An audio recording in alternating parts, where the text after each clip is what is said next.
Hey, we're live. Live. We I are thought we were live. in a sharing contest. Okay, cool. All right, Friday night. Thank you guys have joined so far. Probably going to be more people joining. So tonight, I think it's a very special week, right, Mike? We got finally Blackstone Legacy reissued, and we have even better. What's going on? Yeah. Is someone playing music in the background? I'm not. That's weird. Oh, maybe it's me. Rocco, you got it? Yeah. It's, no worries. It's hip elevator music. I'm digging it. Whoa. So I don't anyway, know where we that got came from. Cool. today was a All right. pretty nice week in terms of releases. Two Mhm. rare ones basically were released today. We have on Indian Navigation, put out by Luaka Bop, is the Pharoah Sanders Pharaoh, which is a very like spiritual, chill Pharoah Sanders record. Very difficult to get. And then also we have the Blackstone Legacy, which Yeah. is not as difficult to get, but I mean it's not an easy. It's not a cheap record, and It's not cheap. Yeah. I had no you know, problem. it's- I had no it's- problem finding it for an affordable price. you don't count, Rob. But yeah, but you know, yeah. I mean, we Most- talk about regular people- means, right? Yeah. Impossible to find in Europe. So Yeah. So Yeah, really regular good. And I means. didn't listen to the Blackstone, but I did listen to the Pharaoh, and I'll provide my thoughts on that at some point. Mhm. I listened to the live tracks at a record shop because they had. Mhm. It's a record shop that would definitely. Have So what? it. Do you have a hot take on it, Brandon? Sounded great to me. I mean, I it's, think it's digital. It sounds good. You know, I mean, Yeah. I have a bootleg from 2006, I think. okay. And it's a digital copy, and it sounds pretty good. I've never had an original. I've heard an original copy, but I've never owned one. So So Yeah. it's hard for me to say. But So you know, my bootleg sounds pretty good.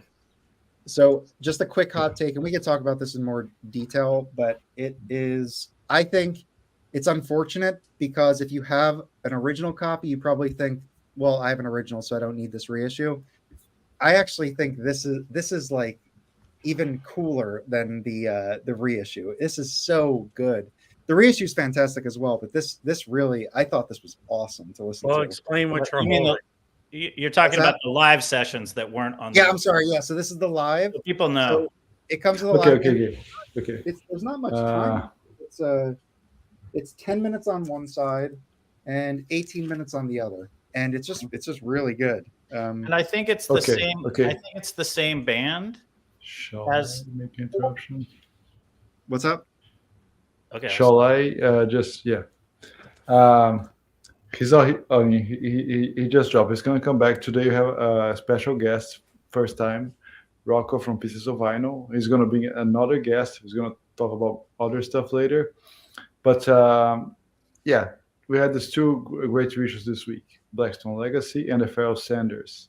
Let's give some historical background on the Pharoah Sanders so we can put in context what you're showing, Mike. Who? Me? Yeah. I mean, the Pharoah I Sanders, went what you're so much showing. better at rehearsal. Yeah. I mean, there's a reissue that came out today, but you show something different. What's the difference between them? What's the record about? You know, that kind of stuff. Well, Just okay, to put so just to put in the context because it was getting a little disconnected. okay, all right. So hold on. Let me go big. I can break this down in 2 shakes of a lamb's leg. All right, hold on. Let's get rid of this. Okay, so I showed this earlier. If you want to see the full unboxing with all the details, it's on the channel. But essentially, this is what was released today. This is by Luaka Box or Bop. You can get this for about $55 or less, depending on the source. And it is basically a reissue of an Indian Navigation title that goes for a lot of money. Angelo Kelly actually commented in the live stream that I did earlier with the unboxing, and he was basically saying some of those low prices were definitely like scammers that people just purchased and then they got logged into the database. This is generally a very expensive record, give or take $800, by $200. So this is a difficult record to get. And when it got announced, Rob was not interested in it. Apparently, Rob, is this the case? Hold on, that's 100% not true. Okay. Where did you get that from? I thought you said something on the stream. No, like I ordered it. I actually ordered it from Bandcamp. Oh, that's right. Yeah. No, that's right. You ordered it from Bandcamp. They gave you the Mhm. digital access to it through the Bandcamp app. Yeah. Okay. So that said, this is a 1976 Pharoah Sanders session with his wife and some other people that I'm not too familiar with. And it was released. So it was recorded 76, released in 77. But wait, you're leaving. There's a great story behind it because What is that? He was if you go in Bandcamp, I'm just going based on my memory of reading it. He was in a kind of contentious misunderstanding with the producer and Indian Navigation. So he recorded the session, which I believe was all improvised, right? That's my remembrance of exactly.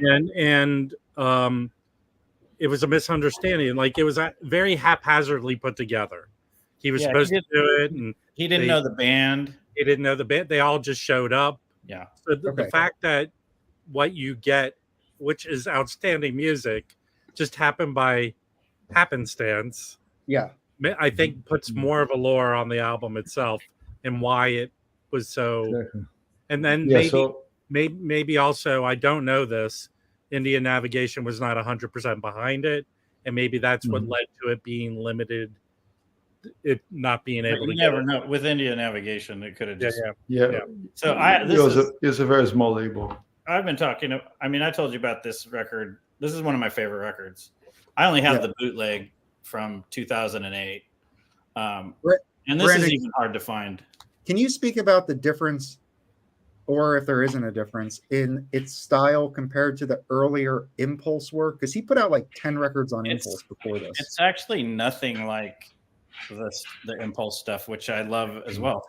This is like a melt into your chair kind of trippy, like, stoner like jam. I mean, it's really mellow. There's no squealing, there's no squealing sax. It's just very breathy, kind of effortless. Yeah, I mean, it is like it. The first time I heard it, my friend Charlie was like, "Oh, you got to hear this." This was like, I don't know, 5 years ago, I guess. And he had bought I forget. He had 10 copies of this bootleg, and I think he might have given me one. He was selling them, and he's just like, "This record's awesome. You got to check it out." Because even the bootlegs are hard to find. I think the more recent reissue from 2020 is fine, but this for a long time it wasn't easy to find this one, even the bootleg, and it's still finding a decent copy of the original is really expensive, and it's gone up. I mean, it was like $400 4 years ago, and now it's like eight to maybe even $900. But anyway, it doesn't sound at all like stuff from Impulse, from the Impulse years, which it doesn't sound like Tauheed or Pearls of the one of Pearls. I forgot the title. Anyway, the ones that I have on Impulse, it doesn't sound at all like it. It's really trippy, and it's really good. Well, side two, I agree 100%. Side one is like beautiful, like flowy. I think like anyone could really kind of just chill out to it. I don't think it's not like difficult. That's like not in the lexicon for this. But when you put it on side two and he starts singing, there is a little bit he does push it a little bit on side two, a little bit more than side one. But then it seems like it goes back down to a chill. But it's pretty relaxing. I think his wife has vocals on side two as well, but I don't think she's credited on it. I'm not totally sure. I mean, it's just kind of one of those really rare sessions that you don't expect from a musician, but it's still epic, you know. And I was listening to the live stuff, which actually is it have some of the same people, or is it a completely different band? It has this. Let's see. Hold on. I don't want to misspeak. It has. No, I think it's a different. Doesn't it have like George Coleman, or isn't there someone famous on it? No, so it's Pharoah Sanders, Hayes Burnett, Clifford Jarvis, and then Khalid Moss. Okay, Clifford Jarvis. Yeah. Mm-hmm. Okay, so yeah, I listened to that. I thought it sounded great. So Yeah. I like the live stuff too. Yeah, The owner, the owner of the record shop, apparently he didn't think much of the live sessions, but you know, he's like a Pharoah Sanders like fanatic. Gotcha. But he got 16 copies of the box set to sell, so I'm not worried about getting one because they're there. Yeah. It's just, So Mike, sorry, this live one that you have, how does it relate to the reissue now? so it doesn't really, because it comes out a year later and there's a different group, and it's recorded, I think, in Rome, if I'm not mistaken. So it's just kind of a nice add-on, really. It's it's a year apart, so it's not like it's like a completely different era of Pharoah, but I'm not exactly sure the connection, but they did provide a lot of literature to go along with this box. Mike, yeah, talk about all the case candy. Well, I did a whole unboxing, so I don't want to go through everything again, but I do, just to cut to the chase. I think what people want to know is, does this sound good? And I think the answer is yes, this sounds good. It sounds very good. I think if you're a super duper audiophile, there might be some thinness a little bit to it, but I am really being nitpicky. I don't think I would recommend this 100%. I don't have any issue with the sound. I don't know what the source is. It could be a needle drop, which is what has been proposed, but I don't know if that's been confirmed. But I would say that this sounds really good. And it's, unless you're willing to shell out $1,000, that's not a reason to get it. I'm not saying that, but I'm just saying, like, I think this is a completely acceptable copy. It exceeds acceptability, in my opinion. I have no problem recommending this. Yeah, I will be getting. I saw Karen at the record shop. She unboxed it, opened up, and it was pretty fun. Like all the stuff that's in there. So yeah, I will be definitely getting the box. Hi, Bill. Hey, Bill. Hey, guys. Mine will be delivered before the end of the stream. So, but I saw it today. It was $50 at Mississippi, and I think it was $54.99 at Music Millennium. Now at that price, Mike, all the shit you get in there, it's well worth it. Well, I got it. So, yeah, I got it on Amazon, which is already discounted 14% or something, and then I get free shipping because I'm a Prime member. So I think for both titles, it's not cheap, but like it's within like what we could expect for a reissue. Also, Felipe he'll like this. There's a contact sheet of the photo shoot. Oh, really? And it's really, I'm thinking of frame. It's like a little 8x10 contact sheet of the entire photo session. And I think I might frame that because it's really cool. Wait, what's the contact sheet? I have everything here. That's all the small images together. Is that this thing? No.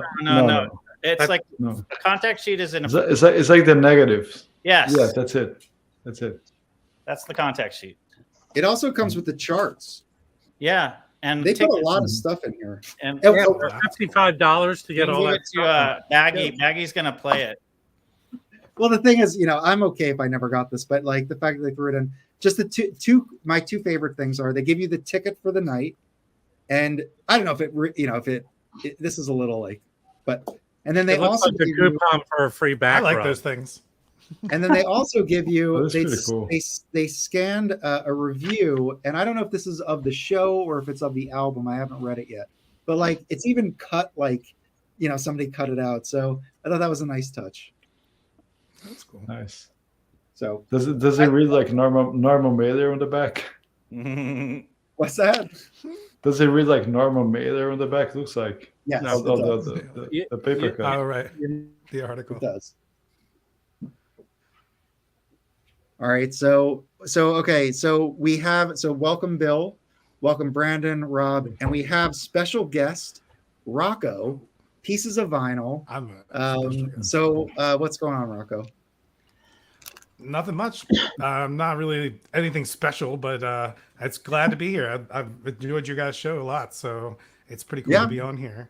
But yeah, I mean, I don't know how much you guys like divert from just the jazz thing, but like I'm sure you get into all kinds of different stuff, especially nowadays.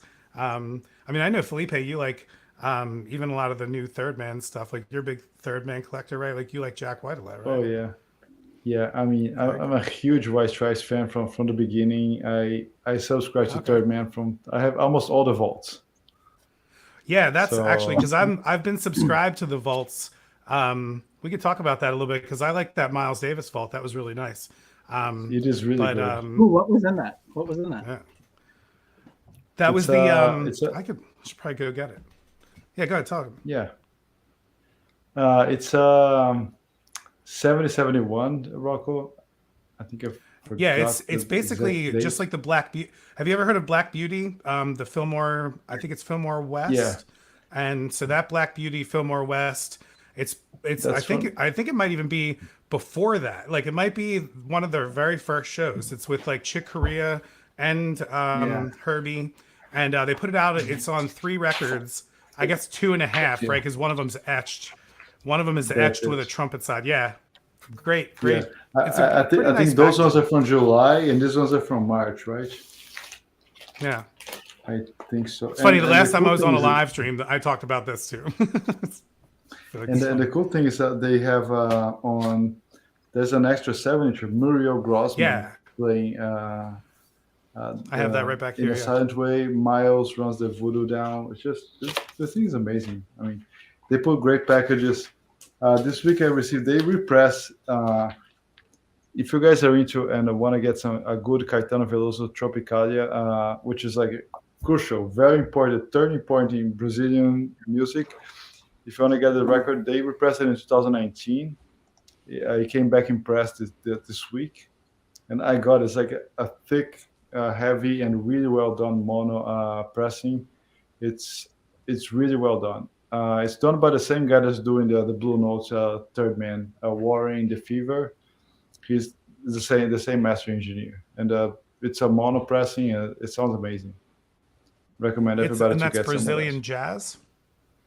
That's Brazilian No, jazz so- or Brazil. So it's a 671, I think, record. When Caetano Veloso. Oh, okay, cool. I mean, he's Is so it like Tropicalia MPB? is. Yes. So in that year, there was this pivotal moment. He mixed the electrical rock modern stuff that was coming with very local type of music styles. So that's called Tropicalia. It's everything mixed in the tropical mood, and it's this landmark record. I mean, it's crucial. It's a turning point I'll in check it out. Brazilian music. So it sounds kind of a lot like the first Gal Costa record, which is electric and a kind of groovy psych a little bit. It's just crazy. They go all over the place. There's orchestration. It's Didn't they? amazing record. Didn't they both go to London in '70? And then Yeah, not her. So Caetano and Gilberto Gil, they moved to London because of the dictatorship. right. They actually exiled themselves in London. They recorded in English, so they incorporate a lot of those sounds. Gal Costa spent some time there with them, but she was not exiled as they were. She was actually in Brazil, kind of living through the whole pressure of being under a dictatorship, and kind of try to put a different message in a way that you wouldn't be censored, but you're still pushing that through. It was really hard. But those guys, they did it masterfully, which is really great. So this record, I'm gonna put a link here for you guys to grab it because I got my copy and it's phenomenal. Nice. I just got a Gal Costa Yeah. record. The India, I got that. Oh yeah, I've been listening to that nonstop. There's another one that I just got too, and I can't even begin to pronounce the name of it. I can go get it, but it's Rubino. It starts with Rubihno. It's a very long name, Robinho, and it's Robinho. yeah. There you go. I'm so bad with all the pronunciations of that stuff, but it's a really great record. It's really, really good. I've been like Rarities. I've been obsessed with all that Brazilian samba and like psych and all that stuff. Like I've been listening to it like nonstop. Like Yeah, I'm gonna. Milton Banana and stuff like that. Like the whole Oh, yeah. anything basically reissued from Mr. Bongo Records. Like I've been Yeah. like obsessed with it. Yeah. Well, Milton Banana. Let me pick up the record here that I have. So Milton Banana, he was this phenomenal drummer. He kind of set the mood. He invented that way of playing, pretty much. Milton Banana. Yeah, This is one of his. good. This is one of his most important records, and he's the drummer on Get Gilberto. He didn't tour with them. That he's the drummer there, and you can tell that he makes the whole difference. Look, Yeah, his drumming style is he plays a kit, but it sounds like Brazilian Yeah, drumming. It's weird. Yeah. It's you have to hear it. yeah. That's That's so what cool. that's what I'm always like chatting with the Rev about it. We talk quite a lot, and he's like, man, those guys are doing some stuff that's so complex, but they make it seem so easy, so simple, right? And that's that's his trick, that's his style. So Milton Banana, yeah, anything you can get from him, it's gonna be like amazing. It's gonna be That's amazing. that's on Odeon. Odeon, yeah, that's a mono Odeon, yeah. I got a Brazilian record too this Very week. cool. What'd you got? Nice. Chico Buarque. I didn't know we're Mhm. Hold on. showing out for the Brazilian It's, shit. Nice. Felipe already saw Should it. go get all my Brazilian Yeah. records. Mhm. Nice. So and I'm yeah, gonna so take a stab. yeah. That's my most valuable friends. So meus caros amigos, my dear friends, yes. That's what it means. So this record, I think, is like 74, right, Brandon? You can think tell the it's date later. exactly. I think it might be 75 or 76. So yeah, so late 70s. So these people are exiled. Brazil had a really harsh dictatorship, not compared to Argentina and Chile, which are much worse. But by the late 70s, there was kind of this reopening going on. So people were returning from exile. There's this amnesty 77. law. Yeah.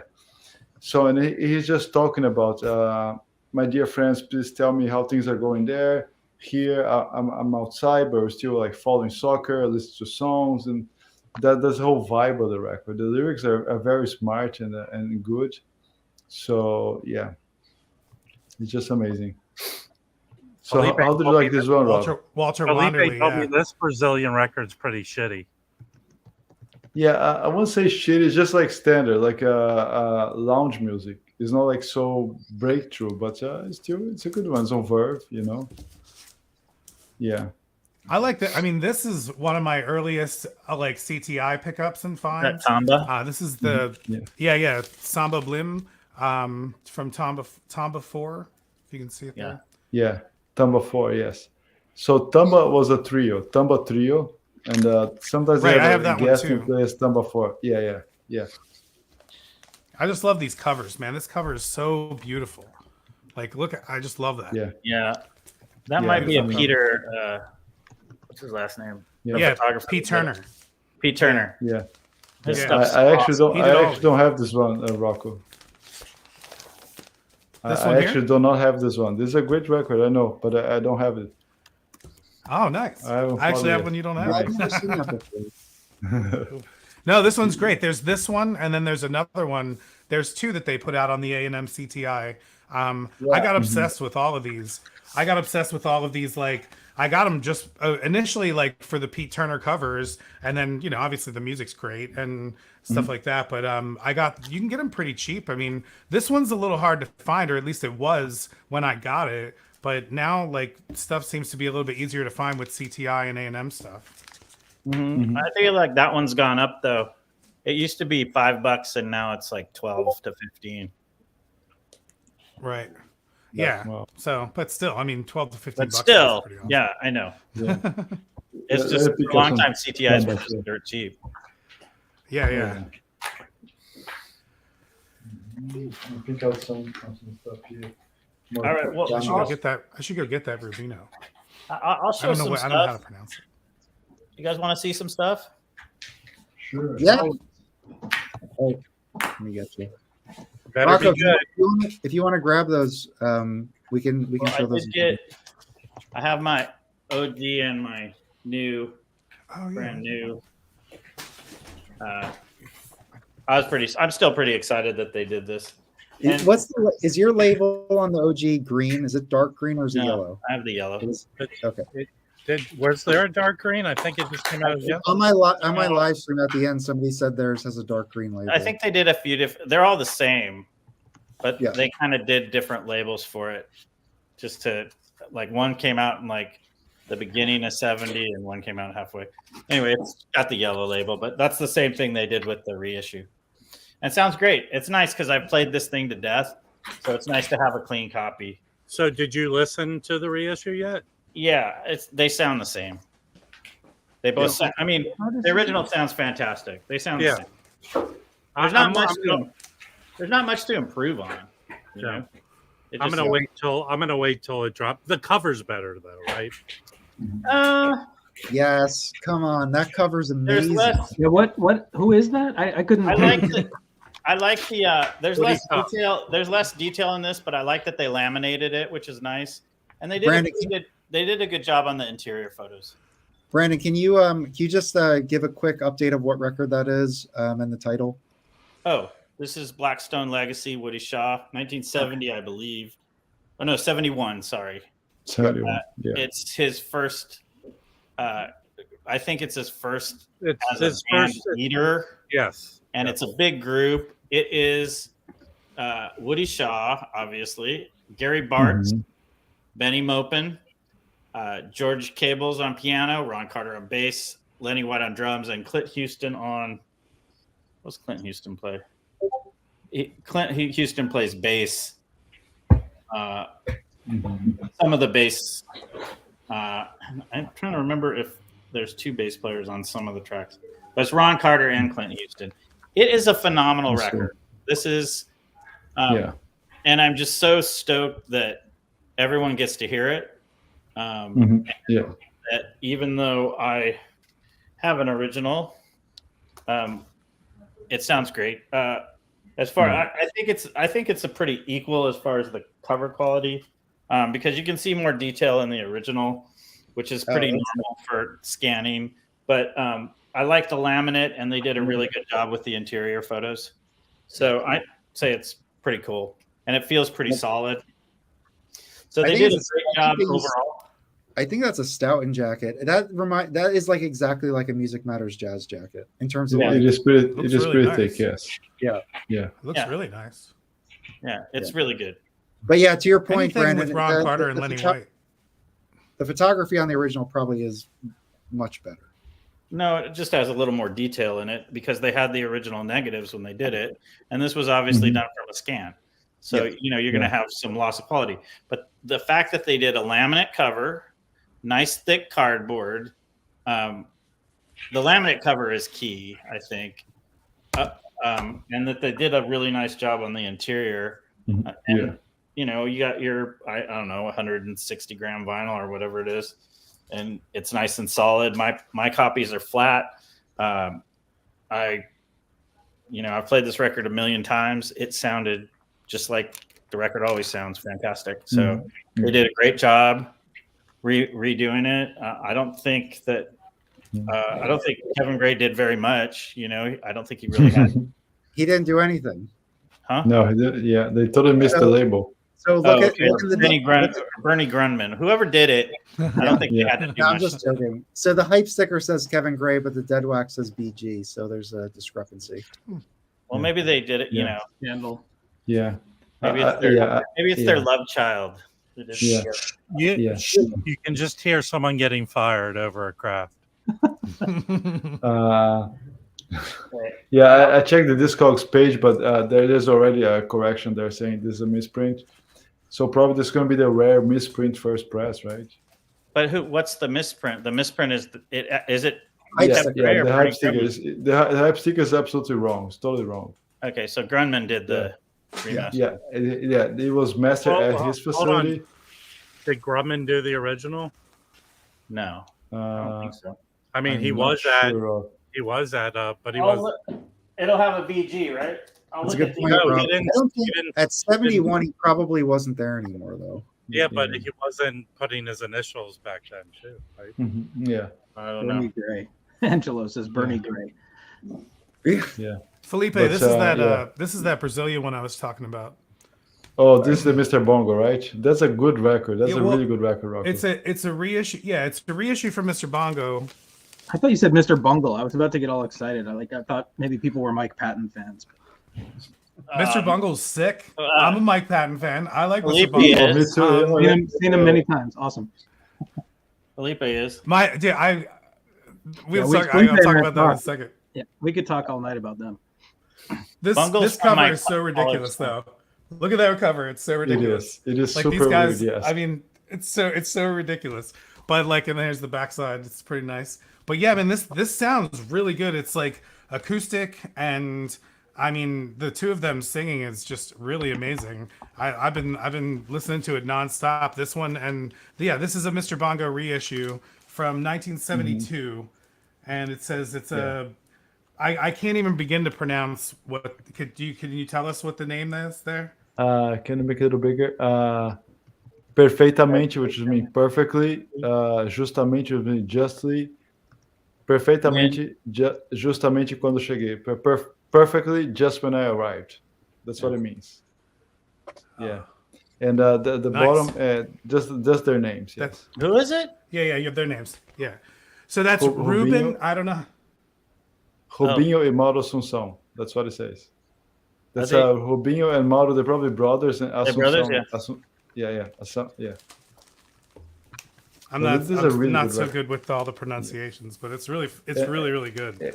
Yeah. And it wasn't that expensive for a reissue. I think it was like $25. I mean, that's Yeah. kind of expensive, but Yeah. No, they're not that bad.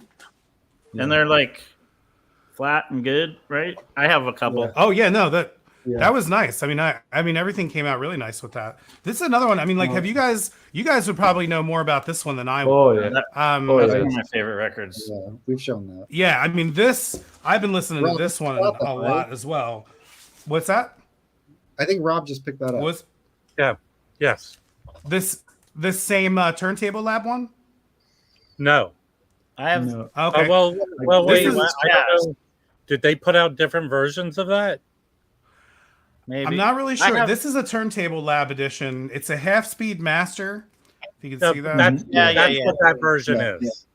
It's Yeah. re-release jazz. Yeah. I think it's the same as we released jazz. Yes. Yeah, Is there they anything- just have is a there few anything- Yeah, different right. stickers. We released jazz, yeah. Is And there this anything one's special? blue. Blue. Oh. Okay. Oh, yeah, okay. yeah, yeah. No. Color I have variant. the black. Mine is black. Yeah. Yeah, mine's black too. Yeah. Oh, I really yeah. like Those this. And this records are- one's numbered. It's got that cool, it's got a cool like this is Hologram. from Turntable Labs like hologram sticker. So, You got kinda the cool. fancy blue one. What? I don't know Turntable Lab. Who are they? They're New York Turntable shop. Labs out of Brooklyn, Oh. New York. Yeah. And they sell pretty much everything. They have like accessories and they have vinyl and they have like all kinds of stuff. They're But I've gotten a lot of pure- really good records yeah. from them. And they do these Yeah. they do these reissues with these Obi strips Mm-hmm. and they get Yeah. with like a lot of artists that I like to listen to. They'll do a lot of different ones too, even some like a lot of Yeah. rap or like hip hop and then like a lot of Yeah. rock, some punk rock too, a lot of that stuff. Exactly. All different Yeah. kinds of stuff. Yeah. So Rob, just as an example, they have their own exclusives of Color the, variants. Yeah. I mean, but the Lush, for example, these new reissues like they have their own color variants. Yeah. Yeah. Like Cover they're my like idea. Newberry comics, right? Yeah. In a sense, yeah. But Well- they sell for the well, street does Newberry- price. They don't The Turntable overprice. Lab is way cooler. Yeah. Yeah, Oh, you look they'll like also- a guy who would shop there, not Newberry. They- I Comics. have gone Yeah. there. I bought some Yeah. style. The on De there. La Soul. They- The De La Soul. They have exclusive colors. They have a there. shop in the Lower East Side, and You and get anyway, kicked out they of there? cater more towards like DJs, and it's not exclusively that, but I think like generally that's like where like was their kind of focus when they opened Yeah. it. Is Yeah, From I the- picked yeah. up that. I picked up that Suzuki 2 months ago, and a friend of mine had been telling me about it, and I don't know why I didn't pick it up, and then it's become like Mhm. probably my favorite purchase of 2023. That's cool. yeah, I just Anyway, I wanted got some more stuff. So hold on, I just want to call it. We have a new panelist, Max at Beats. So welcome, Max. Hello, Max. Welcome. Yeah. How's it going? Oh. What's up, Max? I think you might You're be on muted. mute. No rush.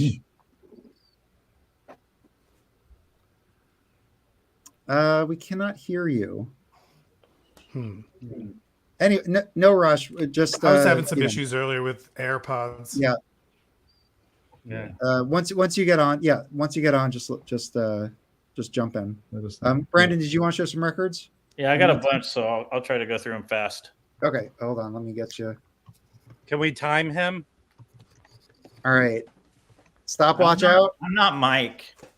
I'm I pretty will fast. grab a drink. I will grab a I'm much faster. Hey, Felipe, that's rude. I like a long showing. Okay, so Michael Gregory Jackson. I loved him on Miami Vice. Yeah. This is Tubbs' cousin. Yeah, Jan Hammer's on it. Just Yeah, kidding. seriously? No, I'm joking. All right. Actually, Oliver Lake's on it. It's Michael Gregory Jackson and Oliver Lake is on side 2. It's Michael Gregory Jackson as a guitar player. This is from 1978. It's on IAI Records. It's somewhat spiritual, but it's kind of more, I want to say, like some guitar that you might find. It's more interesting, but something you might find on like ECM or something like that. Here's the back. There's Oliver Lake on the side. Oliver Lake's on the second half. It's really cool. I've only listened to it once, but it's really interesting. And he plays acoustic, electric on one song, acoustic.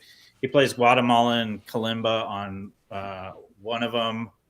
And then on the side 2, he gets joined by Oliver Lake, who plays soprano, alto, and also flute on a track. So, Did you get that from your local, Brandon? Yes. And did you know about that before you saw it? No, it looked really interesting, and I saw Oliver Lake on it, so I put it on the listening station, and it sounded really good. So Nice. And yes. See, you fell into his trap, Brandon. You're going to take long because Mike's going to ask you questions about each. Can you record. show the spine? He asks good questions. So here, this was a $3 record. It's a good one. That's My dad had this one. I think that's my favorite Matheny record. Yeah, it's a good one, and it was $3, and it's super clean. Yeah. So if you find on average, it's a $5 to $7 record. I think. right, but a super clean copy for $3, you got to get it. Oh no, awesome. This was also $3. Okay. I've owned this before. Yes.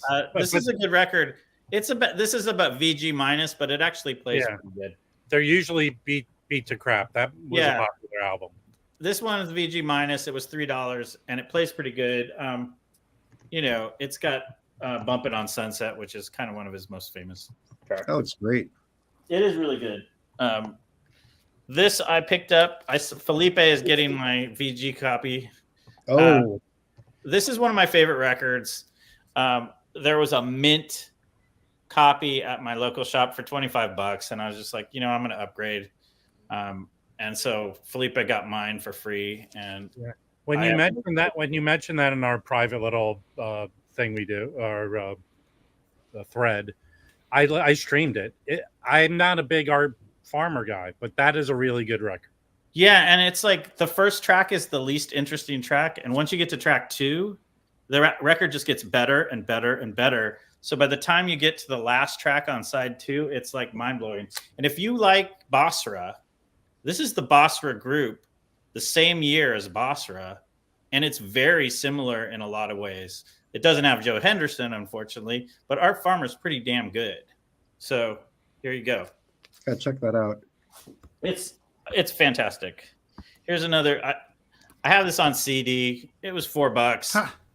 It's a super clean copy. You can't say no, even if you hate. I just got the vinyl me please of that.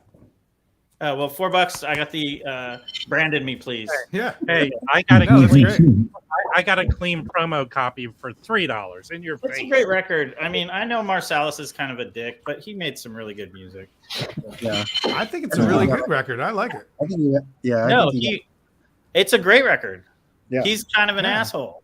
That's And all. He is. Jeff yeah. Tate Watts is on that. There's, I think, is his great brother record. on that too? That's probably he has 2 records from that. I have them all on Ron CD. Carter's on one track. Is Yeah. Branford on it? Yeah. No, is he? Hold on, double check. No, I don't think. I think it's. Oh no, it is. Bramford is on it. Yeah, Well, Yeah, I- Bradford and Kenny Kirkland on Ken piano. Kirkland. Ron Carter is on 1 track. Yeah. And then the other one This he is a did good- I mean- back then, Her Majesty the Blues is Yeah. really good. Those are his 2 best, I think. Live from Blues. Brandon- I've never Yeah. actually listened to. Everybody talks about Witten all the time, but then like I've never actually had one of his albums. So it was nice to actually hear his album and listen to it. Welcome to the club, Rocco. He came. What did Yeah, you right. think, Rocco? Yeah. Rocco, what were your initial impressions on it? Well, I personally liked it. I mean, the trumpet sounds great. You know what I mean? Like his playing sounds great. And it's, the first track I think was a little bit like, I guess, for the time, cause it's in the 80s, right? That's 1985, I think, is so. when that came out. Yeah, mid to late 80s is. I mean, I think his first one was like 84 or something. Yeah. So I mean, it's got that like, and that's the thing. Maybe I'm just putting all the pretentiousness to it because everyone makes it sound like he's pretentious and he's whatever. He's really snobby about jazz, but like, I just listened to it straight from like, all right, this is a record from 1985. What's it sound like? And I thought it sounded pretty good. Yeah, 85 CBS. Yeah, I mean, I bought these on CD when they came out, so I mean, I was a big fan. And I heard And that that was the Vinyl thing. Yeah. Mix is it AAA? Do you remember? Well, it's Rocco? DMM, right? Because it was recorded digital. Digitally. But that's just direct metal. So yeah, it says here. direct metal mastering. Direct Metal Master. Yeah, it says here. I think it's digital. Yeah. I thought that It says the whole thing DAA was lacquers. Oh, okay. It even Yeah, says it yeah, right yeah. on the back. Okay, yeah, It says it right on the back. Yeah, it says recorded digitally using, and it even tells you, it gives you all the information of what they use. The recording console and the remix console. They used I gotta pull the whole thing apart because it's the Vinyl Me Please thing. They used recorded digitally using the Sony PCM 3324 digital recorder, principal microphones, and Neumann U67 KM84. They give all the microphones. Monitor, speakers, recording console, MCI, remix console, Neve automated console. Yeah, it's pretty cool that they list all of it right there. We're in Fred Putterman's wheelhouse right now with the Witten chat. Fred Putterman loves Witten. The only thing missing is Notes and Tones yelling at Jazz Mike about the Witten. So many things with this. Brandon, Brad Feel in the comments says he's having a visceral reaction to your hat. Just letting you know. Oh, hello. It's a hello pork pie hat. It's a jazz joke. Max, did you? Max, is can your Yeah. I got it. is your microphone okay?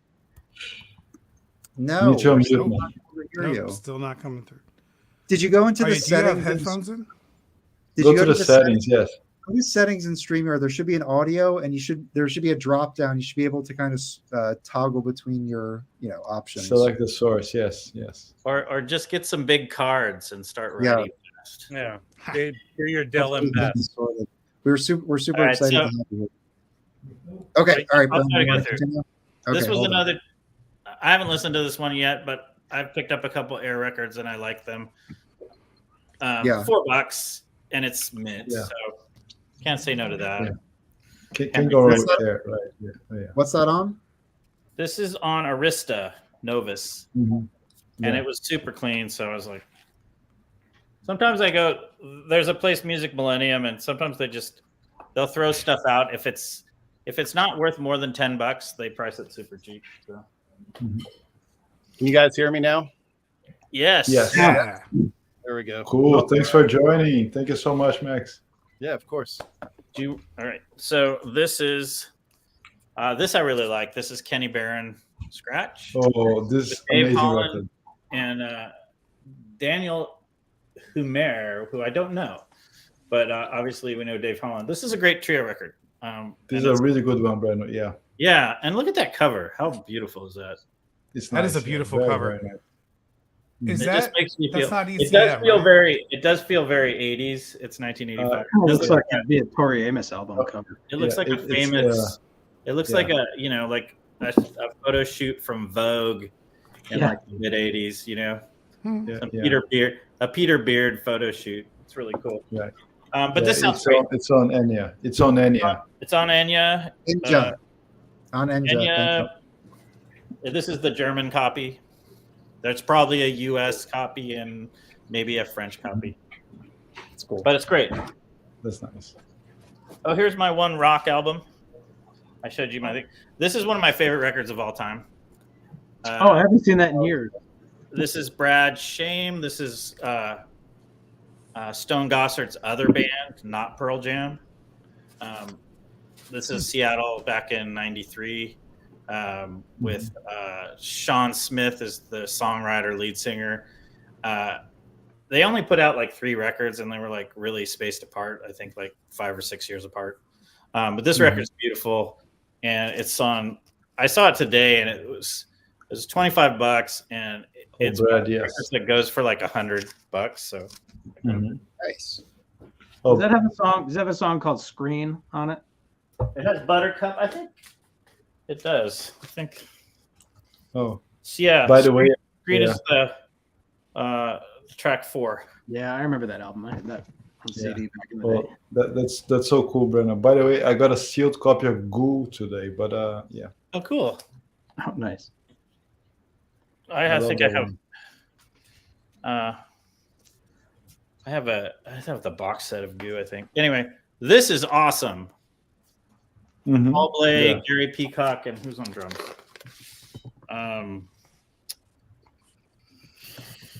What is it? Oh, Billy Elgart. Okay. And Paul Motion or Billy Elgart are the drummers, Nice. depending on the Nice. track. So this is a beautiful That's an trio, ECM. Look, and the cover is so cool. This is like one of those. I wonder if it's a. It looks like what's his name? It looks like the Stanley Cowell cover. Yeah, but the photographer. It looks like Minor. What's his name? Minor White. It looks like a Minor White photo, but I can't see. It doesn't say who the photographer is, but it looks like Minor White's black and white work. He did like some really cool abstracts of like textures. Anyway, great. That's awesome. And then this is really cool. This is Elvin Jones, Earth Jones. Oh yeah, Mhm. that's on. Yeah, Palo Did I show Alto. this last week? Did I show this? I think you might have because I looked it up and I think it was because you showed it. Okay, I showed this. Never mind. Sorry. Cool. I did get this for $10, which has made me stoked. Cool. You know what? It's nice to I've never heard of that find a one. Richard Davis that didn't get expensive after he passed away. I didn't have this one. It's very good. The lineup is Richard Davis, obviously, Eddie Henderson on trumpet, Joe Henderson on tenor, Stanley Cowell on piano and keys, and Billy Cobham on drums. Nice. That's pretty cool. This That's is very the good. other semi-new reissue. I think this came out at least a year ago. This is really good. This Oh, is the a Gearbars. Yeah. milestone. This is another vinyl dispensary reissue. Gary Bartz, mid-70s. This is great. Somewhat spiritual, somewhat funky. Some cool. Gary Bartz has a really unique voice too, and he sings a little on this. So really good. And this is awesome. This Kenny Wheeler quintet is so good. Kenny Wheeler's always good. This is on Soul Note, and I think this is late 80s, 1988.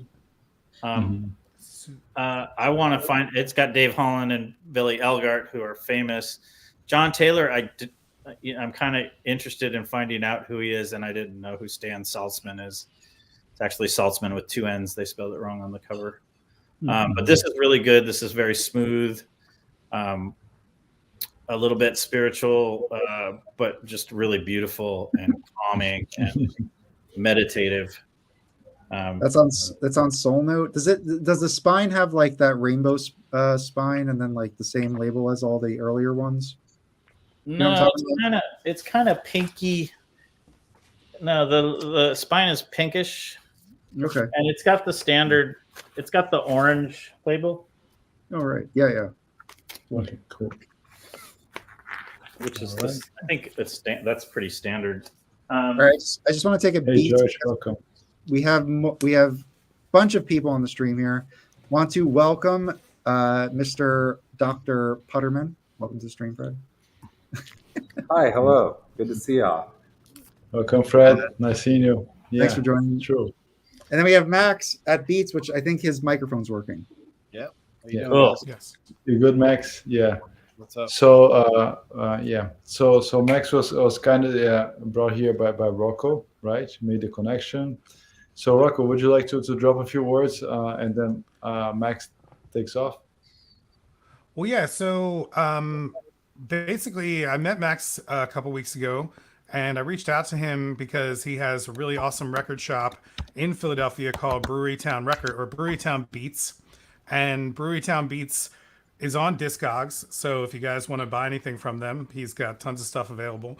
But I reached out to him because right on his record shop, thing, it has reggae, funk, and soul, which is like one of the only shops in Philadelphia that has that listed on the outside. So I was like, I got to reach out to this guy.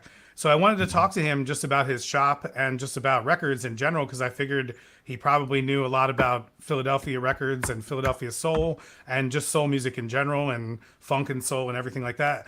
So I reached out to him, and he actually is in the middle of making a new record right now in Philadelphia. And he has a great friend and artist that he's working with. His name's Ron Akins, and was kind enough to let me come into the studio where they were recording, which is really awesome because it's not even a public studio. And so we got to come in there, and I got to be behind the scenes while they were recording the strings and while they were recording the vocals, and it was just really, really awesome to actually see a soul record getting made, especially in Philadelphia. And then talking to this guy, man, I'm gonna kind of like let him take it over from here. He is just a wealth of knowledge on Philadelphia soul music and also on Philadelphia music in general. Like, after going to his shop and getting to meet him a little bit too, like tons, like pretty much anything Philadelphia music. So I'll let him take over from here. I want to like talk over him. I'll talk forever, so I'll shut up. Thank you. Thanks, guys. Since this was Thanks so much for joining, Max. Yeah, of course. Thanks. I said, since this is a jazz forum, I kind of pulled all my Philly jazz to kind of give you a crash course. Oh, fantastic. Philadelphia jazz in the 70s. All right, cool. Well, let me get you big. Yeah. Let's see. Where do we start? Woo. All right. Let's start with, do you guys know the Catalyst stuff? Oh, yeah. So Is that an OG? Yeah, these are all OGs. They come through the shop pretty frequently, or they used to. Not much anymore. But just recently, I actually found all the master tapes for all this stuff. All the quarter-inch reels, the mix-down tapes for all the Catalyst stuff. Wow. So is that are they the original tapes or tape backups? So no, they're original tapes. They're the master mix-down tapes. So originally recorded on 2-inch tape. They mixed them down to a quarter-inch tape. That went into a mastering house to make these records. And so I found those quarter-inch tapes. Now, have you explored? See, this is always the contention. Where those are on Muse, right? They are. So, do you know who owns the rights to all that stuff? I do. Who? Can you educate us, please? Yeah. This is what I do on almost every record here. Yeah. I can tell you the backstory, and I've met almost everybody who plays on these. Catalyst was produced by a young producer who did a lot of rock stuff. His name was Skip Drinkwater. I've heard him. So Skip, I've heard that name too. Not only did he do Catalyst, but he did The Visitors with the Grubbs brothers. Yes. Oh yeah, that's amazing. Duke Williams, which was a big rock thing. Chinese Chicken, if anybody is into hip hop and break beats and stuff. He just did a ton of shit. He did so much stuff. Skip, and now this is where it gets tricky. I have not seen these contracts yet, but Skip swears that he has a 50-year clause in all of his contracts. So everything reverts back to him after 50 years. So right now, this first record, he says he owns the rights to. So I as love they that it go, has a $2.83 hype sticker on it. Are you in talks with him or? yeah, we've talked. He's in his early 80s. He's kind of, I've dealt with a lot of guys in their early 80s. He's a little aloof. He's kind of made his money in the record business. He lives on a nice farm outside of Philly. He's not really looking to do much. But we're trying. I have a good friend who's been friends with him for 40 years. So we're trying to slowly work our way in and say, can we reissue these from the master tapes? Cool. The Visitors stuff I'm very interested in because I also have the Visitors tapes, but I also have a bunch of negatives of the Visitors that never came out because I was friendly with the Grubbs brothers. So they gave me a bunch of negatives that are really great pictures that nobody's ever seen. What, isn't one of them still alive? Yep. Of them. Carl's still alive. Yep. I'm from DC. I believe he's from Maryland, right? He's from Maryland. Yep. Yeah. He still plays too, I think, around Maryland, around Baltimore. Mm-hmm. All right. So let's go to another one. This is a really interesting label.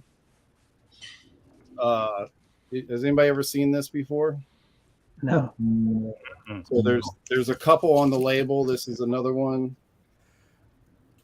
This is another one. Wow. So these are all spoken word free jazz records from the late 70s in Philadelphia. What's the label on the Old Dubai? What does the label look like?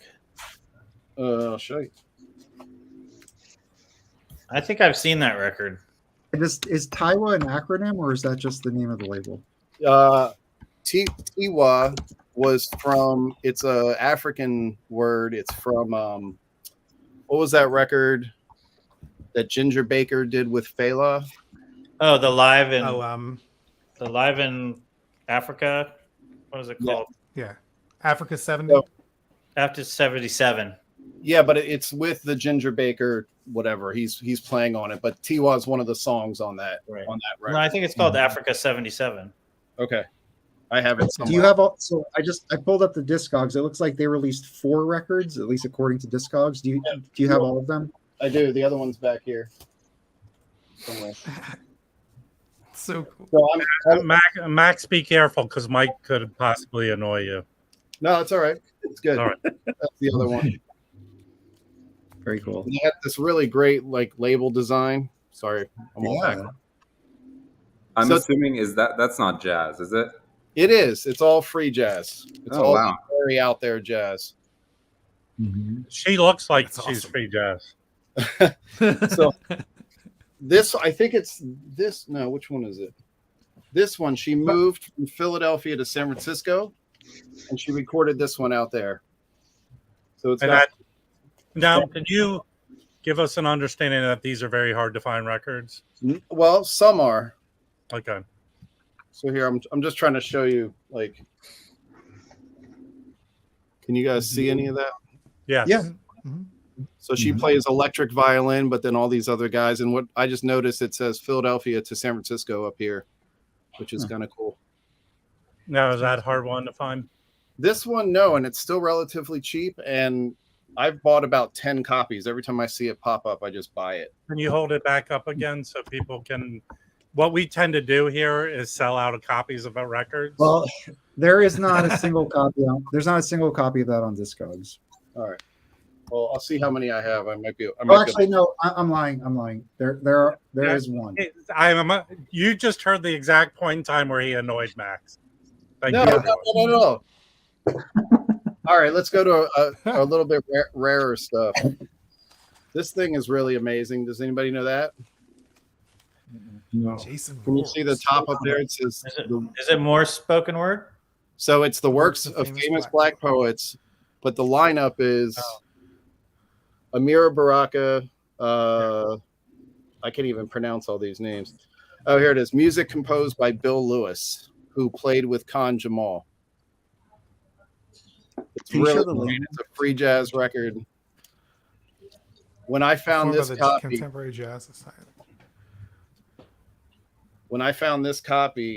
I found all the liner notes Huh. printed out, like all the words to all the poems. This amazing resume of a woman from. Let's see, You're throwing Fred Putterman for a loop, I believe. Connie that's awesome. resume, where she, I guess, I don't know, man. It's pretty crazy. It was a crazy find. I had found one other record at a yard sale, the same record in lesser shape, and then I found this one with all this stuff stuffed inside. Wow. Are you guys Somewhere in still with- Philadelphia, right? always somewhere in Philadelphia? I mean, is there one area of Philly that is hotter, or is it just all over the place? It's more of a time frame. A couple years ago, you could find stuff like this, but I was going hard. You know, when I first opened the store, Is that a compilation, or are they all playing together? this is all together. That looks awesome. Wow. That's crazy. Jimmy Heath.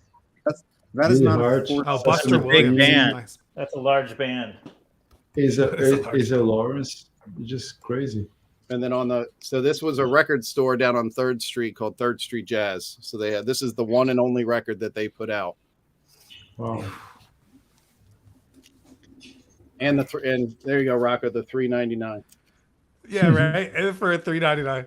So Well, cool. hold Hey, on. Mac. now- See, that's Hey, why you Max. should keep your hype stickers. What's that? There's a question for you, Max, from the chat. Somebody's asking. Show G Productions is asking if that's a Boo Boo Records T-shirt from California that you're wearing. Oh, yeah. Nice. I was just out there a couple months ago talking to a Philly producer who lives in that neighborhood. A guy who wrote At the Hop. Wow. Now back to that other record. That's a hard one to find. Yes. Is that record store still around or no? No, the guy who here the hot tip is the guy who made this record is on Princeton's radio station. And if you figure out who he is, and I honestly can't remember his name. I think it's Jerry Ross, but something like that. But he possibly might have copies left. That is a crazy lineup. Yeah. All right, here's another really oddball Philly jazz record. Does anybody know that? Can't even say it. I've seen that before. Love's Insanity. Love's Insanity. I've never seen that. Is that free? That's free jazz as well, Max. Yep. It's a little more straightforward. They do a cover of what's it called? So What by Miles Davis, which is really good. And the story behind this was 1981. The guy had a contemporary classical label called Contemporary Recording Studios. And this was the one and only jazz record he did.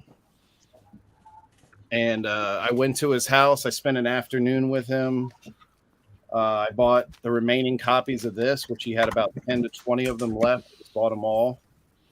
And he had maybe 50,000 of the back stock of the classical records.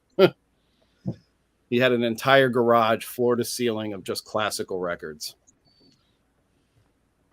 Wow. That's awesome.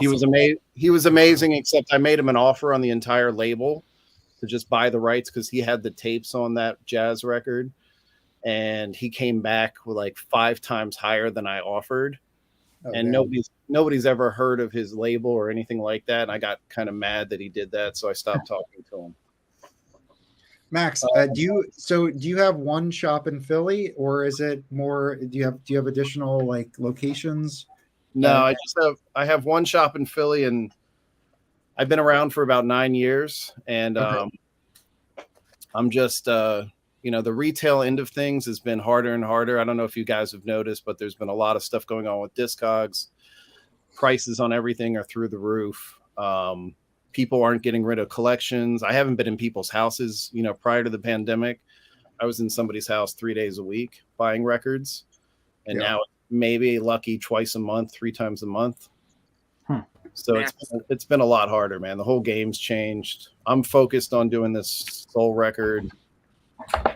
It's been Which is Where's really your awesome. Where's your shop in Philly, Max? in North Philly, North right above the art museum area. Okay. Now, can you get modern reissues there, or are you focused more on collections? I could get modern reissues. I don't buy new stuff. Okay. Occasionally I do a lot of like tracking people down, working with people, trying to acquire rights. I'll get to the stuff I've done reissue wise in a minute. But recently, I don't know if you guys saw the Del Jones reissue that Now Again put out. Did you see that? No, Yeah. I Yep. didn't see that. So I had something to do with that. I helped Ethan at Now Again find Del Jones and his family. We're generally like pretty big fans of Now Again. Their reissues, at least the more recent ones, have all sounded. The really tribe good. stuff is outstanding. Yeah, Yeah. the Tribe stuff is great. Yeah. That's great.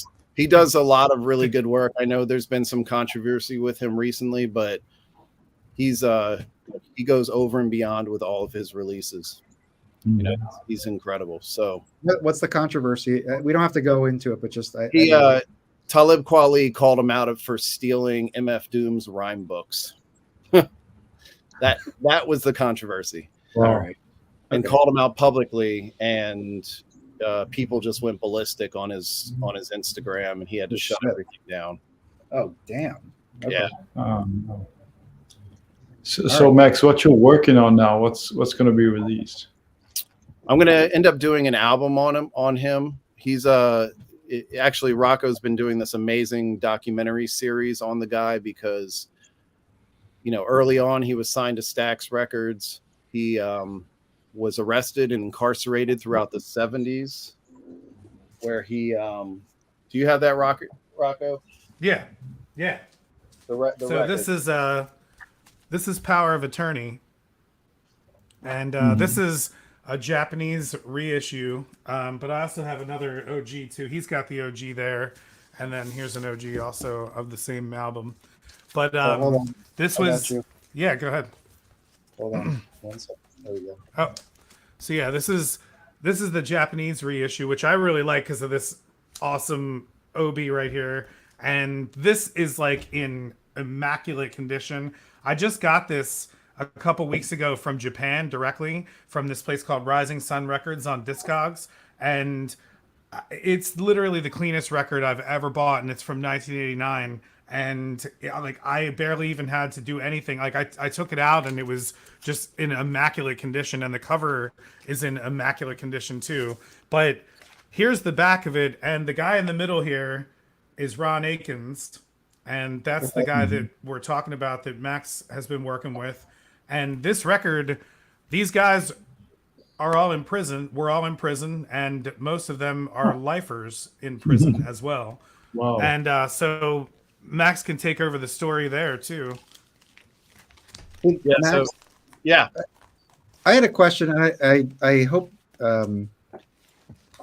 you know we've spoken with a bunch. We've spoken with another record shop that's putting out a reissue, and the guys and I have like talked behind the scenes, and we're just curious. And this doesn't have to be exactly related to anything you're doing, but just in general because you understand the process and how to do this. What is like the level of capital that one could expect should you find an opportunity to put out like one of these, you know, like a tape? Like if you found a Muse tape, for example, like obviously there's rights you have to deal with. There's probably lawyers you have to deal with. There's the printing, there's the pressing, there's all distribution, all this stuff. Are we talking like this is like a minimum? Like you're all in? Like I don't know how. Like is it like a $50,000 commitment and or like a lot more, a lot less? And I know obviously it varies depending on who you're dealing with, but I just for like some context. All right, let me give you the best example I can, because this is By not the way, only that's a great question. That's a great question. Yeah. this is not I only was my wondering about it. And I understand there's obviously sensitivities about that, right. just All in right. general. You guys ready for a story? Okay. All right, so this is probably arguably the rarest Philly record of all time, right here. Okay, hold on. Let me get you big. Oh, yes. Give me a second here. Right. My computer's slow. This is like a 7K record, right? Yeah, sure. On a good day. I think on Discogs these days, yes, that's what it goes for. All right. So how I found out about this record, because I did not know about it, was there's a guy that came into my shop that strictly like went into the dollar bins, and he comes in, what we call him Dollar Bin Dave, and he comes in one day with the acetate for this record. Huh. And he found it in a Goodwill. And I said, okay, do you guys know what a Goodwill is? Everybody? Yes. Like a secondhand store. We have Goodwills. All right. So I started researching it, and it turns out there's one female guitar player, Monette Sudler, who you guys probably know. Maybe know. Do you know Monette? Mm-hmm. So Monette goes to church with my parents. This is how small Philly is. So through my parents, I contacted Monette, and she didn't have a lot of interest, so she sent me to the drummer named Dwight James. Do you guys know this record? No. All right. By the way, Jazz Bums, this is how you rehearse a story. He's got everything. I've got them all. So Dwight and I start talking. He invites me to his house, and I'm looking for records. I'm looking for Sounds of Liberation records. And he has one copy that he's keeping. It's actually framed on his basement wall. And then he said, at the end of it, he gave me a couple of other releases that he had done, which I'll show you in a minute. Particularly, the good one is this. Have you guys ever seen that? No. Nope. So this is an amazing jazz record from the late 70s. It's great. It was after Sounds of Liberation stopped. But so Dwight's sitting there and he says, I have all these reel-to-reel tapes. And he brings out a stack of reel-to-reels, and I'm going through them. And on the back of one of the tapes lists the entire group.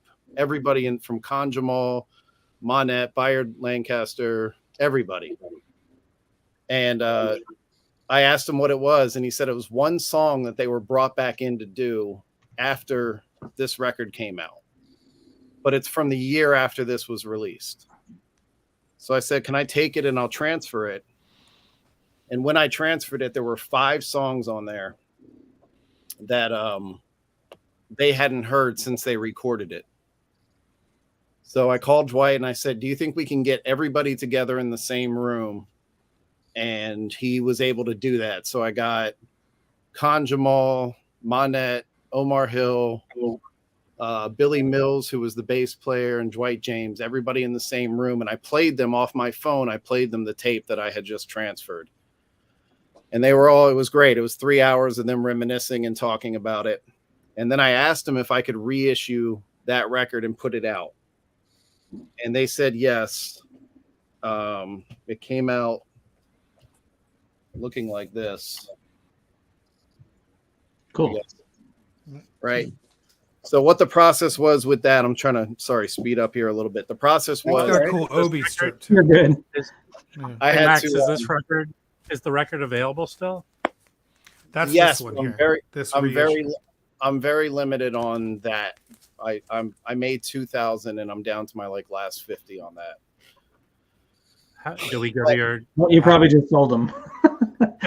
How do we get it from you? There, you can go on brewerytownbeats.com.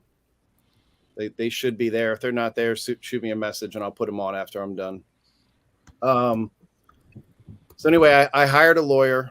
I went back to Khan Jamal because he was the elder of the group. He was considered the person who, wrote some of the music and all this stuff. And I made a deal with him, which was all my deals are the same. It's a recoup and then 50-50 split afterwards. Right. This is the first time I've ever pressed my own record too. So this was 2018, whatever. I figured I would press 2,000 of them. I had the music, I had the rights. I also made side deals with all the musicians that played because they never had signed paperwork on this record before. And I told them every 1,000 copies I sold, I'd give them each $200. Okay. Right. And then the only thing I didn't have was artwork for the record. And that was something really important to me because this piece of art is just incredible to me. I love it. So I found out the guy who did this artwork also did 5 album covers for Sun Ra. Huh. And so I go to the Sun Ra house that's here in Philadelphia, and I talk to the Sun Ra members. Marshall Allen still lives there. Anybody else who was there, I would talk to. And I was looking for a piece of art by this artist that I could use for the cover of that album, that second album. And they all told me the guy was dead. They said he was old when he was doing this art. He was dead. Well, through a couple different friends, I found out he was 92 and he was still living in the same house that he was back in the 70s when Sun Ra used to come by. Wow. So Sun Ra used to come by and sit in his living room. He'd play. Sun Ra would play on the piano, and Mr. Leroy would just draw. And the reason they stopped working together was because Sun Ra would let all his friends color in Leroy's black and white,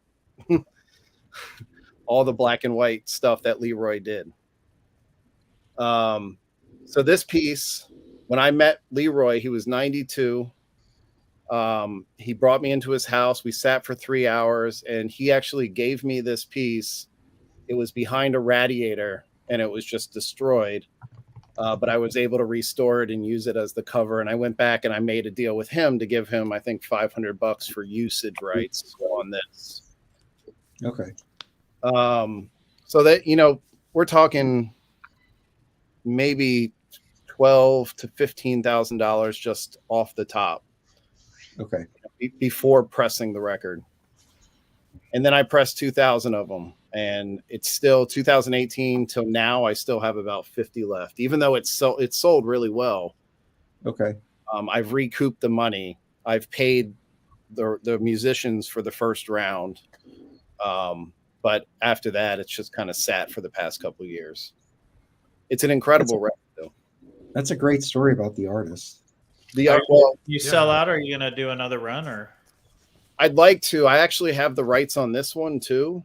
And I did use Stoughton for all my covers, and they were just so far behind mid-pandemic that I stopped dealing with them.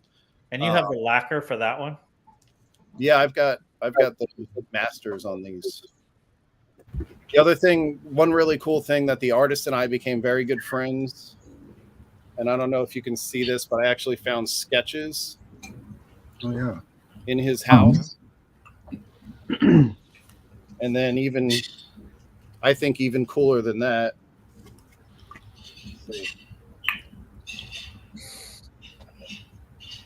I found some original, these are original Sun Ra pieces. Nice. Oh, cool. So this was like the, I think him and Pharoah Sanders, Sun Ra and Pharoah Sanders. So I have a whole book of this stuff. Absolutely incredible. Do you have the rights to you just have those, or to maybe publish them or make posters or stuff? And he's still doing okay? No, he died at 95. Oh. I know that one. It's incredible. That is incredible. It's pretty crazy, man. We became really good friends. Oh, here's some. Oh, this is Leroy in his studio painting in the mid 70s. So we became really good friends. I was with him in the hospital. He died of pneumonia at 95 years old. I used to go over and just sit and talk with him, and he would sketch. That's all he did. And so I was with him in the hospital the week that he died. This was mid-pandemic too. So it was pretty, it was sad, but at the same time, he was 95. He had an amazing career. Before the pandemic, we did a Sounds of Liberation concert at a big venue here in town, and I brought Leroy out to sign the front of the covers. So people, there was a line down the, bigger than the merch table, for him to sign album covers. So that was really cool. Nice. Anyway, yeah, that's. But yeah, Max and I have been working with Very cool. Ron on this story that I published. I published the first video of it. It's going to be on 3 parts. So the first video was more about like Ron's early years.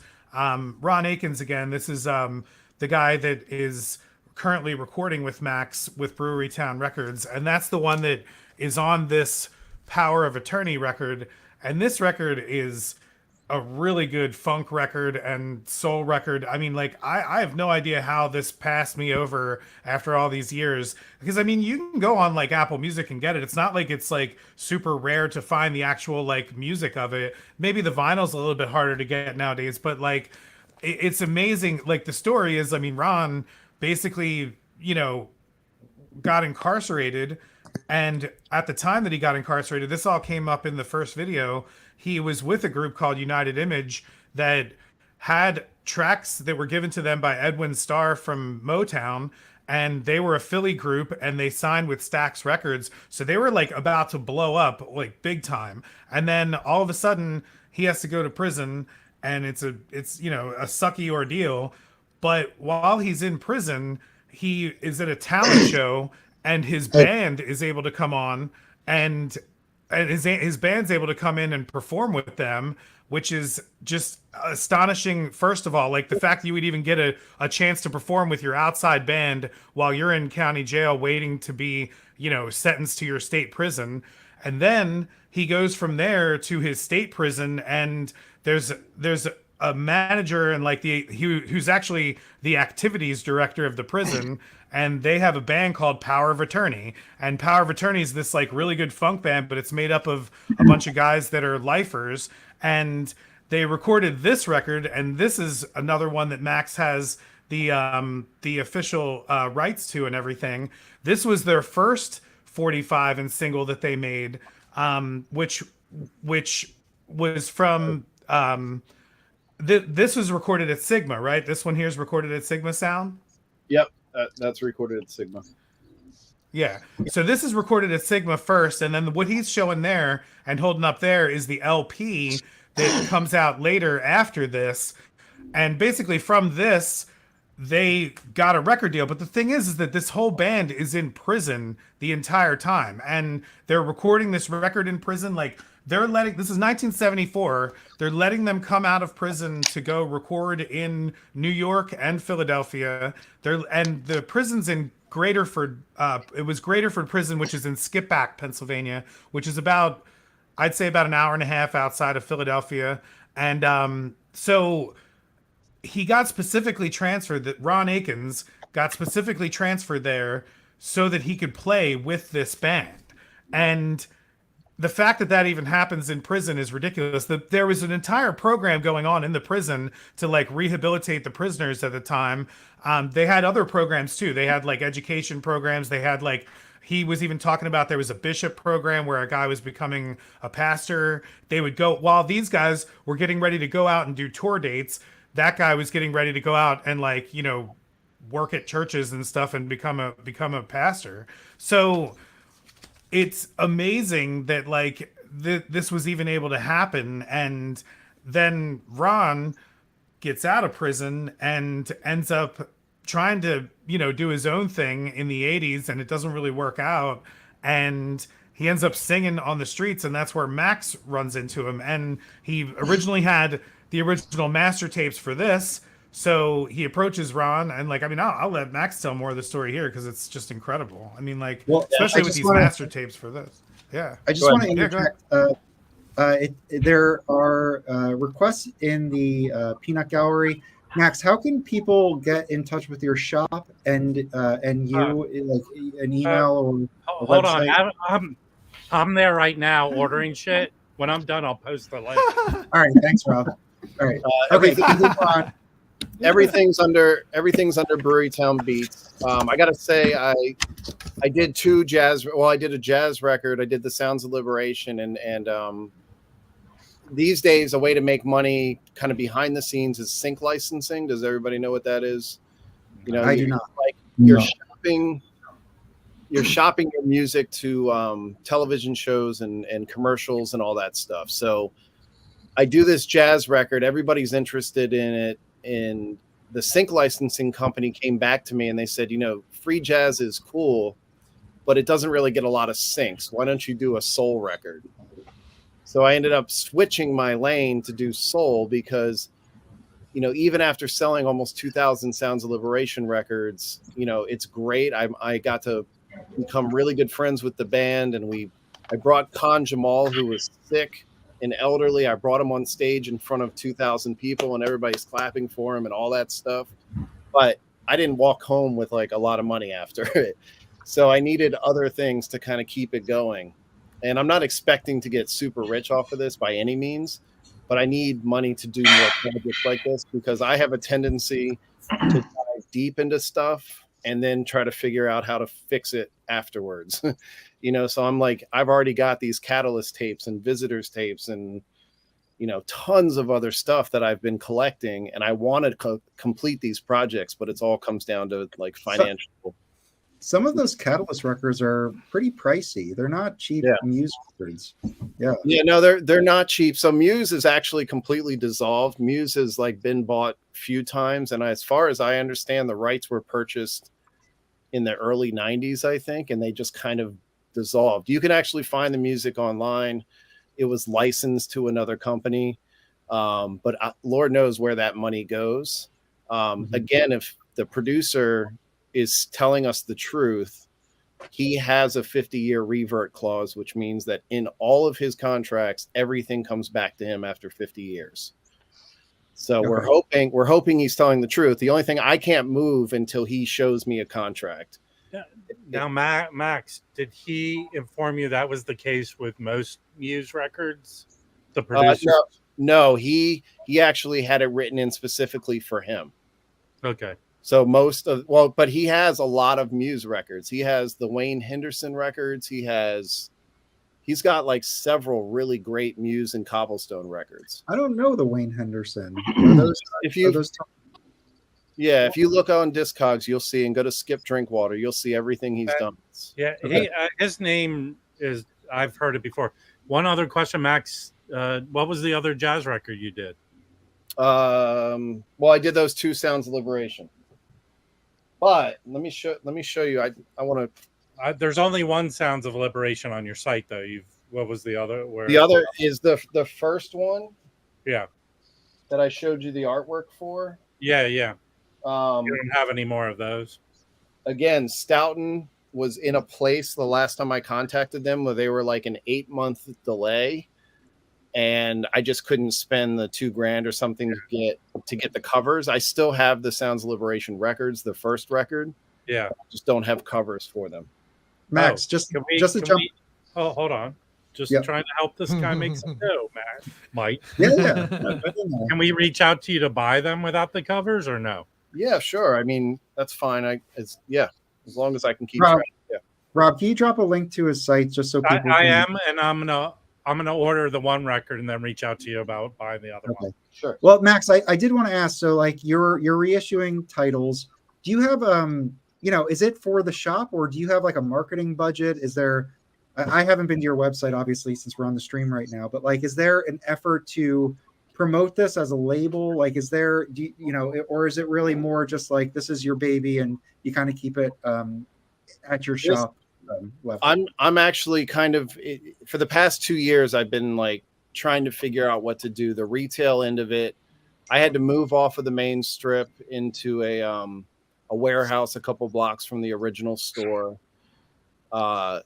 It's 4,000 square feet. It's filled with records. It's insane. And the passion for selling used records, for some reason, I'm just not feeling it at this point. And I'm so much more driven to start doing label stuff and start getting You know, getting Ron Akins at 74 years old, getting him another chance at singing. And like, you know, there's so many other people like him. So I'm kind of following right now. I'm following that Daptone line of trying to do like Charles Bradley and that kind of thing. But again, it's all, you know, it's a crazy world out there, and it's really kind of hard to make money in some of these things. I've had success with sync licensing. A lot of the power of attorney stuff has been placed. Yeah, I don't know. I'd much rather work with artists to get music out as opposed to selling used records right now. And do you find your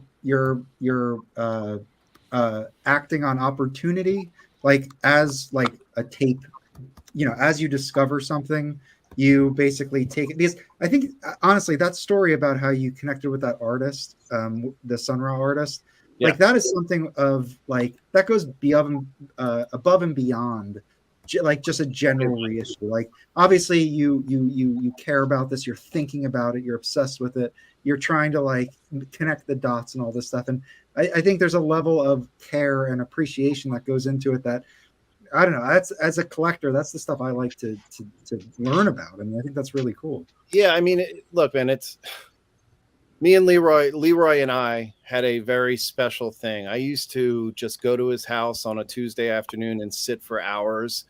And he's 92, 93 years old. He's not doing much. You know, he would listen to music or watch TV, and he would let me go into his basement, and I would dig for an incredibly long time through like moldy paperwork and stuff. Yeah. But the things that I valued from him was stuff that, you know, everybody else kind of, including his family, just didn't think was anything. You know, I found his resume, I found his business card, I found sketches of all the stuff, I found Sun Ra stuff. It's like they had no idea, the family had no idea that the dad did all this stuff or anybody cared about it. Yeah. You know? So that was really great. And to see him smile, you know, it was that kind of thing. And I hate to be really cheesy here, but to see like a 92-year-old man who's obviously had a rough life, like smile when you're like, I want to buy this piece of art from you for $500, even though, you know, nobody else even knows that it exists, you know, like that kind of thing was amazing. Just recently in the past year, there was a book done on Sun Ra artwork, and they had Leroy pictures in there. And so I kind of knew the guy who put it out. So I contacted him and I said, you know, can you at least send the family a book so they know their dad's in the book? You know, like that kind of stuff. You know, it's like trying to follow up and make sure that the family is going to get a little bit. You know, it's not going to be enough to retire on, but just something, some recognition. And yeah, I do that with, you're right. I go to a fault. I go over and beyond because I spend more time trying to track down stuff than I could be, you know, doing everything else that I should be doing. Yeah. So hey Max, just to give you some feedback here, because I know earlier you were like, oh, let me. I'm taking a while here. Somebody said you wanted to speed up. There's a lot of really good feedback here in the comments. Jazz Bombs need to do a whole separate video with Max. This is epic, fascinating interview. I'm gonna rewatch this. This is incredible. Yeah, we're doing a video right now, guys. We're letting them talk. Right? Everybody's loving this. Let me blow through some more Philly records that are affiliated with all these guys. Okay. So this is an interesting record. This is a piano player. Let me take it out of the plastic. This is a piano player named Dan Fogel. Naked Flowers. And then on the back, this is done mid-'80s. You have Khan Jamal with him. So this is a great Khan Jamal side project. There's a lot of really great kind of like Latin fusion jazz on here. It's incredible. You're not going to be able to really find this, I don't think. I tracked Dan Fogel down, spent 20 minutes trying to talk my way into his house, and he wouldn't let me in the house. Then he came back out with a box full of cassette tapes of this record. So I bought the cassette tapes. So I have some of those. What is that guy still doing music or whatever? I called him 6 months later, and his wife answered the phone, and he had a massive heart attack and died. Oh no. This is a cool record. This is a little bit later. I think you can still find this. J.R. Mitchell. I think I've seen that one. That's like the first one that I think I've ever seen. What label is that? Groove Merchant? No, this is Doria. This was J.R.'s daughter. So Doria Records. self-produced, Self-released, yeah.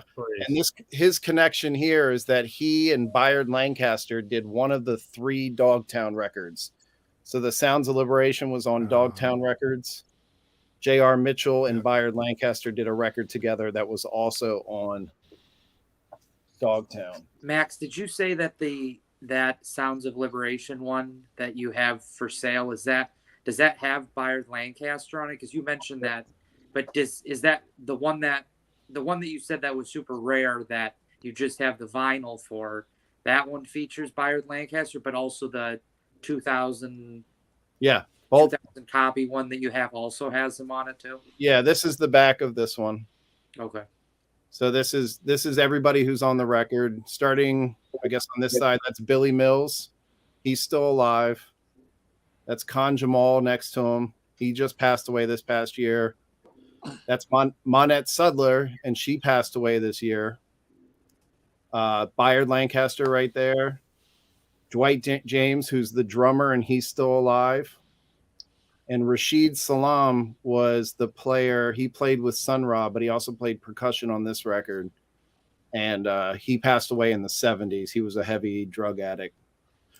And then there's one other guy in this group named Omar Hill who never took pictures with anybody. But if I can find it quick enough, Omar put a really great... This is an Omar Hill record with Art Webb. And this is really interesting because this is the entire Sounds of Liberation band without the drummer. They use a drum machine. So it's got this synthy like drum machine thing on it. It's very cool. It's a different kind of style. But that sounds interesting. And there's a kind of cool little picture of Omar was a percussionist, and there's Art Webb. Cool. But they do like a cover of Afro Blue. They do some really cool stuff. Oh, nice. Bayard was probably the most well-known out of everybody. Hey, Max, do you know a person named Suzanne Cloud? Sure. Yeah, she's like the head of the Philadelphia Jazz. Because my buddy's companies put out the Hassan records. Nice. That's how I learned all this stuff. Yeah. Yeah. Suzanne and I just talked about 3 days ago, and she and a woman named Diane Turner are doing they're combining their organizations to get a big grant is the idea. And she came to me to ask for an idea of what if I had, $10,000, $20,000, what would I do? And I said, I just told her, I said, I have all the Catalyst tapes. What do you want to do with that? So we'll see if she comes through on that end, but that would be what I would do with her. Yeah, she's I get her. People should sign up for their newsletter because she's the only kind of organization I know of that does a great job of promoting Philadelphia jazz. Yeah. I mean promoting jazz from a city, from a region and stuff. Yeah. Obviously it's just her and Philly, but she's great. Yeah, she has a record too. She put out a cool little jazz record. This is a private press Bayard Lancaster record. Very cool. So when you say private press, what is there a pressing name, like a label name or anything? No. Okay. It literally just says Bayard Lancaster personal testimony. Max, do you see those records more frequently in Philly? Because those are like super rare. So you don't even those. Okay, I didn't know if that was. The other thing is I don't get rid of them once I find them. So I've got a sealed copy of this. I've got I've got a couple copies of each of these because I don't know. I'm an asshole like that, I guess. I wouldn't say that. But to me, again, it's that going over and beyond. Like I want, I want them. I want them for I've given away stuff, and I'm not trying to toot my own horn, but the families come to me and they say, like, we want to hear my dad's music, and I'll either give them the tape or give them, try to copy. I just want to make sure I have the stuff on hand, in case a family does come to me. That's great. Everybody knows this one, I think, maybe. You guys know that? This got a reissue by a company overseas called Jazz Is, something like that. No. This is an incredible. This is Khan, who is the leader of Sounds of Liberation, and this is probably his best solo record. So it's just solo vibes, is that? I think so. A lot of the Sounds of Liberation people on it. Okay. So Omar Hill, Dwight James, Sonny Murray, the drummer, Bernard Samuel plays piano. Very cool. Oh, Sonny Murray's on it. Very cool. Yeah. I mean, I don't know like a lot of the small independent labels like that. I know a little bit, but I don't know much of that stuff at all. Well, they never had distribution, and these are all self-released. This is on his own record label. Cool. Yeah. Is that an OG of that record, that Infinity? Yeah, and this is the 80s reissue of it. So this, is any of this stuff like uploaded to YouTube to like stream? Like, is there like you can check this stuff out if you can go to Bandcamp because the company that reissued that's on Bandcamp. Here, I'll post the link. Thanks, Rob. Yeah. Yes, Max. Back in the day, would those things get even out of Pennsylvania or just stay there? If they toured, which they did, they would get out of Philly because people would, the band would bring them. Bayard had a really big following. Bayard went to Paris or somewhere. He went into France somewhere, and he just lived there. He kind of was seeing that the scene wasn't really happening in Philly. There's one story that he was here in Philly in the mid 90s, playing in the subway, just playing for change in the subway. And two European tourists walked by, and they like lost their shit because it was Bayard playing in the subway, and they couldn't believe that he was out there like kind of panhandling for change. Because over there he was such a big deal. That's incredible. Yeah, man, there's some really cool. I mean, I had a guy contact me from Paris who has. You guys know about the Loft Sessions in New York, the Studio We, or any of that? Yeah. So, like in the mid '70s, are all these like really great lofts that they would do free jazz concerts in, and this guy contacts me and we kind of go back and forth, and he says, I have a full Sounds of Liberation concert from 1973 at Studio We. So he sends me the audio of that, and apparently Bayard had given him the audio to that. It's incredible. It's only 3 songs, and it's an hour and a half, so each song's roughly a half an hour. Yeah, I don't know, man. There's so many other like amazing stories of like tapes, of master tapes, of things like that, even like just in this Philadelphia area that like because I was just over working with 90.1 Temple Public Radio, and I asked them about like if they have like a vinyl archive or anything, and the guy said not only do we have a vinyl archive, he's like, we have a tape archive that we like. They have live John Coltrane like concerts that were recorded at Temple University Radio that have never been heard. Like they've never been like, I mean, they were played that day that they were recorded, but they actually recorded those tapes and they still have them. Wow. Like they're sitting in a library at Temple. And I was like, oh my God. Like, I was like, if you ever open that library and let somebody in to like talk about this, like please call me. So like, I mean, No, man, there could be things that come out there. Yeah, let's hook you up with Zeph Feldman, right, Mike? There is rock. absolutely. There is one. There is a John amazing. Coltrane one that was live at Temple. I don't know if that's different than what you're talking about, but that's there's like a, and it didn't come out very long ago. I don't even know if it's an official thing or not, but I've seen somebody that has a vinyl press of like a live at Temple University thing. I don't know if that's the same thing that you're talking about, or if it's just like Now that you mention that, I actually think it might be, because when I was talking to the program director, or the general manager, Bill Johnson, and he was saying that somebody got a hold of it, because one of the reasons why it's so crazy with their master tape library is because back in the 70s and 80s, and even probably later, it's just a college radio station. So like there's no formal, like this is how we archive things, or this is where the rights go for things, or anything like that. So I think he said that some of those tapes did get leaked and were like unofficially released, and that might have been what that record is. This was another one. This one here got put out from Vinyl Me Please. This is the Nat Turner Rebellion. Now this is from Drexel University in Philadelphia, and they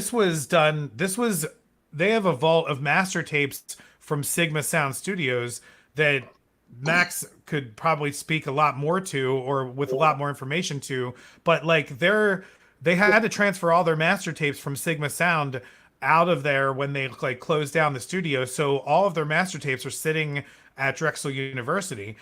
In some of those master tapes, there's records like this one. There's like entire albums like this that were never released. They found this one, and the music business class or whatever at Drexel put together like a project to be able to go and find all the licensing for this, and then to go through Vinyl Me Please to put out this version here with like this obi, and it's got it was done with it's one of their classic record of the months from I think it was 2017 was when it got reissued. Yeah, that's an early. But this the white obi is a little early. Yeah, I love these early white obies, and some of the earlier ones too still had a drink recipe on the inside too, that you could pair a drink with your vinyl. But the Sigma Sound though, they were saying in a video that I saw that they actually have because David Bowie recorded Young Americans there, and they have an entire alternate version of that album that's never been released, that's on tape there, among like other things. So it's not the whole album. They have outtakes from Young Americans there, but yes. And those tapes, when it transferred from Sigma to Drexel, the David Bowie tapes went missing. So Drexel receives thousands of tapes, and there's a catalog, a list of all the tapes that we're supposed to go over. And when the students are checking in the tapes, the Bowie tapes were not there. And 6 months. So Max, go ahead. I was just going to say, do you engage with like the archives in the university for some of your work? Well, hold on. Let him finish the story about David Bowie. Come on. The David Bowie tapes ended up on eBay about 6 or 8 months later. Yeah. And David Bowie, his company, whatever his estate. His estate found out they were being auctioned off on eBay. Now they knew that they were missing from the Sigma tapes. So they set up a sting. Basically, they asked whoever it was on eBay to send them audio clips. And once those audio clips were sent over, they were now distributing his music. So then they went after him with a cease and desist. And then the tapes actually ended up at Drexel on the following Monday. The tapes were on the archivist's desk, because it was like some young kid who was a banker in the city. He like worked at a bank downtown, and he had just found these tapes, found the auction. The storage unit had been, the payment had been lapsed on those tapes for a certain period of time. And so the owner of the storage unit started selling off tapes to make up the money. And so he sold the Bowie tapes for $200 a piece. They also have unreleased Stevie Wonder in there, which is amazing. In Yeah. between Secret Life of Plants and Songs of the Key of Life, he spent 48 hours in Sigma using the MFSB band, the backing band from all the Philly International stuff. And he would just work out songs, and they have all the tapes for all that stuff. And the first time I was ever in there, the archivist, has the full session going with all the band and everything. And he starts pulling everybody away one by one till it's just the piano mic and the vocal mic. And in between piano plucks, you can hear Stevie Wonder's beads in his hair as he's like shaking and singing. It was insane. Max, I have a good question for you. How connected are you to Pittsburgh? I have family in Pittsburgh, and is there a reason for the question? Yeah, because Nathan Davis. Yeah. Because I guess he was from there. He taught at University of Pittsburgh, right? But those main records that are astronomical. So here's what I do know. What was the name of that label? Soli or something like that, right? Segway? The Nathan Davis label? Segway. Yeah. Segway, yeah. So, Segway. So from what I understand, they had the studio closed down or something, and they had a bunch of stock, and they just sold off the stock for not much, and people gathered up a lot of that stuff. And on eBay, I bought one of his sealed records. The hull's not centered. I'm so mad about that, but it plays fine. But so I have to imagine, I don't know what they did with all the tapes and stuff there. I don't know if you know anything about that. Do you know by any chance? Well, first of all, I try to stick to Philly because there's enough here. Yeah. Keep me busy. But do you know by chance there was a studio about an hour outside of Pittsburgh called Peppermint Studio? Do you know if it was recorded there? Oh, we can't hear you, Rob.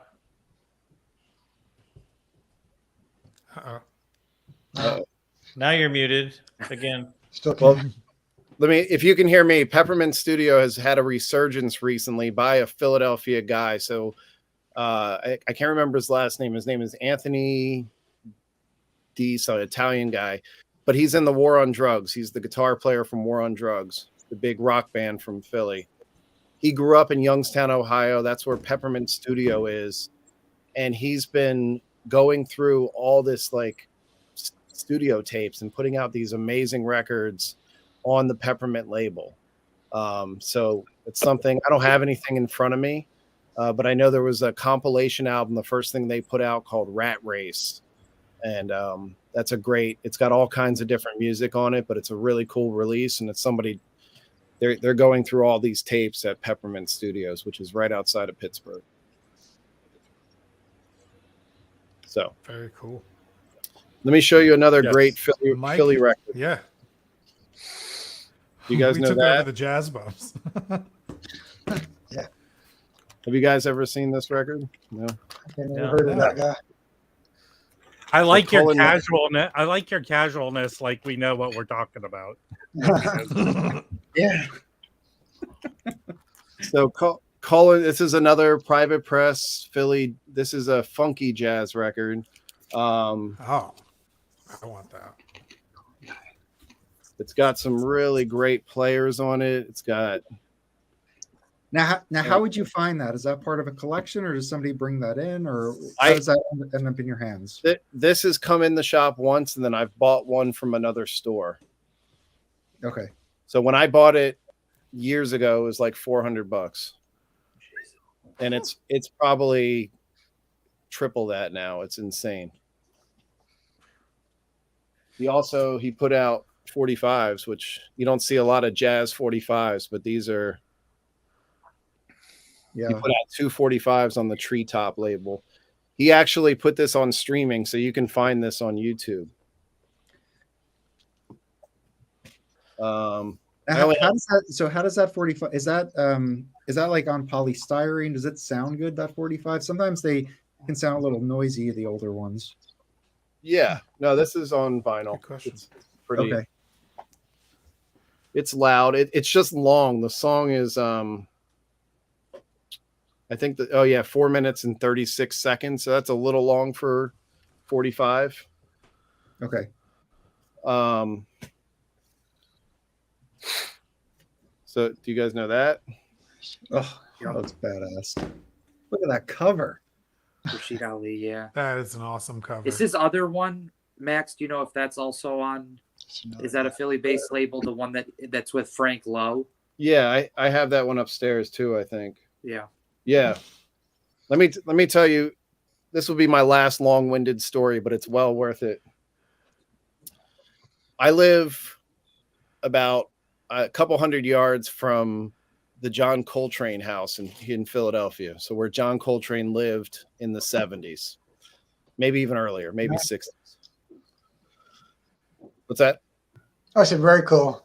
All right. So I'm coming home from the shop one night, driving around the corner, and I see a guy coming out of the Coltrane house down the stairs with 3 crates of records. And the story behind that is there was a guy in the early 2000s named Norman Gatson, who I had known, and he raised money to buy the Coltrane house from cousin Mary, who was John Coltrane's cousin. Okay. He paid $100,000 in 2004 for the Coltrane house. His mission was to restore it and use it as like a museum. He never had the funds to do it. But Norman was a massive record collector. He was an Impulse guy. He had every single Impulse record you could think of. It just an insane collection. Norman died suddenly of a heart attack in his 60s. He left the house to his wife. His wife carried on the tradition of taking care of the house and all that for a while. She died unexpectedly, and then they left it to their children. So when I see this guy coming out of the house, I was freaking out because I thought that these were Norman's records, and I didn't know who this guy was. He was younger than I was. So I parked and I went back around the corner and I stopped the guy as he's loading him into his truck. And I asked him the backstory, and he said he was Norman's godson, and that cousin Mary, who was still alive, had given him permission to go in and take his, favorite records of Norman's. But I could totally tell this guy just wanted to sell everything. So I said, I own the local record store. Can I buy, can I look at these? And I go through one of those long milk crates, and I swear to God, there was like 10 Strata East records in there. There was like Meters records. It was everything. It was just anything and everything. And I was just like, oh my God. So I bought all 3 crates off of him for a crazy amount of money. And I asked him if I can go see the rest of the records inside the house. And I should have known this, and just from whatever, but he says, yeah, you can come back tomorrow night at 10 o'clock and meet me here, and I will take you in. So I go back the next night. I go inside the Coltrane house. I go up the stairs into the 2nd floor, and I see records in one room. And then I kind of turn the corner into the middle room, and there must have been 50,000 records in there, up to my neck, in piles across the floor. So I took off the first pile. You couldn't even get in the room. So off the first pile, I take a handful and I move it aside.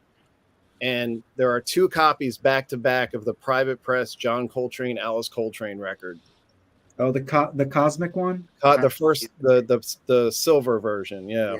Okay. So 2 copies of that. So I put that in my pile, and I was like, I'm never going to see this again. And then I beelined it. There was, out of everything, everything stacked on their back, and I knew they had been in there for at least 20 years. So I beelined it to the back of the room. I made a path to the back of the room where there was a shelf filled with records. And I started going through that wall, and that's where I found the Sounds of Liberation. I found the Owen Marshall, which is like a California Private Press record. Mm-hmm. All the Meters records, the Rashid Ali records, anything and everything. It was just all there. And again, I was paying him a ton of money for this thing, but it was what were the condition of these records? They varied, but most of them were VG and up. Yeah. They were taken care of. The problem was the ones on the floor were all stacked. But about a half an hour into it, the guy says, we got to go. We got to leave. And I said, what? I'm just started. And so I only got about a crate worth of stuff because I was being more picky at this time because I was spending so much money and I was able to go through stuff. And after I left, I was never able to go back in. He never let me back in. He gave me some bullshit story that I wasn't paying him enough. And whatever. I don't even know if they might still be in there. There's been more than one occasion that I've walked around the back of the house and looked up and been like, man, I wish I could just break in there. But it comes to find, I came to find out through a friend that it wasn't only Norman's collection. At some point, Rashid Ali's family had dropped off all the records there and they put them all together. So that was Rashid Ali's record collection as well. And then that's my story. How long ago was this story? Did this take place? 2018. I opened the store in 2015. Yeah, I was about 3 years into it. That's But crazy. I was buying records out of the Coltrane house for a brief 24-hour period. What's the situation with the house now? Is it still owned by the? It's so. Yeah, this is I guess a good wrap up to the story. I got a phone call one night. I was at my warehouse, and my house is very close to the Coltrane house. So a friend called and said, is your house okay? It looks like there's a fire. So I came running, came home, and the fire, the 33rd Street where the Coltrane house is, was all blocked off with fire trucks. And so I run around the corner and I asked the first fireman I said, is it the Coltrane house? And he looked at me like he didn't know what the fuck I was talking about. And then I could see that it was 2 houses over. But in Philadelphia, everything is row houses. Yeah.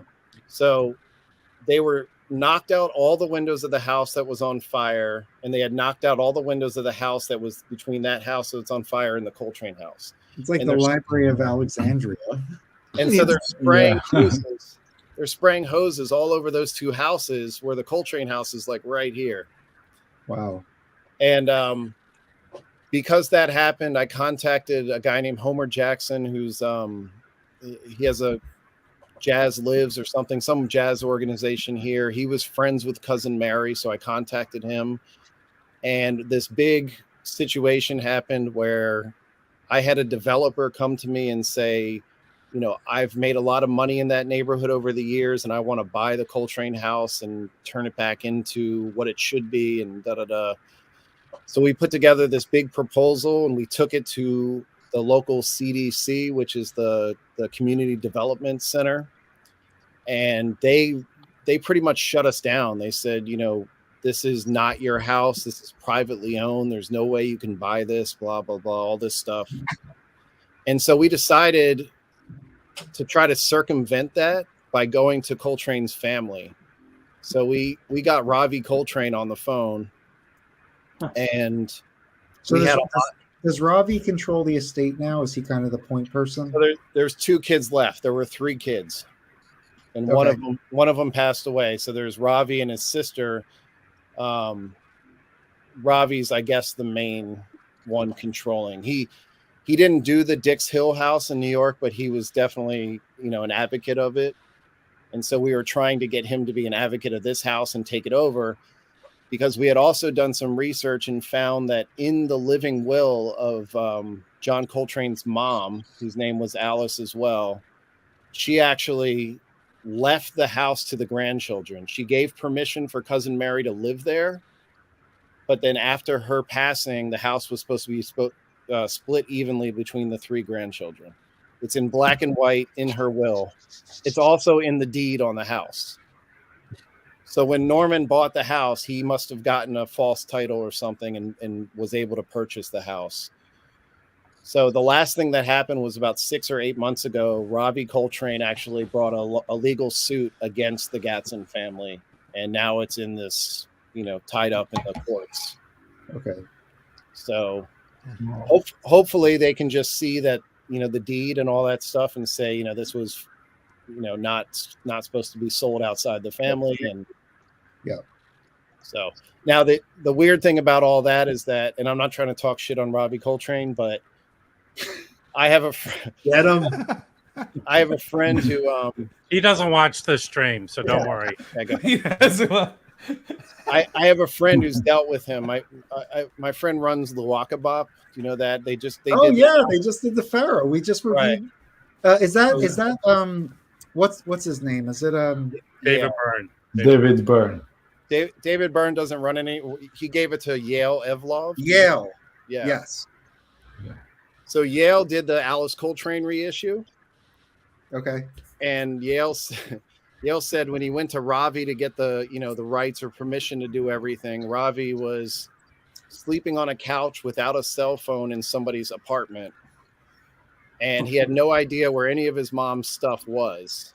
So Yale had to go fly to California, where they found all of Alice Coltrane's stuff in a warehouse somewhere. Oh, shit. That Ravi had no clue. So nice. This is what they just put up. Wow. Now, I did a little Oh, unboxing. hold on, Oh, Mike. I'm sorry. He Sorry. wasn't done yet. Okay, No, I'm sorry. It's fine. No. Listen, he's dropping shit on Ravi Coltrane. Yes, sorry. You're trying to change the subject. Be polite. Yeah. Be polite. Yes. So yeah. So No, finish the Ravi Coltrane It's bashing. fine. Ravi got it together enough to bring a lawsuit against the Gatsons. The Gatsons countersued. The daughters countersued, and basically what they said was something like, if he wins the suit, he needs to pay us back that $100,000 that my dad bought the house with. That was the countersuit. So I have no idea what's happening since then, but the house is in shambles. It's completely messed up, man. It should. There are no records in it. There are no records in it. I don't know. Huh? I don't know, man. I always look up in the second floor window to see if I can see.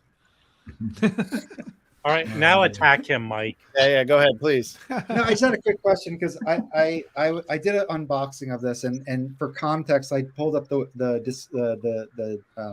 Discogs page.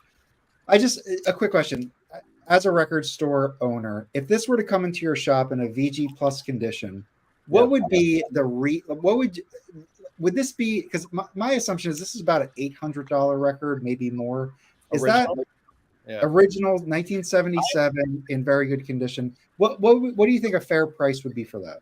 I would just have to see current sales. I had the original about 5 years ago, and I can't remember what I sold it for. But it wasn't $500. It was probably $250, $300 maybe. Okay. But I've only seen one copy of it. Over the summer, Mike, I saw a copy at a place in New Jersey. I'm not going to say what it is, but it was $350, and it was in probably VG minus condition. And it was not. I mean, the record is. I mean, you had said in your review that the record they were kind of hoping that it was going to be like his Impulse titles, very spiritual, very free, and it ended up being much more like melodic and just kind of. I mean, it's very disjointed for the session, but it's very soft, and so it's got to be in good condition. Otherwise, you're wasting your time with it. And so that's my take. I remember going to that place, and I was hopeful because I was like, man, I'd love to find an original of this. This was before I think the reissue had been kind of posted about, but I was hoping that it was going to be in good condition, and when I played it, it was like I can't even. This is like $100, maybe $75, but I think it used to be in the last 5 to 10 years. It probably was a much lower priced one. I don't know how much it's changed since he died last fall. If it's really skyrocketed since then. I think the lore about it is that it was this thing has been around for a while, though, right, Joe? Yeah, I mean and I think it's a tough one because there's a few different cover variations in 77, and then there really isn't much. It's almost like a lot of that amazing stuff that Max just showed us from Philly, where it's private press type stuff. I mean, even though Indian Navigation really isn't private press, but it's a similar thing where there really isn't a lot of releases of it. So But I don't know why that one is because it's not like that is at a seminal point in his like career. No, I think it's the story where it was a contentious thing between him and Indian Navigation. Right. And then that also, might be why, like, Pharoah his Sanders first- is collectible, just generally collectible, and that is a very Yeah. side A. I could put that on if people were over. I could put that. It's not a hard record to listen to. It's chill. Right. Well, here's like a his first- Can I ask Max, getting around this record? So there's not 100% on what this was sourced from, and obviously you have tapes, but you're also finding rare private press records.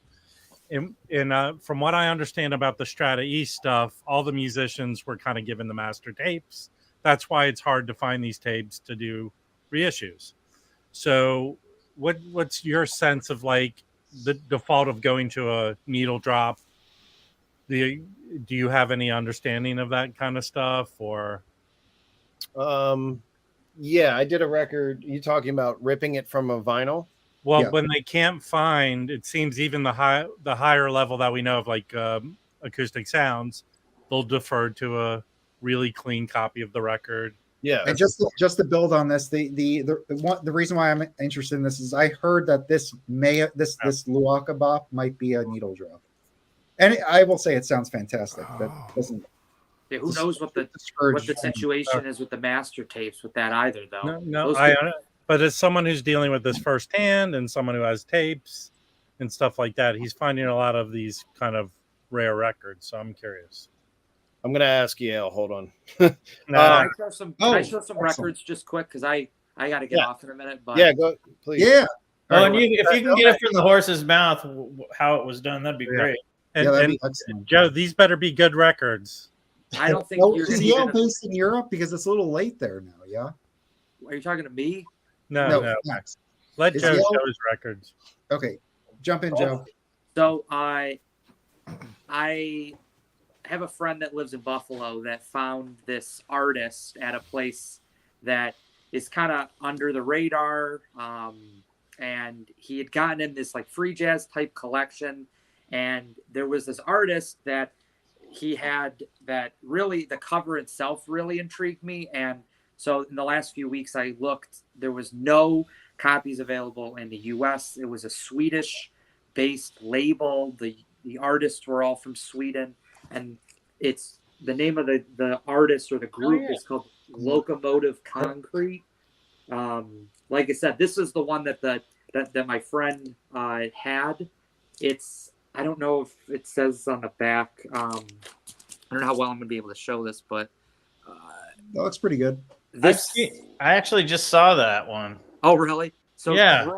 Drawer Freiler is. I was looking up him on I think it was just Wikipedia or something, and he was originally from Israel. So he was born and raised in Israel, and when he got out of high school, he moved to Sweden, and at the time there was a law in Sweden that said that you couldn't have dual citizenship. It didn't really explain why he decided to go to Sweden. I don't know if it was just I think he had an interest in music, and maybe there was some push for him to go to Sweden for, I don't know, jazz or something. But he ended up moving to Sweden, and he has a few records. There's, I think, 3 or 4 records on this by this group. So that's one of them. Another one that I picked up. How is that one, Joe? I haven't played this. I streamed a little bit of it. It was great. It kind of reminded me a little bit of like a Peter Brotzman type thing. Okay. Very, very like. I saw the cover, and remember that artist Robert Longo from New York that did all the people. Okay. Yeah. It reminded me of that, and it looked really interesting. So yeah. So that's one, and then that one I bought from a guy in France on Discogs, and then this one actually came from Sweden. This is The Sky Is the Limit. So that one was the self-titled. This one is, I think, the second or third release. Similar vein, just free jazz. I was really excited to be able to find these. These are not. This one I think was like €25, and the other one might have been. Is the Israeli guy the main guy? Is he a horn player or? Yeah, he plays. I'm sorry. Yeah, he plays multiple reeds. So he plays, I think, mostly. This one he's on curved soprano, soprano and tenor sax.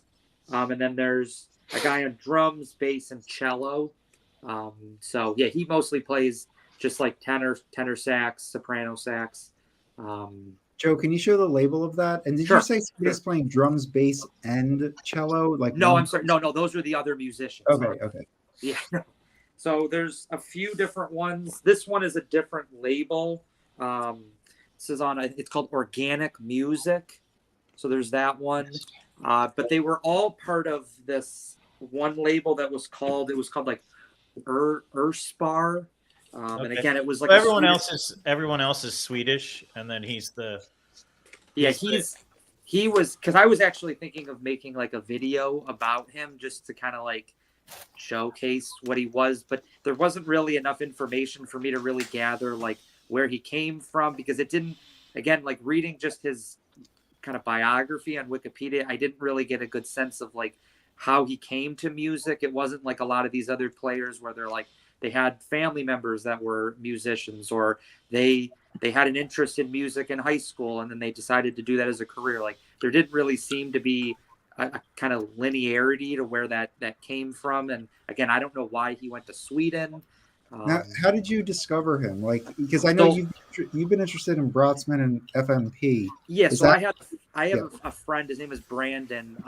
Faust in the Head is the name of his Instagram, and he lives in Buffalo. And I had kind of just messaged him over the summer about this one store, and he had showed me just what he had picked up recently, and one of them was that first Locomotive Concrete one. And again, the cover just really intrigued me. And when I found that it was like a horn-led session, and again, as you said, Mike, like my interest in kind of Peter Brotzman recently, that really sparked it. And it wasn't until the last few weeks where I decided to try to pursue it. But again, it's one of those things where the records are not super expensive. I don't remember how much I paid for that second one, but the self-titled one, or sorry, the Sky is the Limit one, I think I only paid like maybe equivalent like $30.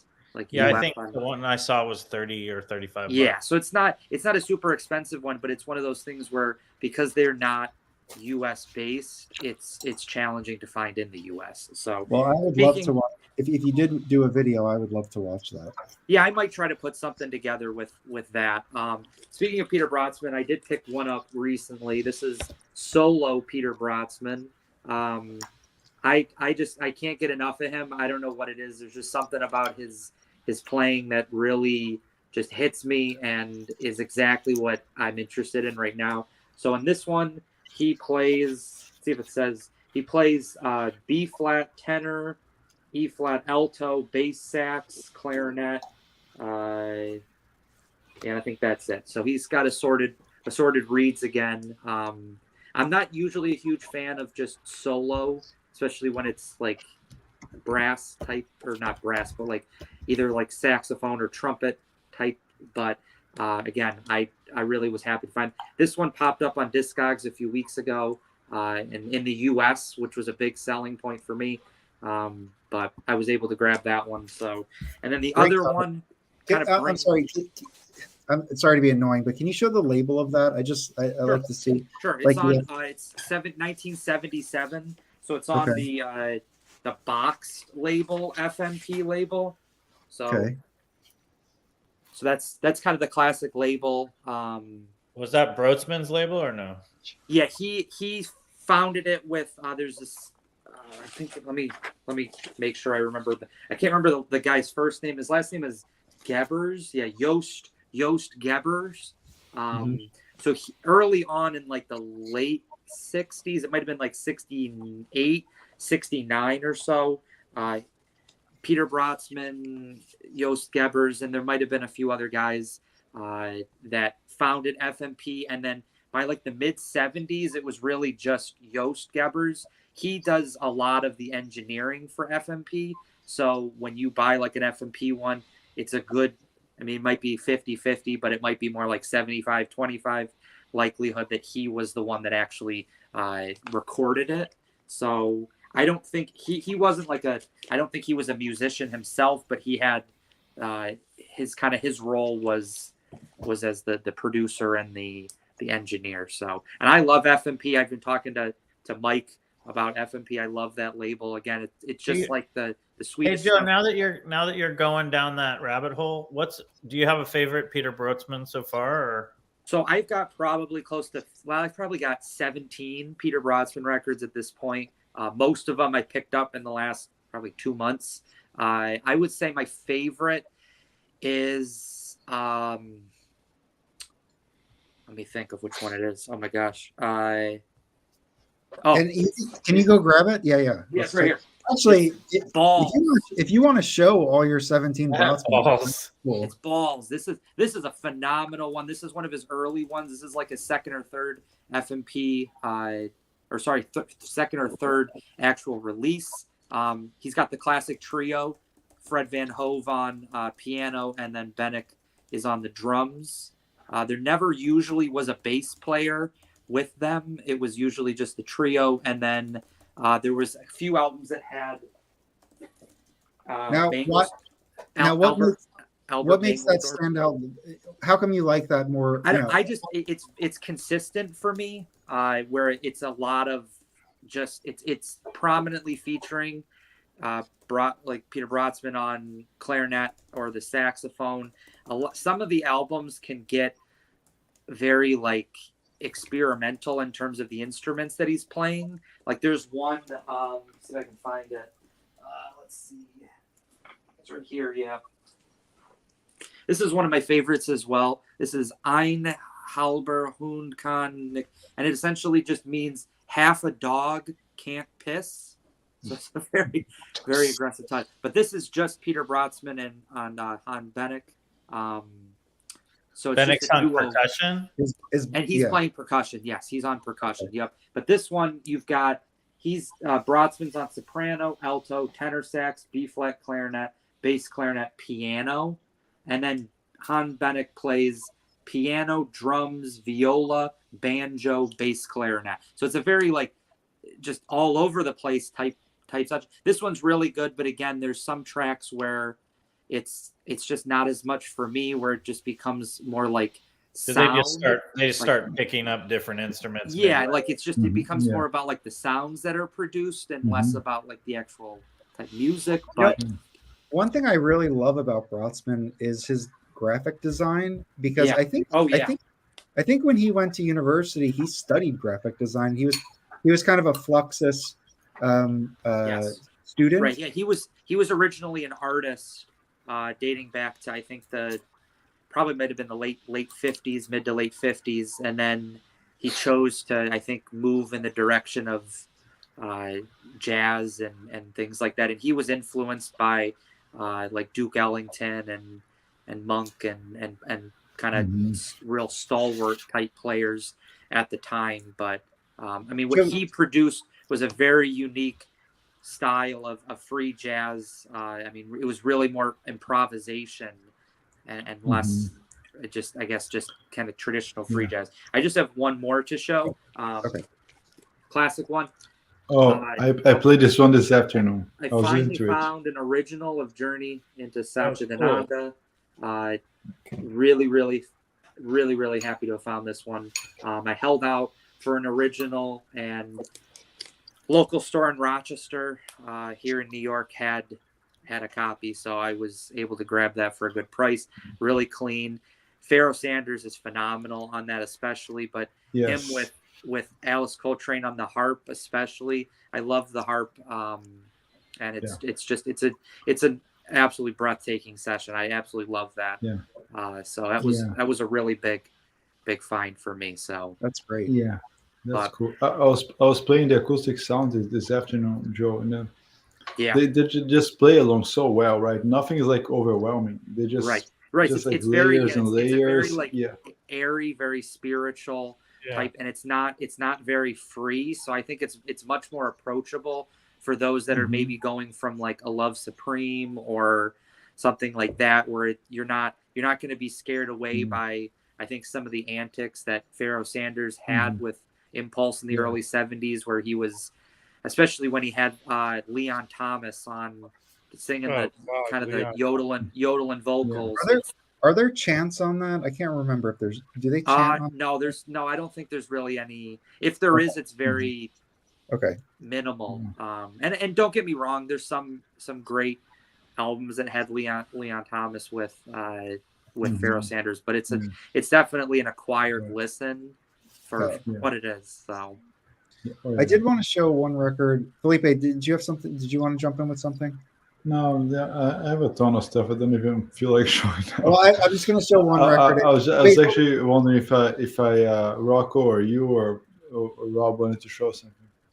I have a few I have a whole stack, but based on what Max just did, I'm only comfortable with showing two. I know.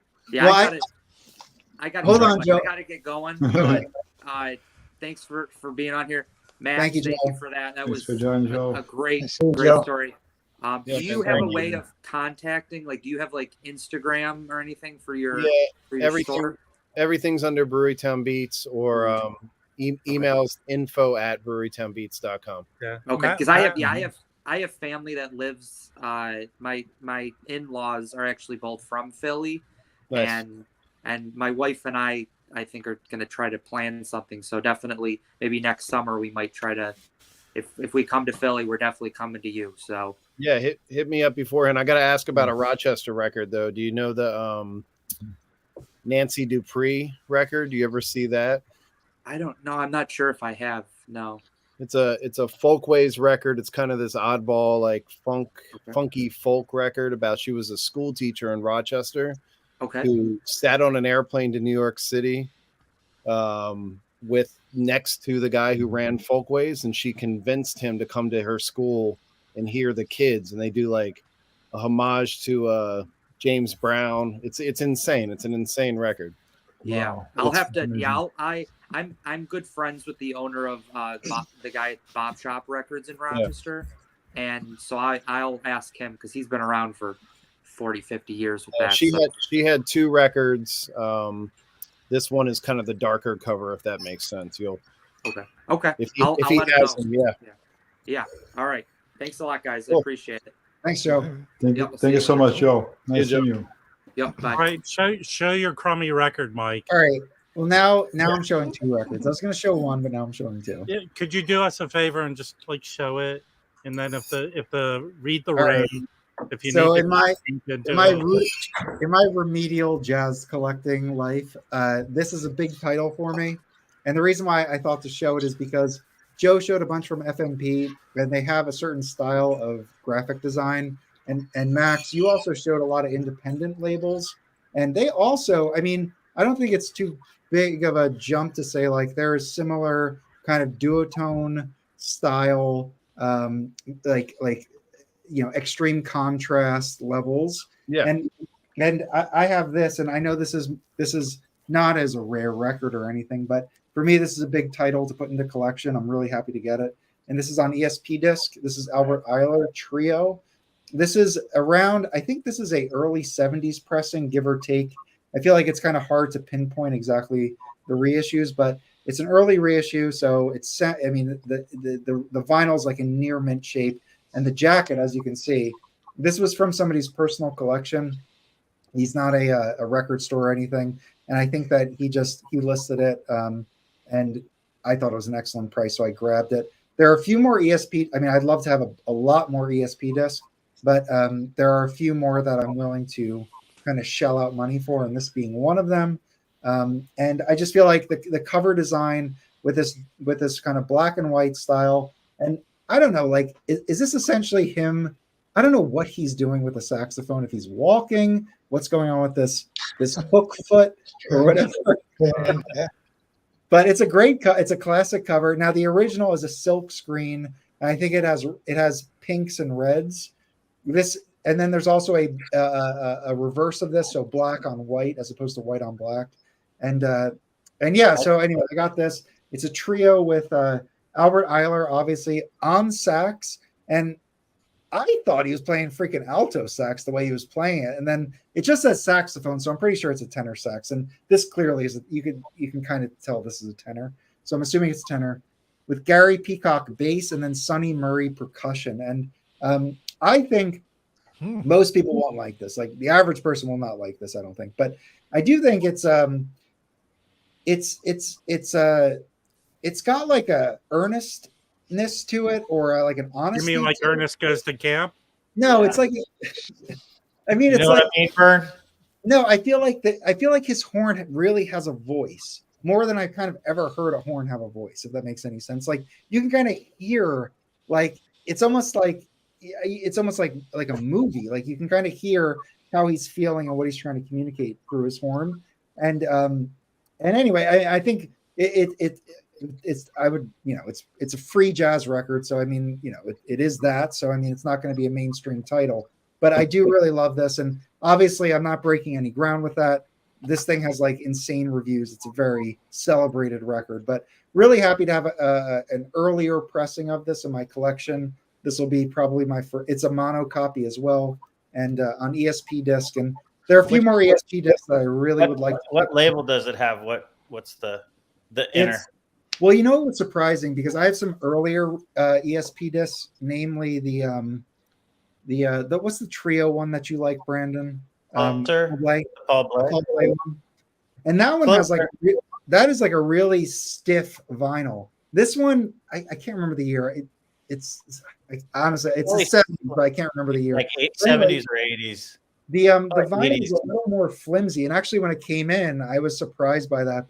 But Joe, who just left, has the same exact copy, and he was I don't know for sure, but I think what they would do is they have the original metal, and they just like put off, do like 1,000 pressings, and then 6 years later they just take the same and do it again, and whatever vinyl they had was, so I think that's right.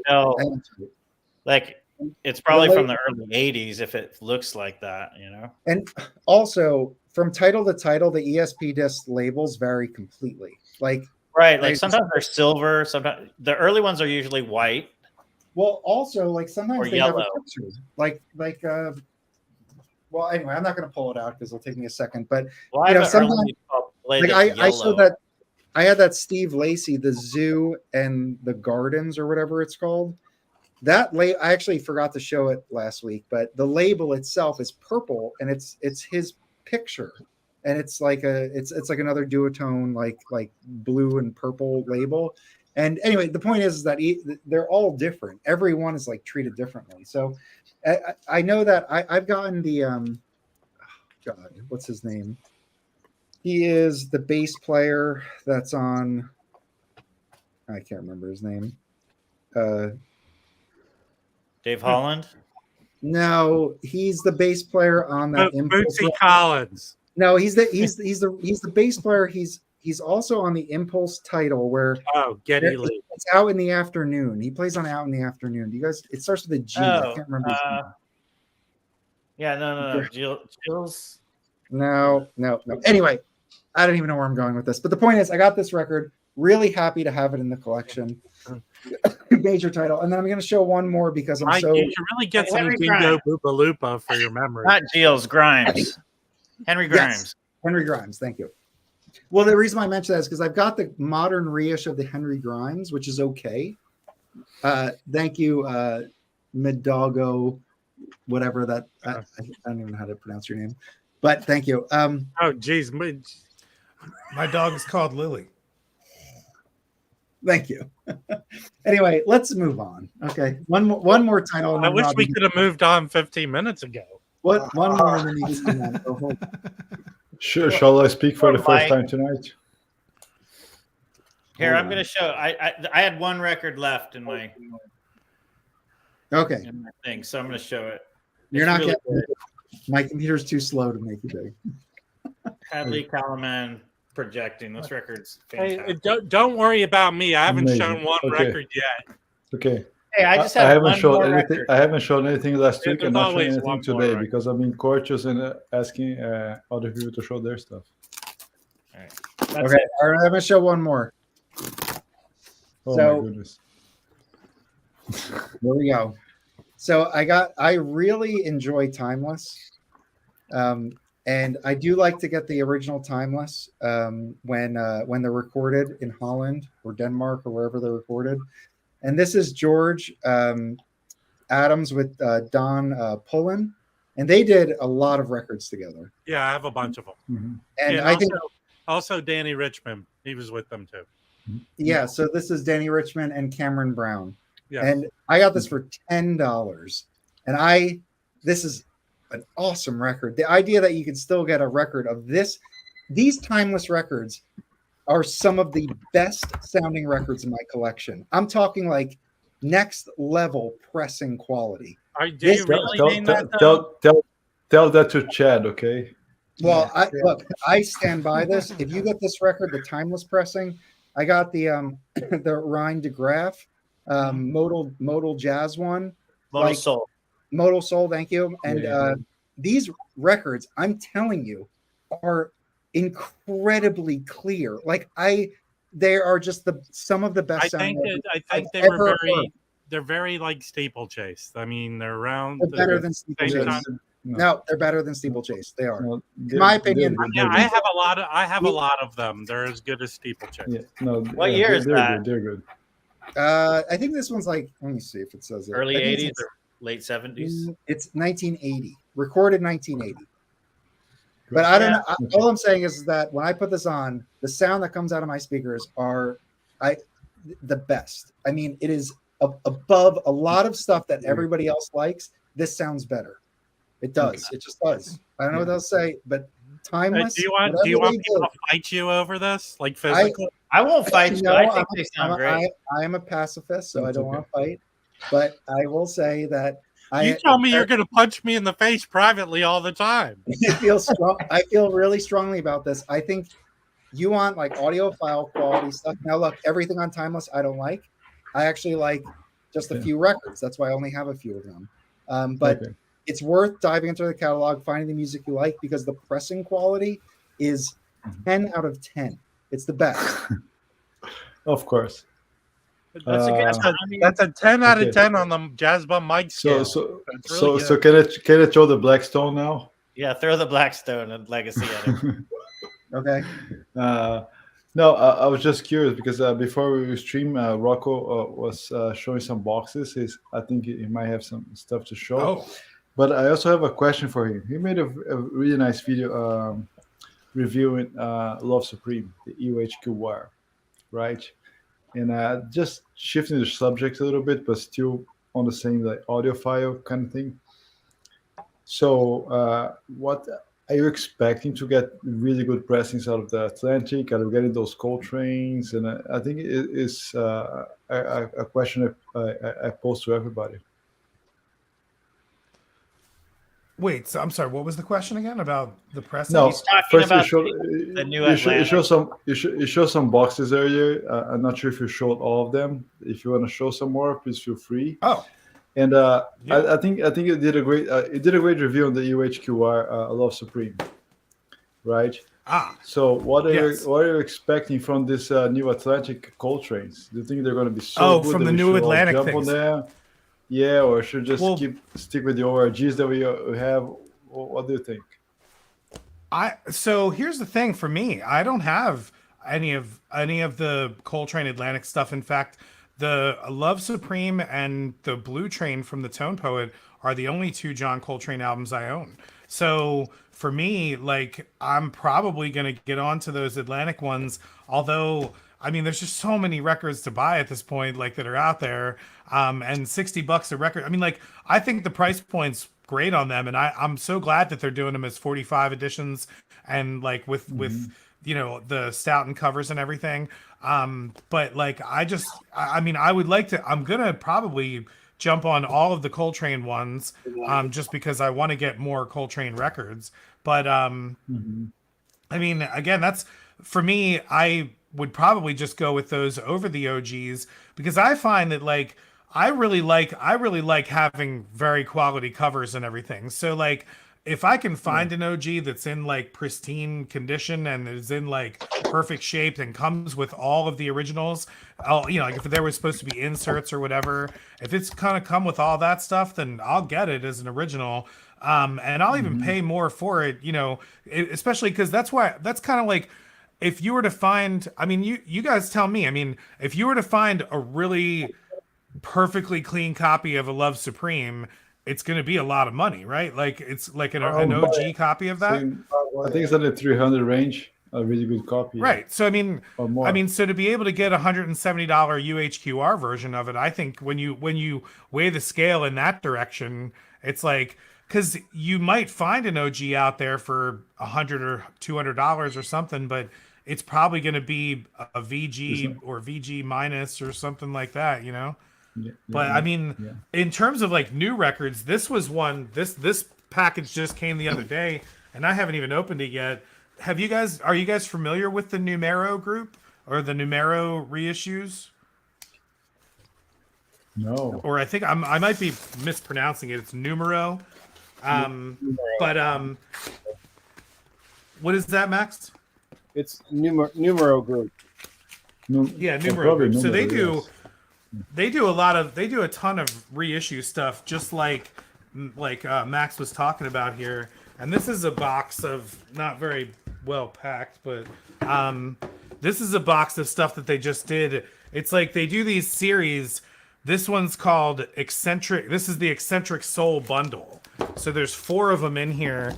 There's Eccentric Disco, and then Eccentric Deep Soul, and then there's the disco again. And then here we go. Eccentric Northern Soul and Eccentric Funk. So like these ones are all like the blue. So they just put out this one. They have a couple. There's like a black version. And then there's 2 different color blue versions. These blue ones you had to get with this bundle of 4. And then they actually just put out another one called Eccentric Boogie as well, which I think is all like boogaloo type stuff.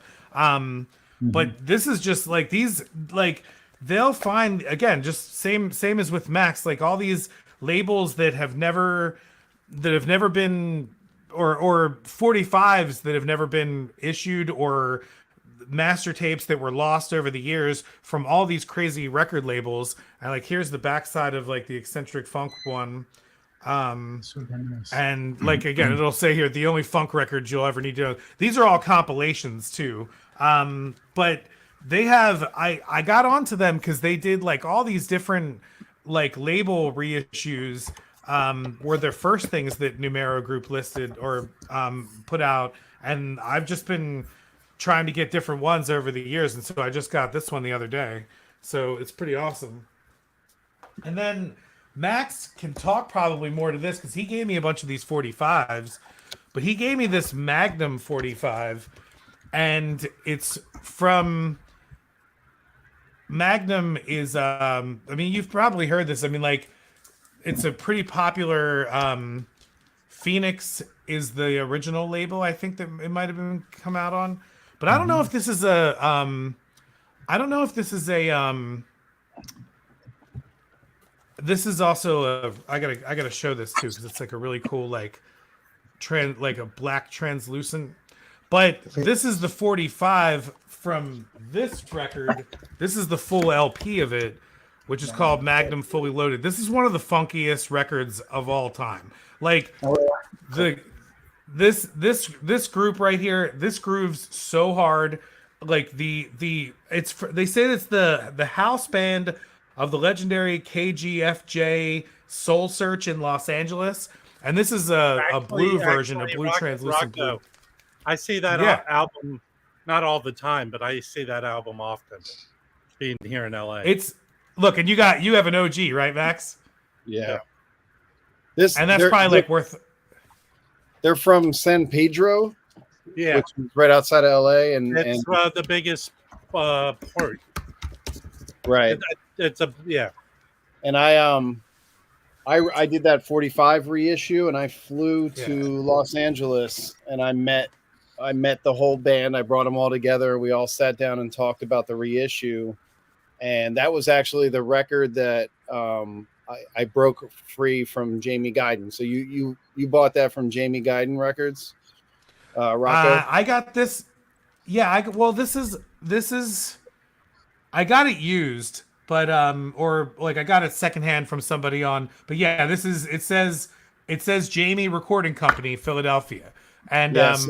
I was trying to look up what that was because I couldn't figure out what that was. I was So going to ask you about it, actually. all the early reissues that I did, I have them here somewhere. The Ambassadors, the Honey and the Bees, the Magnum, the Winfield Parker, the Latre Femme, all that was from it's the longest independently owned record label in Philadelphia. It's called Jamie Guyton. They started in the 50s with Dwayne Eddy. They had the Arctic record label, which was that one's on Arctic, which was at the time the number one selling soul record in the States was from Philly, called Yes, I'm Ready by Barbara Mason.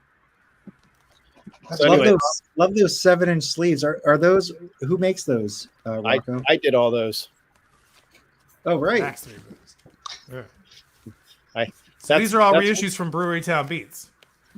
That's when I couldn't afford a graphics guy, so I had my friend draw the Latre Femme.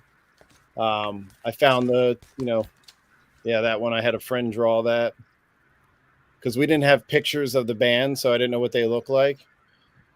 The Winfield Parker, I think it's great. Yeah.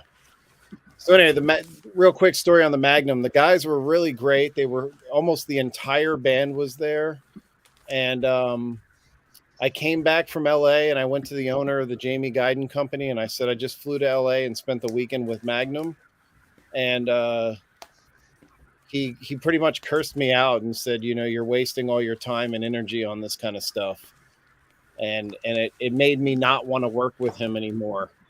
So we were actually planning together to do the LP, and after I left, it took him about another year, and he put out the LP. So this reissue here, and those are from the master tapes. I held the master tapes in my hand. The mix down tapes, we didn't get to remix it, but I actually had the original masters. And that company was bought by Jamie Guyton. Jamie distributed one of their 45s, and they liked it so much that they just bought the entire Phoenix label. So they own all the rights to all that stuff. Wow. I was going to ask you about this stuff. I mean, and then these ones too. So I was going to ask you about this one too, because this is one of the funkiest.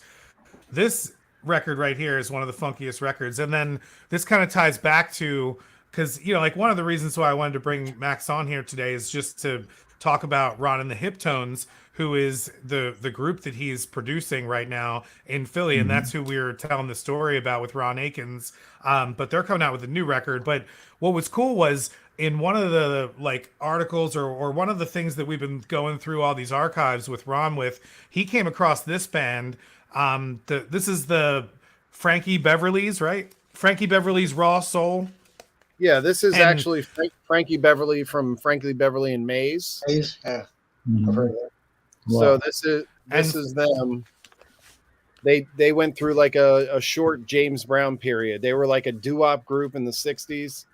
Then they did this in the early 70s called Raw Soul, which was super funky. We had the master 2-inch tapes on this. Good. So we were able to remix and then also strip the vocals out of it. So there's an instrumental side on it. This is when I had enough money to hire a graphic designer. That's why those graphics look so amazing. So that was really incredible. And here's another one too. I mean, this one here, the Ultimates. And real quick though, back on the Raw Soul, because why I had brought that up was Ron was actually talking about when he was in United Image, he came across these guys like somewhere in a bar or in Philadelphia somewhere, and it was just funny how it was like turf war kind of stuff. It was like these guys are like, oh, here comes the United Image, like crawling up on. I just think that's kind of stuff is so cool that like there was enough Philly soul groups back in the day and enough bars that there was like almost like wars about it and stuff. But this one, Max, real quick, the Raw Soul, they you're absolutely right. They used to be like the hottest house band around. So Frankie Beverly came out of this tradition where they would like put on these showcases and bands would literally battle each other, who could be crazier, who could have the better songs, who can get the girls up dancing, like all that kind of stuff. So Frankie Beverly was known for throwing an amazing show back in that period. And then I want to answer a couple of in the comments here. Jeff Beaumont said Daryl Hall first single was on Arctic. The first 2 singles were on Arctic, and they were under a group called the Temp Tones, which is just an amazing early kind of like R&B soul group. So, and it was Daryl Hall from Hall & Oates before he broke into Hall & Oates. Cool. I didn't know. And Daryl changed his name. He changed his last name was crazy. H-A-H-L, not H-A-A, not H-A-L-L. So, Yeah, I mean, like, and this one here is the Ultimates, which is these 3 girls that were like, what, they were 13, 14, and 15, and their aunt produced them, and they went into Sigma Sound Studios and recorded this. I guess they created their own label called Valentine Records, or is that where? that was the aunt's name. The aunt's name is Yvetta Valentine. Right. So this thing is just so awesome. And I was reading on his site because he was selling these too, that they only had like 15. They only had 2 hours in the recording studio, so they spent most of their time doing the first side, and then they realized that they only had 2 hours, so they only had 15 minutes to do the second track that's on this. And then, you know, Max can speak more to this because he's got the master tapes for this and everything. Well, no, actually, that's a needle drop. That's a copy from my original record. But the cool thing about them is that I was able to get them back out performing. We actually went to California last August. We played in Chino. Was it Chino? Yeah, Chino. Chino. Palisades Park or whatever it is, Palisade Park there. So we these, you know, all the lowrider guys, they brought us out. We did a show for first time these girls in 50 years performed in front of like 2,000 people. And they had a great day. And Sacred Souls was on that show. So was it at a car show? Wow. Yeah, the guys, they did a whole day. So it was like a car show, and they had Nice. the Sacred Souls. They had us. They had another group that I worked with called the Neurons, which I think you have the Neurons record there. Yeah. These ones here. This one's great. It's near Riverside. You were near Riverside, right? Yeah, it was kind of on the other side of town. Yeah. But it was great because it was good to see them, perform in front of, 2,000 people who actually love their music, where on the East Coast, nobody really messes with lowrider stuff. That's nice. So yeah, it was really fun, man. It was good. That's awesome. I mean, like, and then I was at Max's shop, he was, showing me all this stuff. And what is the name of the artist and that 45? Well, and also real quick, because you had, speaking back to the Ultimates, I'm going to get off track real quick, but you said that this was a needle drop, and actually you have this available. You have the original on Discogs right now for like $7,500, right? Like, yeah, I think I saw that the other day. I was like, holy shit. It's because I don't want to sell it. No, I know. It's super cool though. That's great. But then you showed me the one from that artist, the Philly soul artist from the 60s, early 60s or whatever. He was a gay soul singer. Oh, Phil Taylor, yeah, Phil Taylor 45. That's an incredible record. I mean, again, just a small label in Philly where a local guy put out about 5 or 6 releases, and he put out in 1965. He put out an openly gay black man singing about his lover. On one side, it's a love song. On the other side, the guy sings the high part and the low part, so he's singing the male and the female parts. And it's very odd, but it's also a beautiful song. And then just to think how progressive this young black record label owner was to put out a record like this in 1965 in Philly, just an incredible story. So yeah, that's Phil Taylor. The label's called Blackjack. If you want to look it up, it's on Discogs. Phil Taylor, Filtayler, LOR. Yeah. The record's amazing. I mean, it sounded like I thought it sounded so good listening to it in the shop there. Philly had everything. Philly had one of the best studios of all time. They had Sigma, where Bowie came and Stevie Wonder, like we talked about. But all of the Philly sound started there. So MFSB, Philly International Records, Dusty Springfield recorded there. It was just the place to be in the early 70s. And then we had major distributors here. We had record pressing plants here. Disc Makers is from here. So we just had everything from beginning to end. And that's why, plus we weren't as expensive as New York. You come down an hour and a half and you can press your record for cheaper. So that's why Philly was such a big deal back then. Hey guys, Very cool. how much longer are you going to be on? Another hour. Let's see. Care if I show a few records? Yeah. Yeah. Go ahead. Hold on. Yeah, don't worry about me. I don't have any. Okay, first of all, I've been trying to. I've been off screen, but I'm still like making people beg doing the production piece of this. I need to run to the bathroom, so Dave, I'm making you beg, and I'll be right back. So, Mike, I can control everything. okay, all right. Well, this is. I just wanted to. This is the Walmart version of this album, blue vinyl. First time I ever heard Yeah, it. Plays I have good. that. Yeah, It's from That's the same metal. plate, yeah, same metal parts as the acoustic sound. yeah.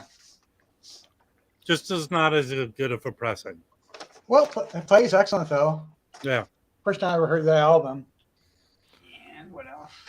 Yeah, it's not pressed at QRP, but if you get good ones, it sounds really good. I got a good one. Mine sounds great. This is kind of standard easy listening jazz as I found it at Remicel. Sergio Mendes. Brazil 66. Real six. Nice. And I found this one at Remicel, Herbie Hancock's Headhunters Band. It's one of my favorite albums. First time I ever. I love. First time I ever heard it before. Paul Jackson sings on that, and Mike Clark. So that's the Mike Clark version of the Headhunters with Mike Clark instead of Harvey Mason. Yeah, Matt but Clark that was drums and vocals. Yeah, and then Paul Jackson's the one that's singing on "God Make Me Funky." It's one of the sickest tracks. Is that an OG or is that a repress? That's a OG. Oops. Yep. Oh, nice. Oh, cool. Blue Arista. Yeah, I have a repress of that. That's a great record. It's a kind of standard. Another great record. Yeah, he's pretty good. Stanley Clark. Original Nimper label. Very nice. Pretty good. I do have to get that one. I've been meaning. That's one of the ones that I don't have. And I found this at different Remicel poll winners. They're pretty good. Shelly Mann and Ray Brown. What is that? It's a contemporary stereo version. Oops. Nice. Yeah. Those sound great. Plays pretty good though. Are the mono albums? Well, stereo albums on the contemporary sound pretty good, just because of the mono albums, I guess. Early stereo. And I found an album without the original cover, unfortunately, but Pete Rugolo, music for Hi-Fi Bugs. Oh, I know that cover quite well. At least the album plays good anyway. Hey, do you guys care if I show you a few more that went like 2 years ago? Go for it.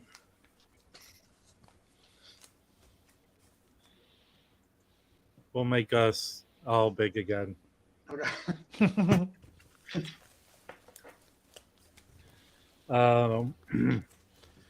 I had just gotten, so we had talked earlier about that Turntable Lab company. Oh, less than Larry Elgert. I don't know if these are the kind of jazz got people you guys like, but I like them. Is that on a 6i? Yes, sir. Really stereo album. Oh, look Cool. at that. They're both good musicians. And I'm sure you love Julie London album. Yeah. She's pretty good. You know, are there any other records on Liberty to collect besides Julie London? Yes, there's plenty. For jazz, I'm sure there is. I can't name. Well, I know that they did other titles, but like, would anybody recommend any other Liberty titles? Well, there's Serge Shaloff, Blue Yeah. Serge, which is amazing. Red Norvo. And then there's also there's a Howard Rumsey with Lee Morgan and I mean a bunch. I think Wayne Shorter's on it. It's a really good. It's a good record. I'll find it. Okay. Are they a New York label? I assume they're New York based, just given the age of Liberty, the Liberty label. Should have looked at. Okay. All right, Dave, what else you got? Oh, Liberty says Hollywood, California on the bottom, actually. Mm-hmm. So not near. Okay. Yeah, I think Liberty is West Coast. Yeah. Is it okay? Yes. Louis Prima. Yeah, I think Julie London was based in LA. You know the story? I think Julie London, she was discovered. She was like working as a secretary in like a movie studio. I read she started acting first. Yeah, and she like was in the elevator with somebody, and they basically gave her like her break. You know, just amazing story. Jack Webb first, and then Bobby Troop. I know that. She even said her voice, like in interviews, she never like praised her singing abilities. She was very modest. What do you got? Pete Rugolo. Richards and Sound. I love Brass. those covers. Yeah. Is that like 60s? Mid 60s? I go by. I was looking Early at my crash 60s? guidebooks. This is originally from the late 50s. The stereo might be a few months later from the gold mine. So that's pretty amazing. Great cover. Another Pete Rugolo album. Trombones, like 2 pianos. Early Mercury stereo from the early 60s. Now, what songs are they doing standards? Or is he writing?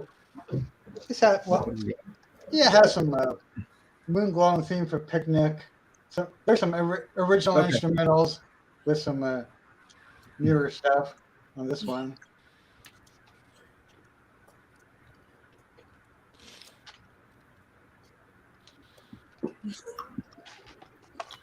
It's another 3 Sounds album I came across 2 years ago.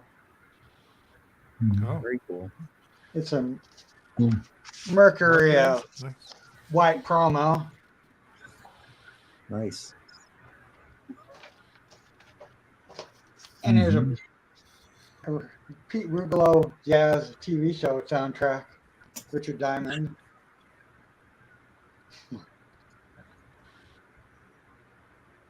Pretty good album. Do you guys go for promo records if you can find them? Like I've kind of been drawn to them lately. If I see promo labels, like if I'm looking for a used record and it's a choice between just a regular one and a promo, I'll tend to go for the promo, only because I've heard people say that, you know, they're usually hotter off the press because they were trying to get them earlier to the record labels. I always like promos personally, but in theory, if it was the first pull off that the metal, then yes. But then of course they might have done the promo later for the radio stations again. But it's going to be pretty good. I think it depends. Like I think that honestly, the early what are you laughing at? Sorry, something else. I was looking at Rob. Sorry.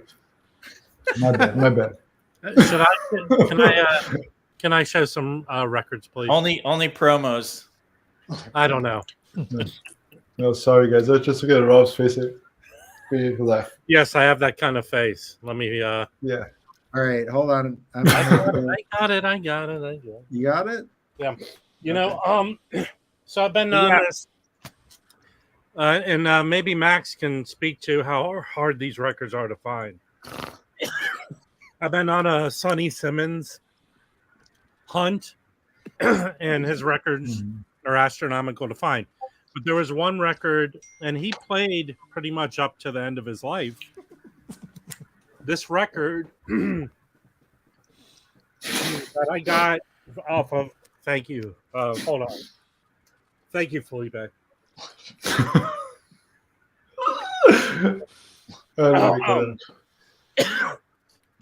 I'm good now. Awesome. This record, I think, came out 2012. Let me take it out of the sleeve. He did it with these. I bought it directly from the guy plays sitar on here, and he was very actually nice enough to send me one of his other records. But this is the only thing I compare it to. If you know the Naked Lunch soundtrack, the way they incorporated Ornette Coleman into the soundtrack, very similar here, and it's killer. It's very atmospheric. Kind of moves into I wouldn't say like rock a little bit, but it's killer. And I think it's a beautiful cover, anyways. Yeah, he has a few more left on the site, but it may be two more left, and it's really good. I like it a lot. So I don't know how often you find Sonny Simmons records there, Max. I never saw this record. I don't. You don't?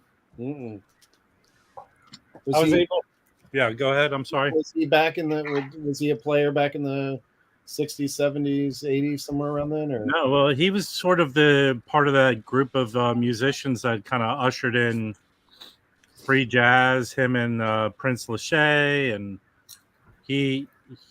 There's a great hour-long documentary on YouTube that I've shared a lot. Because you were describing like a musician that they was playing in the subway in Philly, that these European people, what the hell are you doing here? He was kind of doing that in San Francisco, playing saxophone on the street. Yes. And back in the early 90s, actually Quincy Jones had that short-lived Quest label. He did a couple albums straight to CD. I mean, that's what it only came out to CD. Right. And he had a resurgence sort of in the 2000s going to Europe and, recording a lot of great music, but more avant-garde, I would think, than free jazz. So really good stuff. His two did two records for contemporary, one under Sonny Simmons that I've seen once, and another under his real name, Huey Simmons, which is a double record that people say it's sort of like the way with Blackstone Legacy. Like kind of the same period of time. It was a double record. Yeah, I'm looking for that one. I was able to find this is a Superior Viaduct 2018-17 reissue. Their stuff sounds really good, but I'm sure it's digital and they use their own labels, even though this came out on Impulse. This is amazing. I had thought that the sound quality of this live recording was. This sounds awesome. If you can find, is that a Classic Records press? version? This is the regular 2017 version, 60th anniversary. Or something. Who pressed that? This, I think it was probably pressed at a GZ. Is that what you're asking? It's I mean, who produced it? I just feel like I have a search for Classic Records, and that come like the label, and that always pops up. It might just be being captured by. Okay, That's a great one. I have the CD when it first came out. It's amazing. It sounds really good.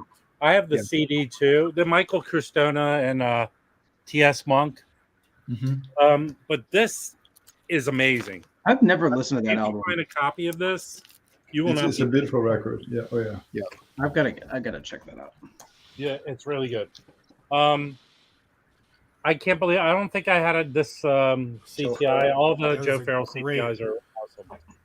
Well, I have That this is a one. great Rob. record. It's crazy. Steve Gadd's Oh, yeah. on that. Yeah. Yeah. Great record. I found Great record. I found a late '60s mono of this Nice. on Ooh, Jazzland. Cool. If you like Chet Baker Sings, it sounds pretty much the same, except there's 50 Italian strings behind them. What song? Yeah, What yeah, songs? it's is it going? What songs? I should care. Nice. Angel Eyes, Yeah. Autumn in New York, Streets of Dreams. Nice. Nice. That's Yeah. cool. And you know, Jazzland is a super hard label to, depending on the title, to kind of date it because they're like orange and black and red. Oh, and Sims is there's on so there. many. I bet I've had good luck with like 66, 67 reissues. Mhm. I just picked this up, and this is on Enja, and people say this is like one of his best albums. I haven't that's listened cool. to it yet. Is that a duet? Yeah, it's just both of them. Very cool. Very nice. Last week I showed that I found 3 and 4 of this, but they were like early 70s pressings. I found an OG, and I'll tell you something. This sounds amazing compared to the 70s reissue. Very Oh, cool. the sounds That killer. I think 3 is the best one. I think the best to me out of everything I have, the best live recording of a band playing jazz is this series. Really? It's so good. Yes. Joe Gordon's exceptional. Yeah. If you want a cheap heat, go get this record. Usually, in my experience, these electric musicians sound horrible, but this is really good. Very good, very well recorded, Freddie great Hubbard? sound. Who's Killer. the, Is that Lenny White? who's the last Yeah. one? Who's Yeah, the last Lenny- person? Oh, shit. It seems like Lenny White was kind of the leader on this. He wrote he wrote some of the songs. Cool. Is that what year is that? Is that 80s? Yeah, 82. All these electric musicians were in the 80s. They're horrible, but this is really good. I was not that impressed by this. It does not sound as good as Friday Night, but it's still good. Good to know. Yeah. Friday Night is so good. I like Al Diamola. If someone's Do you have looking, that, Dave? Wow. if someone's looking for number 3, I'm getting rid of that one. All Dave, right, do you have a copy of that Al Diamola Friday Night? I have a copy of it. I'm selling, Okay. but I have the Yes. the Impex. The Impex. Oh, The I don't Impex have that. 45 is just unbelievable. But even I have the 33. It sounds great. I have the OG and it sounds great. What's interesting about this is a steeplechase that Inner City put out in the U.S. Here's what, and there's 2 volumes. This is volume 2. The interesting story of this is it was a session set up for Dexter Gordon, and Dexter Gordon got ill. Hold on. We have Mazzy. Oh no! Mass is in Well, the hold on. Mazzy in his pajamas. Hold No, on. the reason why So- You've been trying to So- ruin so- the stream all night, Mike. Let me finish showing my record. Let him finish. I don't want to interrupt. Every misstep you could possibly make, you've been doing. Okay, I'm so not so interrupting. Rob, what was the year of the session? What's the year of the this- session? This is I tried 76. Okay, makes sense. So he fell ill, and Anthony Braxton stepped in and took over the session. Yes. Uh-huh. Oh, So yeah. I'm guessing it's standards because it's called. Yeah, no, it is. Yeah, it's standards. And how does Braxton do doing the standards? I've just cleaned it. I haven't listened to it yet, but the original review, that Scott Yarrow guy, he didn't think it was the best. Well, is he like playing traditional or is he kind of out there in there? Well, that we want him to play out there. I know, but if they're doing standards, is it like different? Hence, I haven't listened to it. I only He read. hasn't played it yet, Mike. But Mazzy, did you hear what I said? I think you may never. I did not hear what you said. I just got here. I just said it. Which thing? Which thing? Are you wearing your pajamas? No, That's why I wanted to make them big. He just went bowling. fuck you. Did you just have dinner with Charlie Come Sheen? on. That's great. I had Are you dinner in the with. remake of 2.5 Men?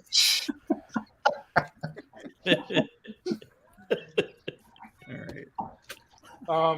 Okay, I'm gonna show. I'm happy livid with Jazz Bum Mike, so I'm gonna show a record he has a heart on. I'm in my 1974 There you go. Kinks outfit. Schoolboys in Oh, disgrace. nice. Okay. Wait, who's on that, Rob? Okay, so this is Just because you guys dress like shit.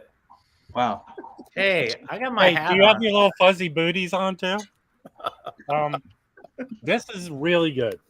Really, Nathan Davis kills it on this, Cool. and so does Freddie Hubbard. But Jazz Bum Mike thinks they're not going to issue this again. What label is it on? This is Sam Records. Oh, so, It's hard Sam to- did that. I feel That's like it's why, hard okay, to that's why I look familiar. I think I saw it on their site. Is Mike trying to mock me? Mike's usually the sweet guy here. Mike is taking I- too much. I'll security. mock- Felipe is the sweet guy. Who's mocking me here? Where's Chris? Is Chris not here? I'm not going. This is unavailable. You want some cheap? Yeah. You want some really good cheap heat? Get this record. That's a good Oh, one. it looks good. This is a live session at the Keystone, which Mazzy probably been to many times. Is it on? What's the I've been to label? the Keystone. I've been to the This Keystone is on 100 times. Fantasy. No, it's I've on been to Fantasy. Keystone 100 times or It's more. like the Milestone group, right? It's Joe. Yeah, Yeah, the yeah. Milestone guys. Yeah, this is excellent. Wow. Cool. What year- probably like a Is that like $7 record. 78 or what year is that? This is 82. 82. God damn it. Killer, excellent record. Go get this. Probably $7. What if they were my pajamas? Fuck you, Waxed. They're not. Listen, we're all accepting. You can wear anything you want on the stream. Just don't show your teddy bear. Just because I have white Yes. piping, you know what piping is? Yes. Okay. Mazzy, do you have the urge to suck your thumb when you're in that shirt? Okay, I've never seen that. Rob. So this is the Monk Coltrane that was just reissued. This is just a different cover. No, this is mono. Well, it's mono. So It came out. It was pressed twice with this cover. Is that the same one that's on the reddish cover that I showed in my video? yes, Yeah, It is. but I like this cover better actually. I do this too. is, I do. That's cool. that 66, 67, the steel Right. label period. can you show the But, cover? Again? Yeah, This sounds excellent. that is a great cover. Everything you was awesome and That is really excellent, Rob. nice. It's awesome, amazing, excellent. Well, I didn't say your pajama shirt was awesome. Rob.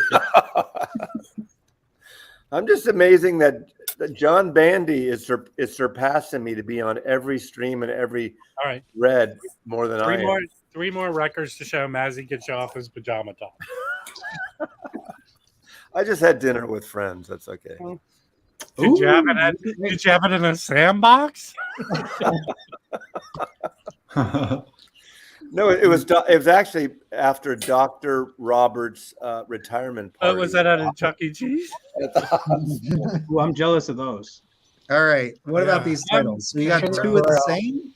What's I going want on? those. I've never seen No, they're those. different. They're Volume 1 different. and Volume 2. Oh, I've never sorry. seen Yeah, those yeah. in my entire life. I want those. I have those. Now, okay. These are now. Here's a question, Bill. Bill, do you know? Yeah. I never know if Rudy's name is not in the dead wax. By the way, these sound excellent. If they might have just used plates and not changed the dead wax or something, I don't know. It's possible. Some of those blue labels sound really good. I mean, there's some that are.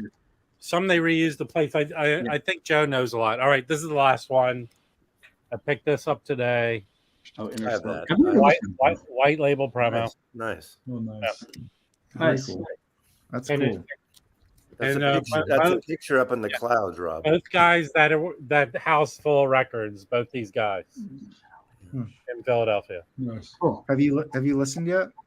I wanted to listen. That's why I wanted to show my records a long time ago. Listen. Okay, So after That's I cool. get off. that's really cool. Let me know what That's- you think. Out with my Now swinger friend. being 100-year-old man, no pajamas.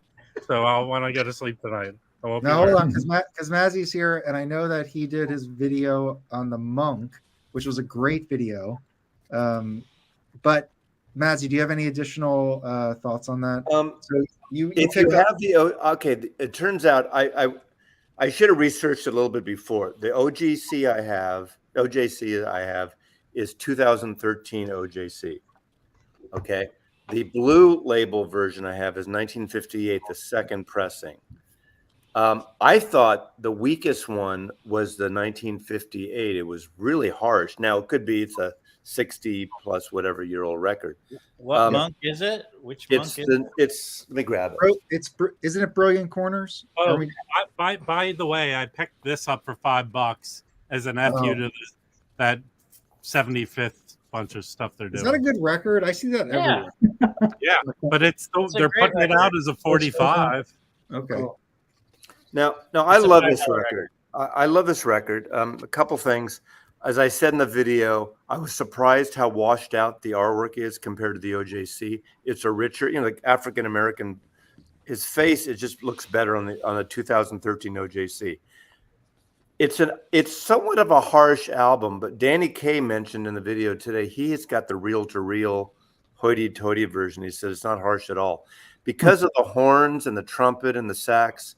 It is kind of an in-your-face record, which is not a bad thing. So I think if people are buying this and don't know the music, I say you should be cautious. But I love this record. I like this better than the OJC, but by just a little bit. If you have the OJC, you don't really need this.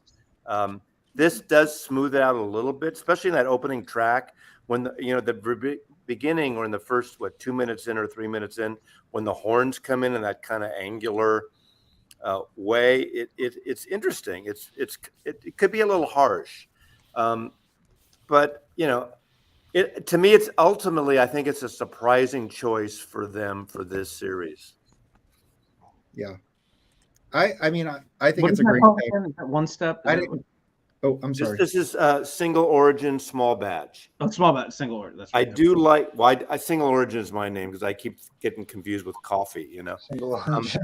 But I like this. I do like this little. I mean, it doesn't need a slipcase, but I like this much better than the UHQR or One Step. It's nice. But the record itself, I mean, I don't know if you know printing. It's too magenta. In fact, I don't have it here, but the OJC is a better printed cover, I think. Now you have the 80s OJC, Maz? No, I have it turned out it's a 2013 OJC. All right, that's the one I have. It sounds amazing. Yeah. This is slightly better, but not much. Interesting.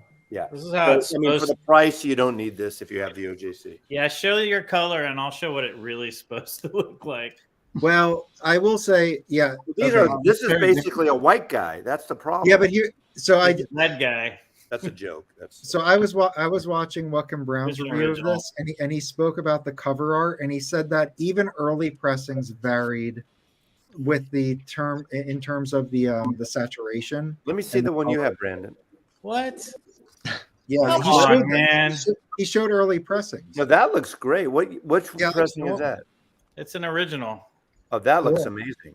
Or it's a set. I'm sorry, it's a 59, I think, or 58. Okay, It's the second. that's probably the cover I'm missing. Is it a blue label or the white label? It's the blue label. Okay, that's the one I'm missing because I have a copy with no cover for some reason. I don't even remember where I got it. So that's the cover I'm missing. Nice to put your fingers all over it. I get people get pissed when I do that. So here's the first OJC from 1982. And That even looks better. It's a Yeah, little. see, that looks more, better.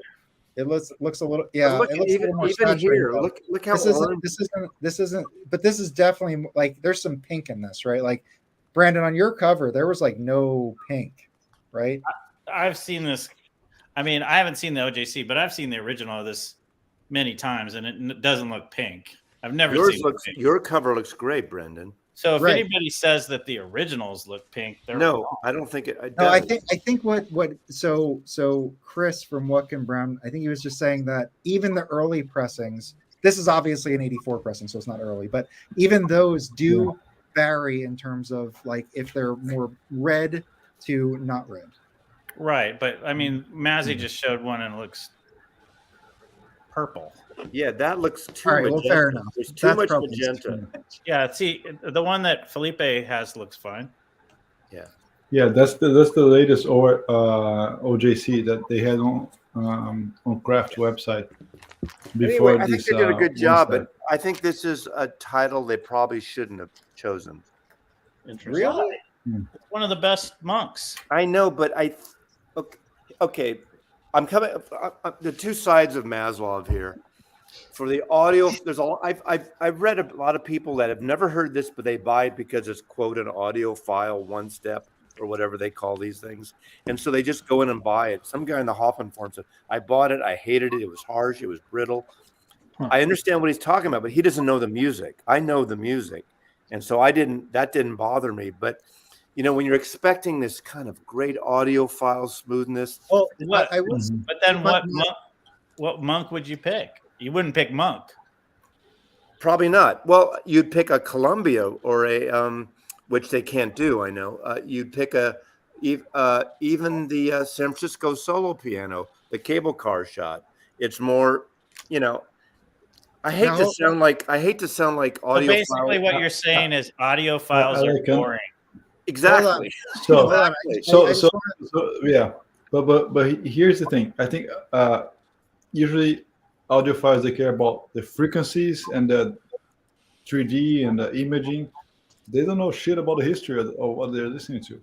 Okay. Most of the times, I'm not saying everybody, but most of the time. Mike, Notes and Tones, Mike. What's nonsense about it? I'm not talking from my personal. oh, you see, now You're you're in being trouble, called. Mazzy. Now you're in No, trouble. Mazzy, you joined Mike's club now. No, You're being called. Mike, you picked the wine. Come on. No, Now, hold on. I want to bring in. Hold on. Oh shit. Give me a second here. I love this record. This is a great record. I'm trying to play devil's advocate that doesn't work in these conversations because there's people that go in and want everything to sound like fucking, you know, the Coltrane record. I mean, the Miles Davis record, Kind of Blue, that kind of easiness. This is not that. This is there's a little avant-garde bluesy, New Orleans kind of angular thing about this record, and you got to understand what this is about. I love this record. Well, but Mazzy, what the Vitamin Please put out is amazing.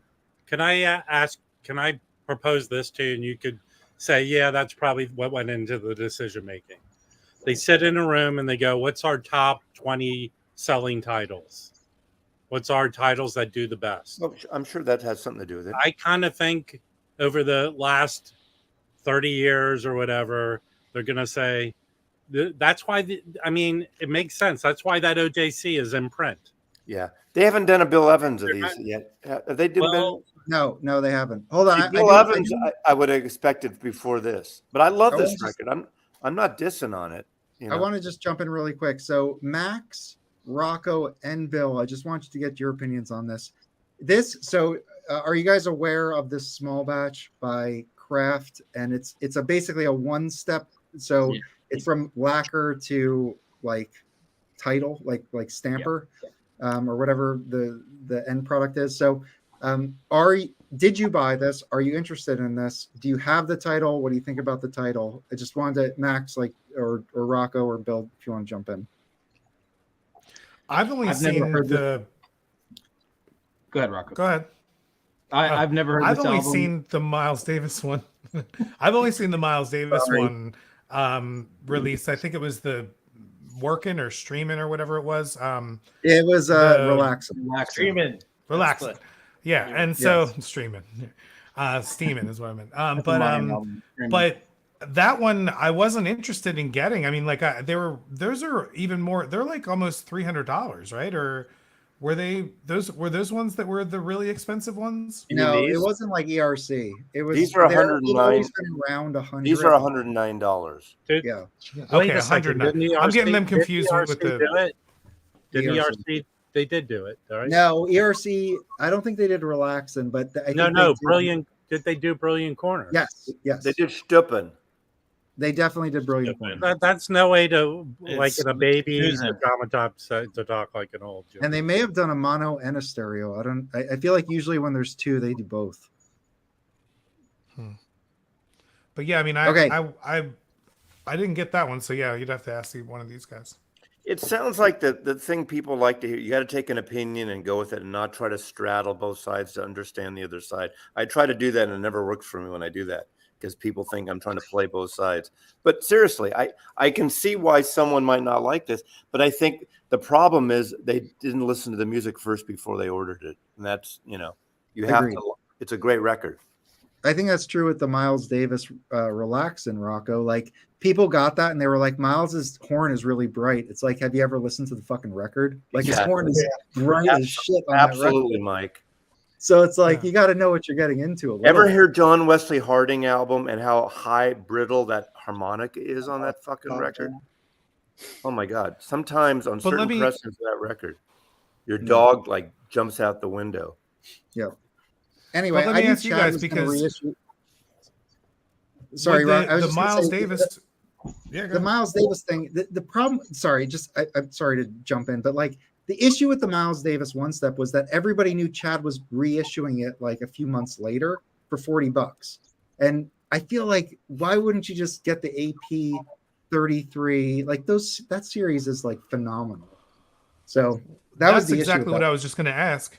That was just what I was going to ask. You guys would probably be able to speak to this better because I saw that One Step and I was like, okay, this seems cool, but I would rather also have all of them. Like, I'm like a big completist, so I want all of that series, like or all of those records with that quintet. Like, so I want, working. And so when they put out all of them, I was like, okay, well, I'd rather go get all of them for $40. And then it would bother me that I had this one that looked odd and that just was separate over here for $100. You know what I mean? I'd rather just have them all in that analog production series for $40. I totally agree. Do those ones sound as good? Like, I mean, are they as comparable for that versus the Craft One Step? There's a comment in the chat here that says relaxing on the AP sounds better than the small batch. Well, you know what? And I have both. And from what I've heard it described is I think Bernie did the small batch. He just took the tape, and Miles is very bright. And it is bright. The Chad version is he's mellowed out a bit. They both sound good for different reasons. It's sort of like you're listening to them for two different types of listening. That's the way I feel. I don't feel like it was a bad purchase, but that is the only small batch I have is the Miles. Is that small batch a mono or stereo? For the Relaxin', it's definitely a mono. I just got a notice of two.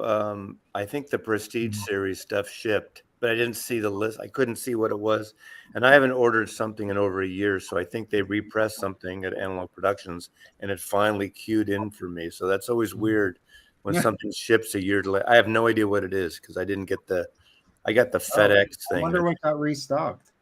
I don't know. Might be good.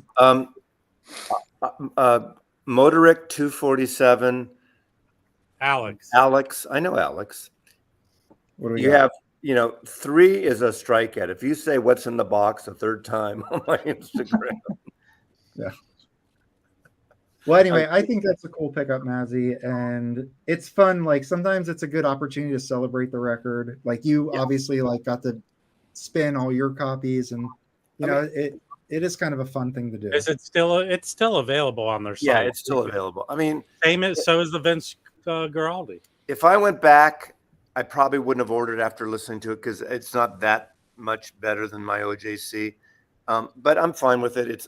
There are other purchases I've made that I wish I hadn't made, but this is not one of them. But do you have any other small batches? Is that shirt one of them? It's funny. What? It's stylish. No, Mazzy, did you get a pair of shoes with that? Like bowling shoes? Some spats. You got some spats with that?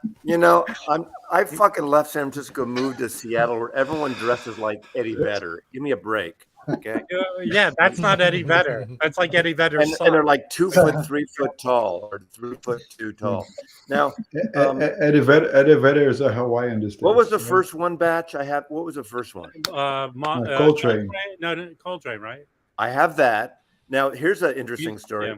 I did get the Eastern Sound when it sold out, but I got That's it. a great story.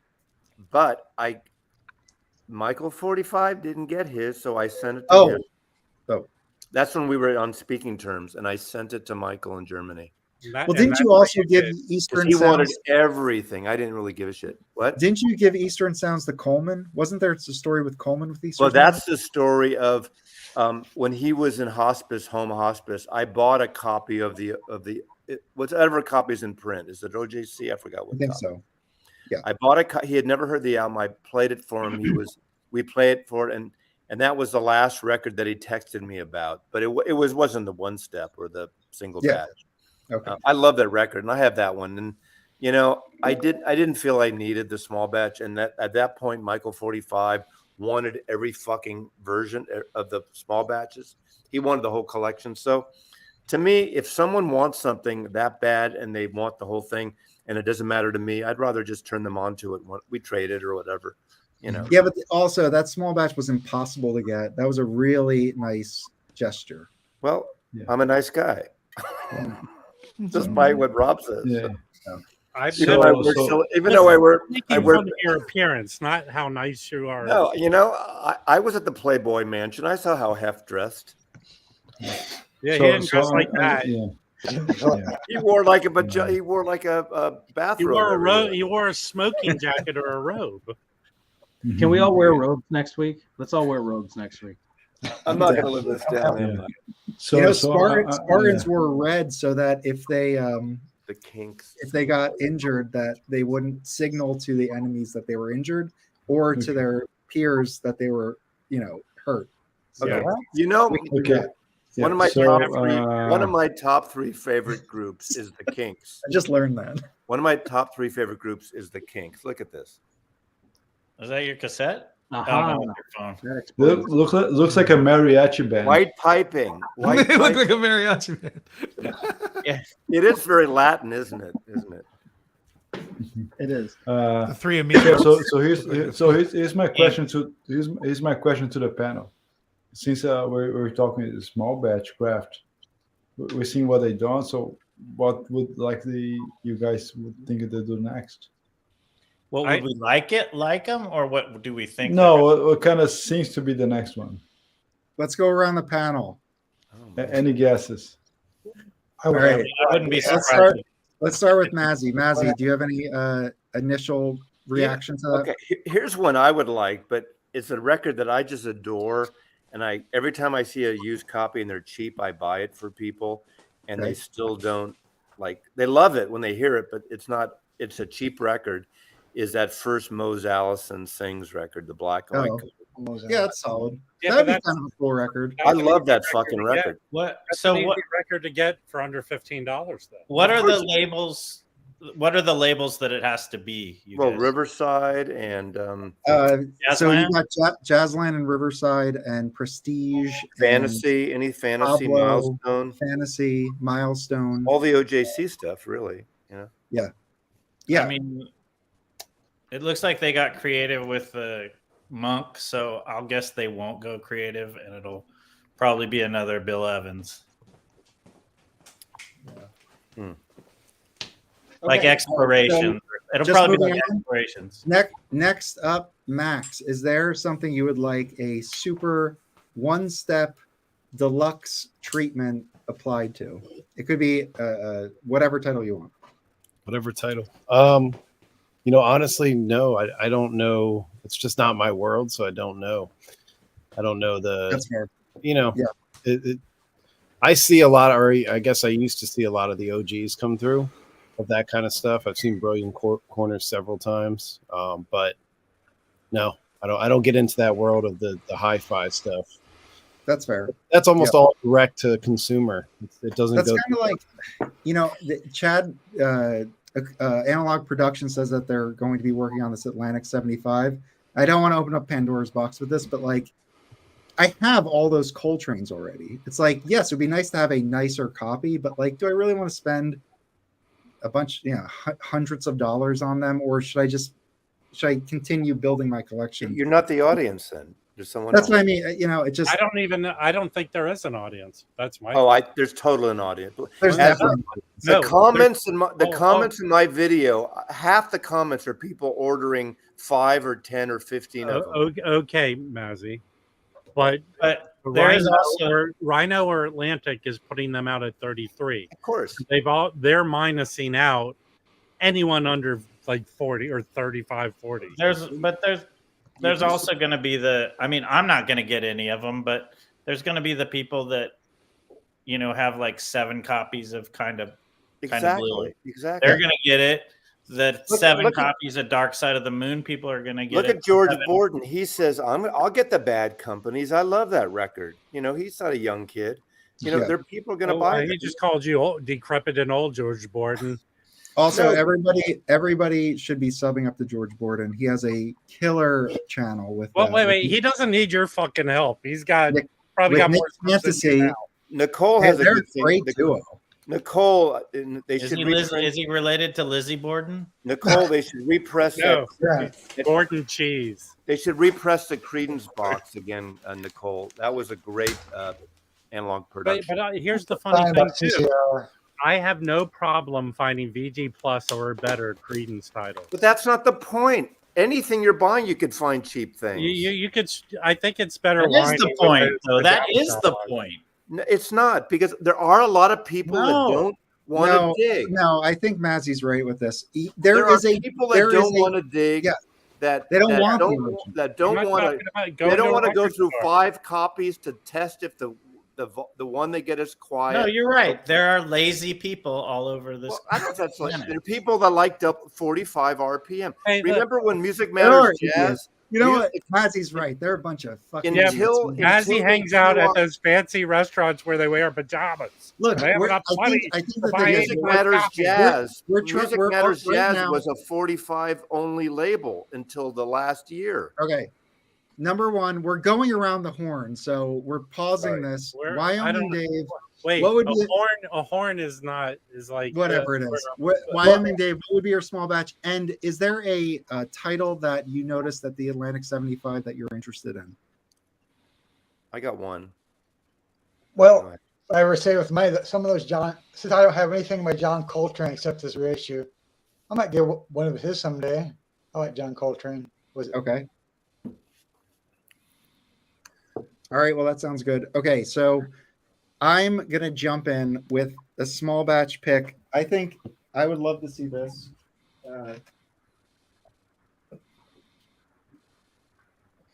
Well, okay. Honestly, I was going to pick a different one, but I just saw this, and this is also a great pick. This is a hard record to get. Oh, shit. Usually pajamas have a pocket too on the front. Captain Kangaroo's shirt. Thank you, Mazzy, for being a good sport because my computer sucks. I don't mind this shit. Okay. Am I big yet? No, I'm big. That's the problem. Mazzy took over. All right. My computer is being a total shit show. All right. I don't need to be big for this. Okay. So essentially, it's this Riverside. It's Philly Joe Jones Showcase. This would be an exceptional pick. Like this, if this came out, I would buy it. Oh yeah, and I have a copy. No, the Dracula one that would be fucking awesome. If they no, I don't think so. I prefer this. I actually do. I was looking. He looks like Count Chocula on that one. Wait, that's a good one. But I was gonna pick this.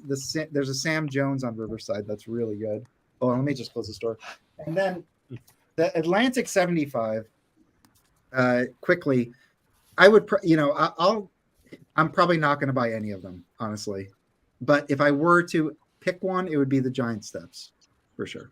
They're coming out with a. What? Okay. What are they coming out with? Hold on, Rocco's up. They're not coming out with anything. They're coming out with Giant Steps. I don't know what he's talking about. 45 version Giant Steps. They're coming out with that for Chad's That's what I'm sake. saying. Why do That would be people my buy a Atlantic. GTI when they can buy a Golf? That's the difference here, right? People So the buy a question, Golf, people buy a just to GTI. clarify, because Rob was confused here, Rocco, what would be your small batch pick? And then is there a title of the Atlantic 75 that is your top title? For a small batch pick, I would love them to do something that was probably my choice. I understand why they wouldn't do something like this, but my choice would be something a little bit later. If it had like, assuming that all the small batch stuff is jazz, I mean, I would I would love to see something from Herbie Hancock. I would love to see like something from his Headhunter years, either like Manchild and Thrust are my two favorite Herbie. Columbia? Those are the best. Yeah. Perfect. And they're on Columbia, so I don't know what that means. I heard you say something, Mazzy, earlier about like since they're on Columbia, that'll never happen. Yeah, but this like is crap. even something like that, or like something like either something like that, or even something like any of the CTI stuff would be great. I mean, like any of the George Benson stuff, like even this one right back here, this George Benson White Rabbit or something like that, like any of those. But like I understand why they probably wouldn't do those. Like I understand, to me, it's like it makes sense that they put out these one steps or these UHQRs with the super popular records because they're gonna sell, and also because there is kind of like a little bit of the definitive, like this is the definitive pressing of this thing. I mean, granted, if we get another Kind of Blue or another Love Supreme after this, at this point, it's like, then it's like, okay, what are we doing at this point? But to go over to the Atlantic stuff, because I've been trying to go through the whole list there to see like what is good and what isn't, or what I would be interested in.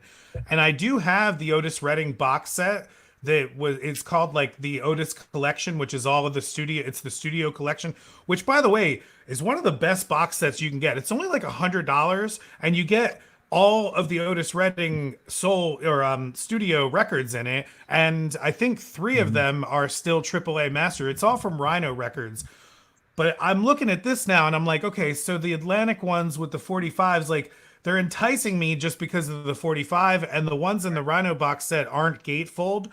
So there's something there that I might be enticed in with those, but that's and then the Wilson Pickett, I'll probably get that Wilson Pickett for sure. I want all those. I love all those soul titles to begin with, and just having one on a 45, like I like the fact that it's on a 45 with the nice jacket, so I'll get that. Like I think that's cool. So those ones really get me. I mean, the Stone Temple Pilots are probably something that I would consider also, but like, I mean, those two albums are just classic albums. There's a lot of excitement around those. Those will sell out. It's not. I'm not the audience, but those will sell out. I mean, the NXS are going to sell good. I even might buy it, and I never buy anything that's not jazz.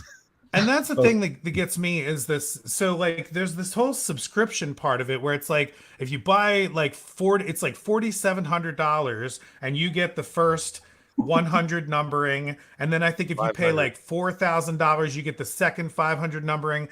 So that part of it gets me a little like frantic, like, because I don't know. I mean, not that I care. I don't care about the low numbers, but I at least want to be able to try to get the records, and I hope that they don't all sell out before. You know what I mean? Before I'm able to get some. If you pre-order whatever you want, you'll get them. And the thing is, they're not limited. You can still pre-order individually. You can pre-order individually. Only 2,000 are numbered, and after that, they'll be pressed at RTI instead of QRP. There's no limit. Continually. There's no limit. Yeah. Then I won't even worry about it. I don't see any downsides. Personally. Can I jump in here? First of all, Mazzy, hi, I'm Max, and I love your shirt. You are. I love your shirt, man. It's great. You're standing outside my house. You look like my half brother, actually. I used to live in Seattle, so there you go. That's what you look like every other person in Seattle. No, you're not. He's not wearing a pajamas shirt. Are you a mixologist or work in a brew pub? No, I own a record store called Brewery in a neighborhood in Philly called Brewery Town. Oh, okay. But I saw a comment in the comments over here, and I wanted to clarify that the reason Columbia is hard to repress is because of the fire. Is that why? There was a huge fire at the Columbia building. Part of it. I didn't know about Columbia. I know Universal. No, is this the famous fire that like just a couple of years ago? The whole tape room got destroyed. or Well, something. I heard that the New York Times analysis of this was overblown, and Michael Oh, yeah. Fremer has been an advocate for. Well, wasn't that Universal, not Columbia? Right. Okay. All right. So I might be mixing that up. That's No, two this, different. this was the Columbia building in Los Angeles. I thought it was on fire. Black A friend of Rock? Yeah. Huh? Black Rock in L.A. Oh, in LA. Huh. A friend of mine got in there afterwards, and something they he saw the Nirvana tapes in there, and they were still okay. But I was wondering how much actually got destroyed. Yeah, I thought so. 1188 says Columbia is in New York. I thought, and I'm Well, pretty sure the Columbia Sinatra catalog is in New York. So Sony it's now Sony. Sony is in New York, but Sony is also in Santa Monica. Is also has an office in Santa Monica. It's Universal. Well, Sony though has a building in Santa Monica too. It's Universal. Did they change it? Oh, that's where It's not Sony. It's Universal. No, but there also is a Sony's Sony in down there. Sony's in Culver City. You guys Then- gonna keep fighting? Yes. Yeah. That's Pajama's thing is Hold maybe on. Okay. Then they Okay. So let's move next. Small Okay. batch. All right, Felipe, let's get in it. I'll pick a contemporary title, which should be a small batch. There's no excuse. RCA is BMG. Sorry. Ooh. That's I a have good that. one. that's a really good album. I got lucky with that. And This one has to be. This one has to be a small batch. That's it. End of conversation. Scalafaro on that is fantastic. no, He's I great mean on every record that he's whole on. record starts off. Yeah, Hampton Hall is Harold Land, Scott Harold Land LaFaro, is Frank a Butter. great on that. That's it. This record needs a reissue, even more as a small batch, more than the Monk, more than anything they've done so far, in my opinion. Yeah, I'll have to agree with Eh, Felipe. That one needs one. And I think not. This one is not scheduled to be an OJC, right? No, yet. I don't think it ever was. No, yeah. No, That's the OG are they stare- still that's- doing that's the? Is Chad still doing the contemporary series, or has that gone away? Yes, but probably just the boring titles, right? Yeah, exactly. Yeah. So yeah, this one this needs to be in a audiophile treatment by far. This is unbelievably good. Yeah. Or Stereo. even like Green Leaves of Summer. Yes, those two titles. Green Leaves this summer too. But I Hampton picked that Hall one. is- yeah. Oh yeah. This record is so good, so energetic, so well played, so everything. Good. It has everything. It should be there. Okay, so what's And, your Atlantic 75 pick, Felipe? Atlantic 75. I don't know. Anything? An MC5 record. No, the ones that have been announced. What would you pick? I know, but is that announced? probably Didn't he announce No. all but 5 titles? Am I wrong about that? no, not yet. I No. also saw somebody posted something where they showed the analog production titles for the 75, and then Vinyl Me Please apparently released. So here's the thing. I think it's very important to correct that. Atlantic 75 is not an Analog Productions release. It's an Atlantic release, which Analog Productions is part of it, along with Vinyl Me Please and along with Rhino. So it's not a Chad thing. Chad is part of it. He's a one member of the whole reissue series. Right. So So is I Vinyl think Me people Please- think, oh my gosh, he's doing Vinyl- no, he's not doing that. He's just assigned to do some titles. That's it. So it sounds like Vinyl Me Please might do some titles too, and they may have announced them. I just don't know what They are. did announce them. Yeah, they What- are what- I announced, think they yes, have one Rhino. Aretha. The What- problem is they couldn't get the Aretha estate to license the stuff for the stuff with Yeah. Chad, which is bizarre. But Yeah. So what are the Plus, Vinyl Me Please titles? and they're doing a I one. don't remember. They're listed somewhere. They're doing one of Stone One of them Temple is Pilots Stone for Temple sure. Pilots. Yeah. The Yes, four, I Stone think Temple number Pilots. 4, right? It's Yeah, like yeah, 6 or 7 titles, I think. Wow. yeah. And are they 45 or 33? 33. Wow. 33. 33. See, that's why Ray it's like a two little Ray bit of a Charles. mess. It's Okay. a bit of a mess, right? This sounds Ray Charles. It is a So bit here's of a Rhino, I know. and all the Rhino titles they're going I to. love cannoli. I'm not buying any of them. Yeah, I'm buying the cannoli. I'm buying everyone the cannoli for the house. yeah. Yeah. all I the was Rhino actually, titles they're going to be transparent, right? This is a transparent title they did in January. It's one of the best records I've ever heard, and I have. Really? It's the, What is that? This Kevin Gray one. Yeah. I have that. It's awesome. Does it? It's just impressive. good. It's Yeah. super good. I have an OG of 33. that. Oh my! It's a Kevin Gray. It's just I saw my OG Rocco. What's in the box, Alex? You got That's your, better. You know. Nice. Oh yeah, it's Can very I- good. Mike, can I go? Can I talk about No, what no, Yeah, Rob, sure, go ahead. the next person, because we're next I'm person's right Brandon. under Felipe. No, that's not how we're doing it. It's Brandon, we're doing it well, row. there's been two. row So by row. Mazzy got called Father Guido Sarducci, and someone Mike, called him. Mike's the master. Someone said Orle Mazzi. I'm drunk with power, Rob. He's Well, a Vato and Guido. John Sarducci. Marino has made me an You're just trying honorary to trade. Latino. John Marino, because I lived in the mission for 25 I think years. that's your new shirt. Orle Mazzi. I Rojo would Blanca say- y eso, que bonita es mi bandera. Oh, come on, dude. Don't even try. This would be Drew, cool. this would be a great one to do a small batch because this record is so expensive and it's such a great trio record. And also, it's got one of the greatest covers. That's a great. Who took Ever. that photograph? Does it say? Roy De Carava took it. Oh wow, It's I one love of that. Carava's greatest photos. Yeah, that's a great shot. So this would be a killer small batch, and I think this goes for like $1,000 now. So They should have used that on the ebony and ivory picture sleeve. That would be a great pick, Brandon. I have the OJC I got from Mazzy of that. the ebony and ivory. What? Paul McCartney, Stevie Wonder. Shut up. We had Remember the when- cocktails for Remember dinner. when they had Saturday Night Live and it was Joe Piscopo as Frank Sinatra, Eddie Murphy as Stevie Wonder? Yeah, I remember that. All right, and this then would be great. what's your favorite Atlantic, Brandon? Do you have one What? Of of the Atlantic titles announced? Do you have if there was one to pick, which one? Oh, would if I it were to pick one, Yeah. I'm trying to think. Well, first of all, I think it's ridiculous that we're doing like the billionth Coltrane reissue again. Yeah. I mean, didn't we already talk about this like 2 months ago? Like the last thing we wanted to see was Yeah, like but this more is miles this is Coltrane Atlantic, Brandon. that have all been released like 50 times already. I would say of the Atlantics, probably my favorite things would be the one that I would pick. It's been released a million times, but I would pick that one. But wait, Mike, these are new stuff because they're 45s done by Bernie Grundman, never done before. Yes.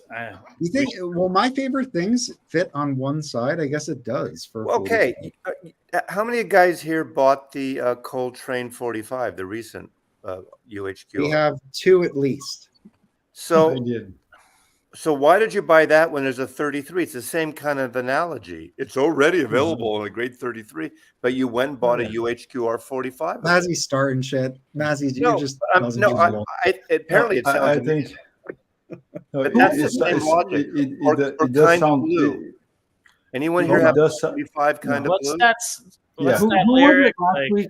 Who was it last? Was it Billy last week in New York who was talking about the Love Yes. Supreme and saying that like he's heard that record more than any other record in his whole life, and that new what is it UHQR whatever it's called sounded different. He heard things in that he'd never heard before. Was George it him? Morton Was it- said that too. Yeah. He said I- it. What's happening telling to me? Like sometimes I'm skeptical. Like, is it going to be worth it? Is it going to make a difference? But he seemed pretty convinced. yeah, That, but there's always. I mean, that happens every time a new release comes out. It gets Yeah. people, Yeah. Look, if you get it, flowers good come for you. out and they say this is the greatest. You haven't heard Dark Side of the Moon until you've heard this version. Right.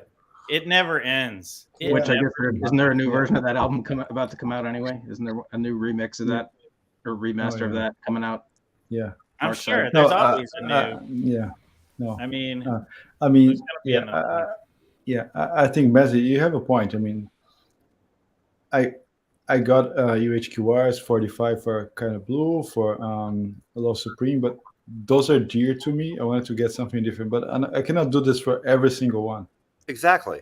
That's But my think point. about 75 titles.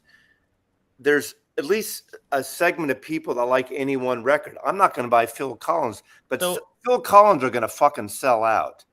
Not for people like me. So they're going to do people like to torture. Mazzy, if Phil Collins People doesn't sell out, people are punishing themselves. I did think that the with the piping, Blues and Roots, Mingus was a pretty cool idea. All the Mingus, I'm interested in the Mingus stuff. I mean, I already have it, but I have Blues and Roots, but I'm interested in what's that long one? Oh, You know, what is ironically, the only one I really kind of want that not one person has mentioned is the first Boz Scaggs album on Atlantic with Duane Allman. That's a great record. That's a blues record. That's a wonderful album. And that's going to be one. So I might be tempted for that. And no one gives a shit about that record. And it's cheap record, too. Well, because you can get it for $10. You just gave me shit for saying stuff's cheap records. No, but that's why I still might buy it. But all right, hold on. Before we go into Skaggs, Bill, let's keep moving. So, Bill, do you have a small batch title that you would pick and a Atlantic 75 that you would grab? You know, I've been sitting here looking at the list because I haven't really studied the Atlantic 75 list yet. As far as the small batch stuff, you know, I got really excited when I saw Relaxin', but I've got an original of that, and then it's like, do I need two? And then I think Rocco was saying it too. Like, I just got the was it working on the new OJC? But I like, you know, like the collector in me is like gonna go nuts. Like I want to have that whole set of all those Miles records like in the same format. But I got an original and then I got an OJC. If I got the small batch, then would I want them all on? And I just like, how many records do I want to spend, you know, the money on a small batch? But I would feel like something on a small batch would have to be something that was really special to me. Like, you know, not just like, hey, I'd love to just have this album be reissued, but something where like, but I already have so many copies of those types of albums that I don't know if it would make a difference. So I don't know. Well, don't even think about it personally. Just think like if you were to release something, what do you think should be out there? Even if you weren't even going to buy it, because I'm not buying this stuff, and I'll still recommend things. I don't know. Like when you said that, I got all excited about the question. Then I'm sitting here racking my brain. Like I don't know. Yeah. I'll get back to you on that. All right, and the Atlantic 75. On the Atlantics, I'm just looking at the list. I heard the news about it, but I haven't really gone through it. So many of these, I have copies of the albums I'd be interested in. I don't have, and I've never heard it, Coltrane's Ole Coltrane. You guys can all yell at me for never having heard that album, but yeah, but you know it's going to be the problem with that one, Bill. Yes. What? Because Org already did it, and they had to cut a song in half because it wouldn't fit on one side. Yeah, exactly. Yes. So I don't like the fact that someone artistically is making that decision. Yeah. Have you ever had an 8-track player when you were young? Yes, I did. And again, my French did. I wasn't smart enough to know the difference then. I was a little kid wearing the same shirt you're wearing right now, Mazzy. You won't leave the shirt alone, Leah. All right, I'll go back to the small batch thing for a second. Just looking at all the titles that Kraft has, I'm probably going to get shit for this, and people are going to laugh at me and go and say, "There's a million copies of this out there already. Anyway, why on earth would you want this?" But just thinking about the whole nostalgia thing and like stuff that the Vince Guaraldi's Charlie Brown Christmas is such a like that so deeply like on so many levels. They just did a Vince Guaraldi and it didn't sell. Right. Well, that's the thing. Like, and they probably put out another. Bill's prediction, they probably will do this. Because like it goes back to my childhood and watching it with my kids, you know, and we play that in the house at Christmas all the time. And so it's so deeply ingrained. I mean, that music pops into my head all year long. And I'm like, I want it to be Christmas. Just like I refuse to play that record except it would Christmas sell time. out.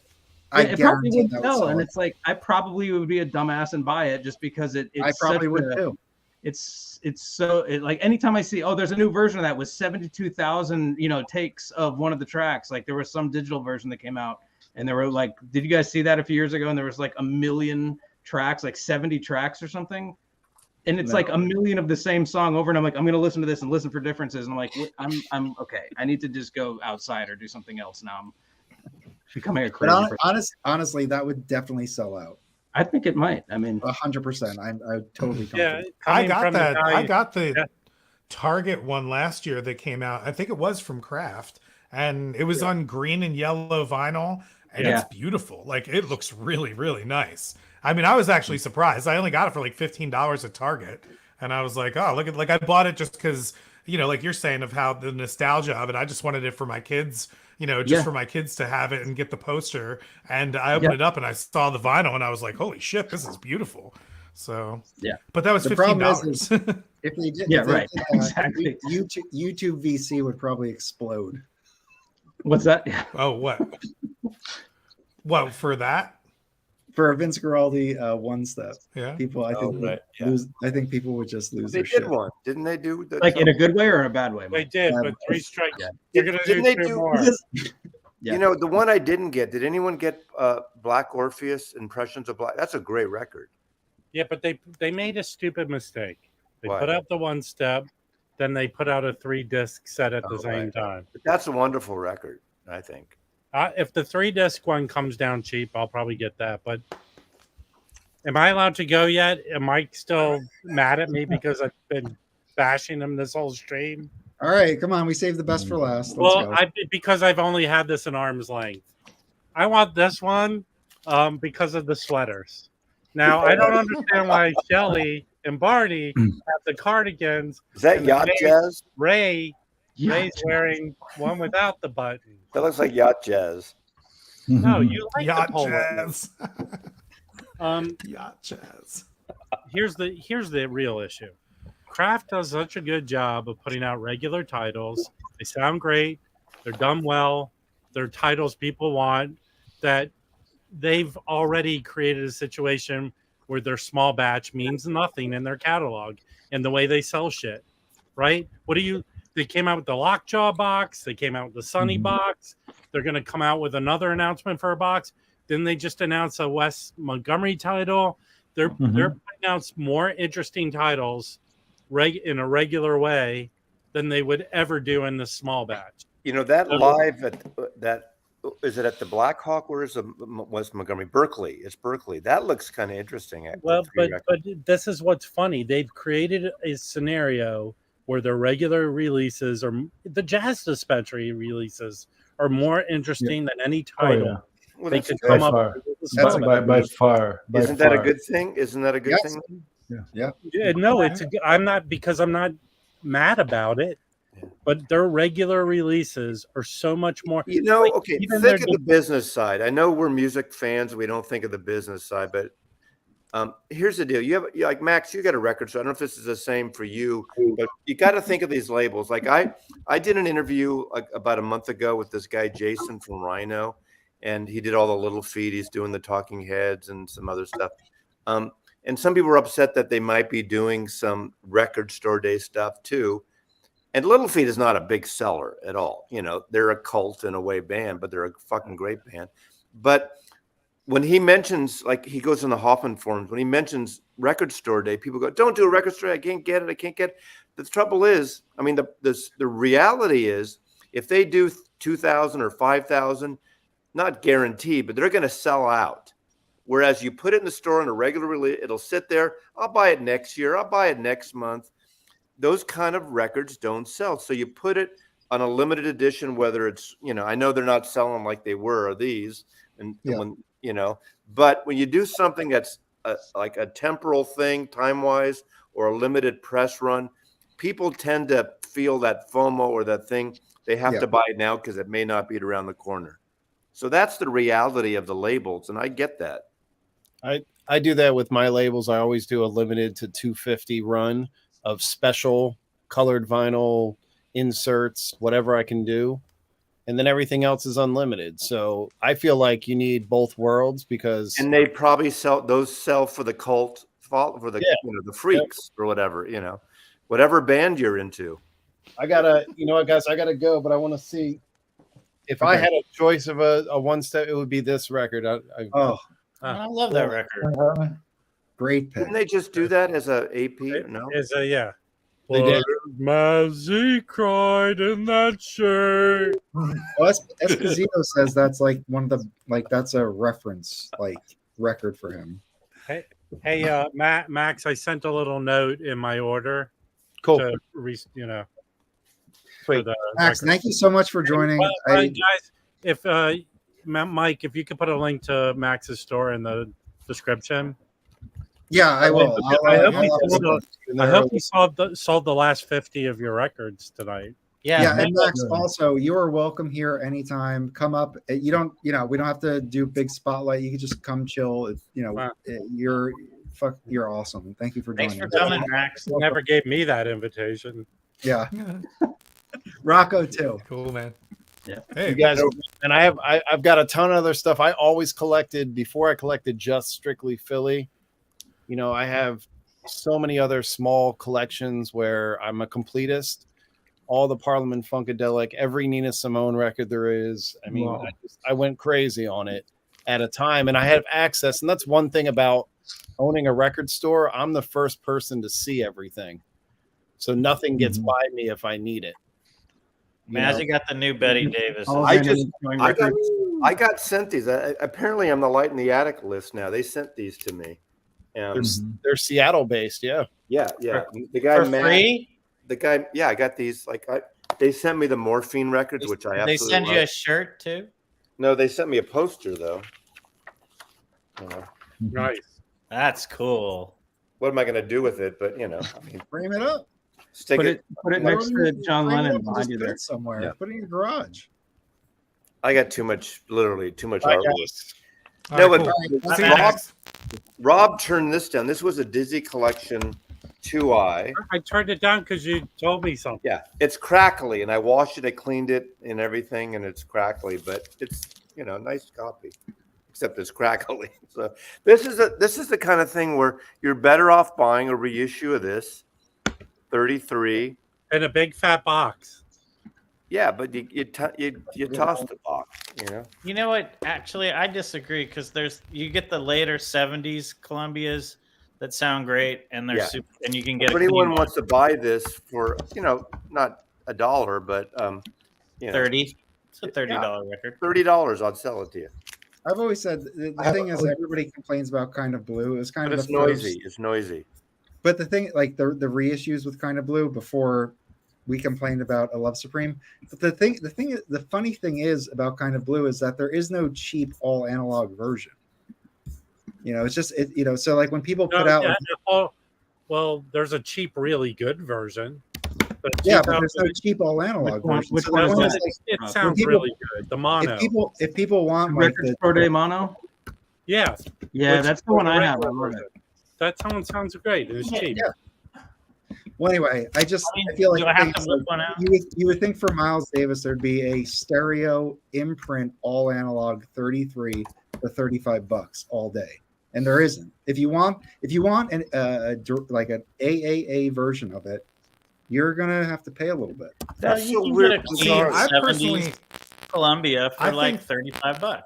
Well, or you could do that, and that's all analog, and it sounds great. Agreed. I don't know why Sony doesn't do that. That's the way to go. I think records. Yeah, I think why don't they do that for Abraxas? Why doesn't Sony put out a $30 Abraxas analog record right now, like a really nice one? I mean, everybody creams over that MoFi, Well, there's the one that Poetry on Plastic says that Kevin Gregg did a cut that was available for 5 seconds. Like 2010 or something. They don't really care. That's not their. Well, but they have a lot of modern artists that sell a shitload of records for them.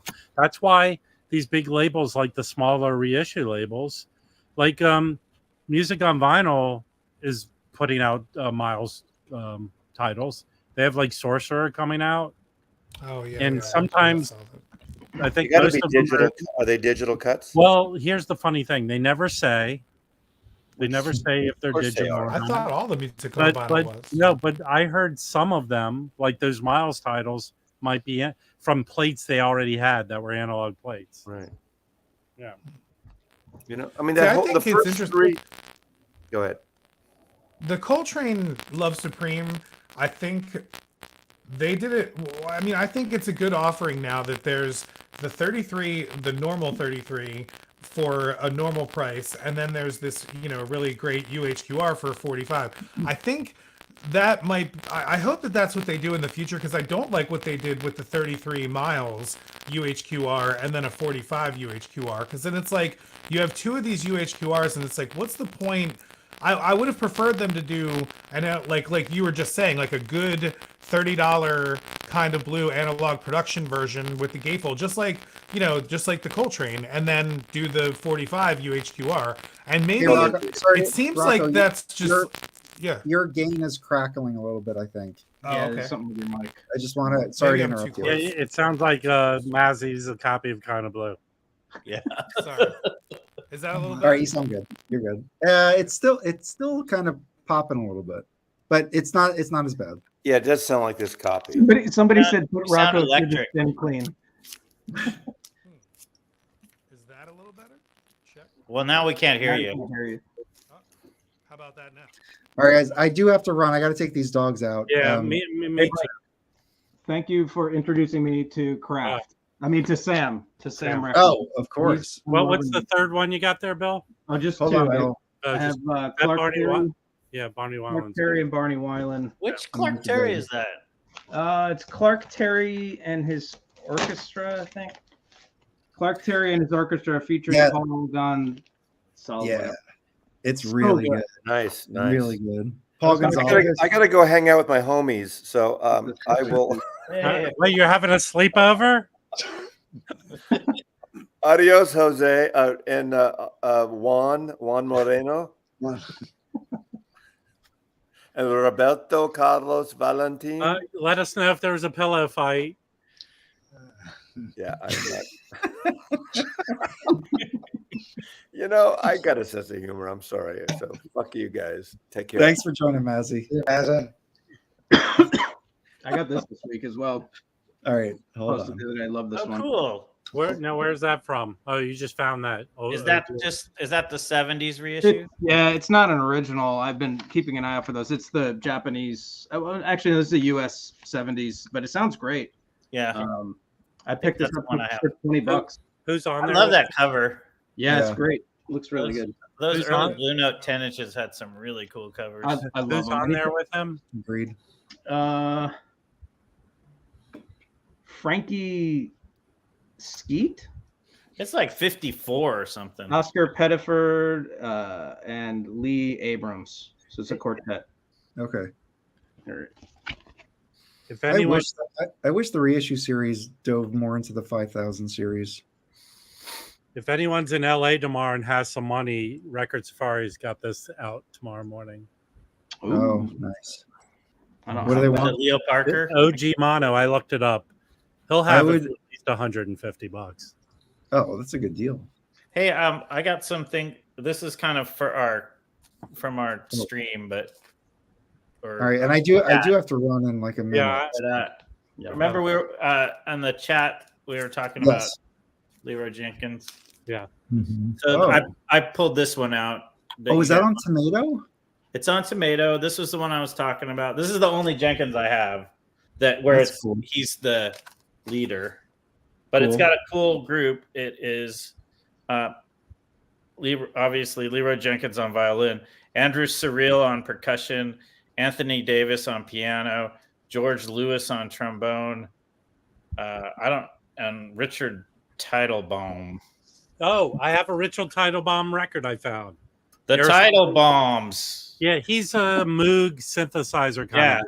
that's what it says. Moog synthesizer, Yeah. micro Moog systems. He didn't do a lot of records, but he was a teacher and stuff. And then this is because it seemed like there was talk about this one. Yes, I just busted it out. Yeah, but they would never do that. This is I a great know. record. Stupid. Because I don't. I found a George Perez 70s stereo, and I sold off my mono reissue. Did ORG do I have it? an original mono. It sounds great. Was that Or, ORG? yes, ORG. I just talked about it. They didn't do that one. They did. That's it what I'm on- asking. What is ORG? I don't know what it is. There's two reissue labels called Org. Yeah. Rob. The one that does a lot reissued a ton of jazz. They did most of the Atlantic Coltrane titles. I have Bag and Train, which is really good. Yeah. They were all 45 RPM. So they got the original tapes. They say they were all analog. Yes. So Those tapes must be getting really worn by now. Also, last question before I go. This is the Atlantic 75. Is there a title that is 75 years old that they're I would imagine that you would want to put at least one kind of like original title out. Like what's the oldest title that they're doing? Or are they just doing stuff that is later? yeah, I think they're doing an Al Jolson title. The Voodoo Scat. Mommy. Rob, stop. There's some Ray Charles. No, that wouldn't be that old. Yeah, actually, the Ray Charles probably Maybe. is. What is 75 years ago? I don't know, but I'd be curious to know. I'd imagine they do at least one title 40. from their first year. That if not, that's like ridiculous. 1948. 48. 48. Yeah, what record would be from 48? 48. That's super early. I don't think Ray Charles. my oldest Atlantic is like late 50s. Yeah. Well, whatever. All right, folks. Look, I got to get the hell out of here. Rob, if you want to hang around and do something. Listen, I'm older than you are, and I need my beauty sleep. All right, Felipe, I'm gonna call you in like. I'm going to be 3 trying on cardigan sweaters. No, I need to go. Yeah. Yeah, let's. I want to see that. All right, Bill. Yeah, thank let's- you. let's call it a night. Before we leave, Chad only announced 70 titles. Am I wrong about this? There's I 5 know. that were not announced. I honestly don't give a shit about this series. You give so much of a non-shit I that you know, spent I'm just- the last hour asking us about. Well, it's fun to talk about. But I honestly, I don't think I'm biting the title. I guarantee 100% it's going to be Led Zeppelin from 1 to House of the Holy. There's the 5 titles remaining. Really? I'm going Ooh, to tell you one Of thing. I'll be course. honest with you. If the Chad version sounds half as good as this one that Bernie did, it'll be amazing because this thing sounds insane. What is that? What record is that? This is a Rhino in 2008 put out a 45 version of Giant Steps. Nice. This How Bernie much does did. that go for, Rob? What's the price on that? I'm sure the price has kind of in the last 2 years dropped a bunch. Oh, okay. Maybe anywhere 120 to 200 bucks, I guess. But this, when that comes out, there's no need for it. Sounds amazing. I picked up, I have an original, my favorite things, but I picked up this A total a bummer. couple years ago. Yeah, but that has the secret mono that Kevin Gray did. That's Secret? amazing. It's a mono and a stereo. Yeah, but it Oh, was yeah. never publicized that Kevin Gray did the mono. Analog. It's an analog mono. Yeah, Interesting. I heard that. That's a really good. Oh, it sounds great. Sounds great. Yeah. I mean, I don't think I paid very much for it. No, I it was yeah, a general release. Yeah. It's a shitty cover, shitty quality cover. Yeah, it's Well, whatever. it is pretty bad. Oh, But is it stereo? And does it have stereo and mono? Yeah. yeah, there's in a the stereo mono. and mono. Yeah, stereo mono, but the mono is analog cut by Kevin Gray, and they didn't publicize that. That's the original. Wow. Yeah. I have a copy. That is, it's funny. Again, here's the funny thing: like Rhino in 2010 did about 4 Coltrane titles. I have them. Nice thick cardboard, old-fashioned covers. They did in that series. They did 4 Coltranes. They did the one with Milt Jackson and Bags and Train. bean bags, whatever they did.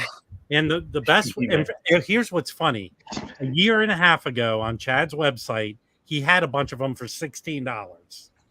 He had the best one, the Ray Charles one that they're putting out on 45.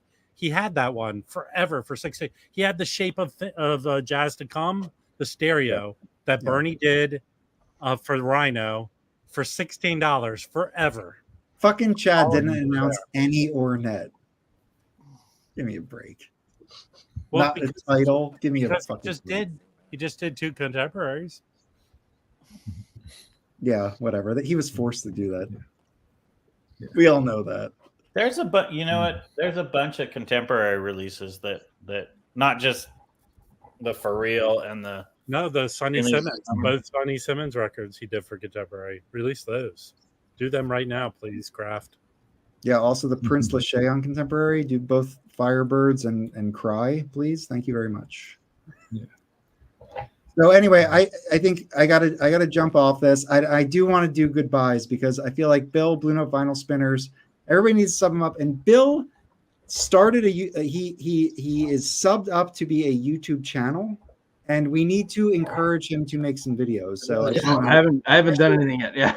publicly pressure Bill to get something up. Yeah, why don't you seal his fate and do a video with him, Mike? No. Well, I will if you want to do It's that. something I thought about doing years back. I was going to do a podcast, or that's actually the whole Blue Note Vinyl Spinners thing. I had more plans for that whole name to do some stuff with a community thing, and then COVID hit. Then my daughter passed away, and all this stuff, and I just kind of didn't get back to doing anything. But at some point, I want to do some stuff. So. Well, we are 100% behind you and think that would be awesome. So just let us know when that first video drops. Yeah. And I think I have a ton of Blue Notes, Bill. So what's that? I have a ton of Blue Notes. Oh yeah, I know you do. A lot of people do. I don't only listen to Blue Note. Everybody thinks that. Some guy was giving me crap today. He's like, "Wait, why'd you post a record that wasn't Blue Note?" I'm like, I listen to other stuff too, and I listen to a lot of other genres too. Like, hey, Bill, here's a recommendation for your first video. Okay. The covers with sweaters on it, jazz covers. And I'm gonna wear that black shirt with the white piping that Maz had on. So. Well, anyway, Bill, I think it'll be awesome. I think you should jump into it head first, and it'll be fun to do. And all right. And then Rocco, thank you for joining. Been awesome stream. Yeah. Thanks for bringing Max into the stream. Yeah. At least a fourth of this stream was watchable. That's fair. Wyoming Dave, always a pleasure. Thank you for coming up and showing the records. Thanks for having on, Mike. Appreciate it. Thank you all. Yeah. Brandon, whatever. Brandon, Yeah. And Felipe, I'm going to call you in like 2 minutes. Sure. Later. Yeah. Bye. Thank you so much, you guys, for joining. Thank you so much, Rocco. It's perfect. Amazing. Have Thank a great you so weekend, much. everybody. Yeah, it was great. Thanks, everyone. nice to meet you, Bye. guys. Oops. Let me get out of here. Okay, Mike, shoot it. You want me to leave? Have a good night, everybody. Good night. I was just kidding. Bye-bye. You can kick me off. I don't care. Oh, all right.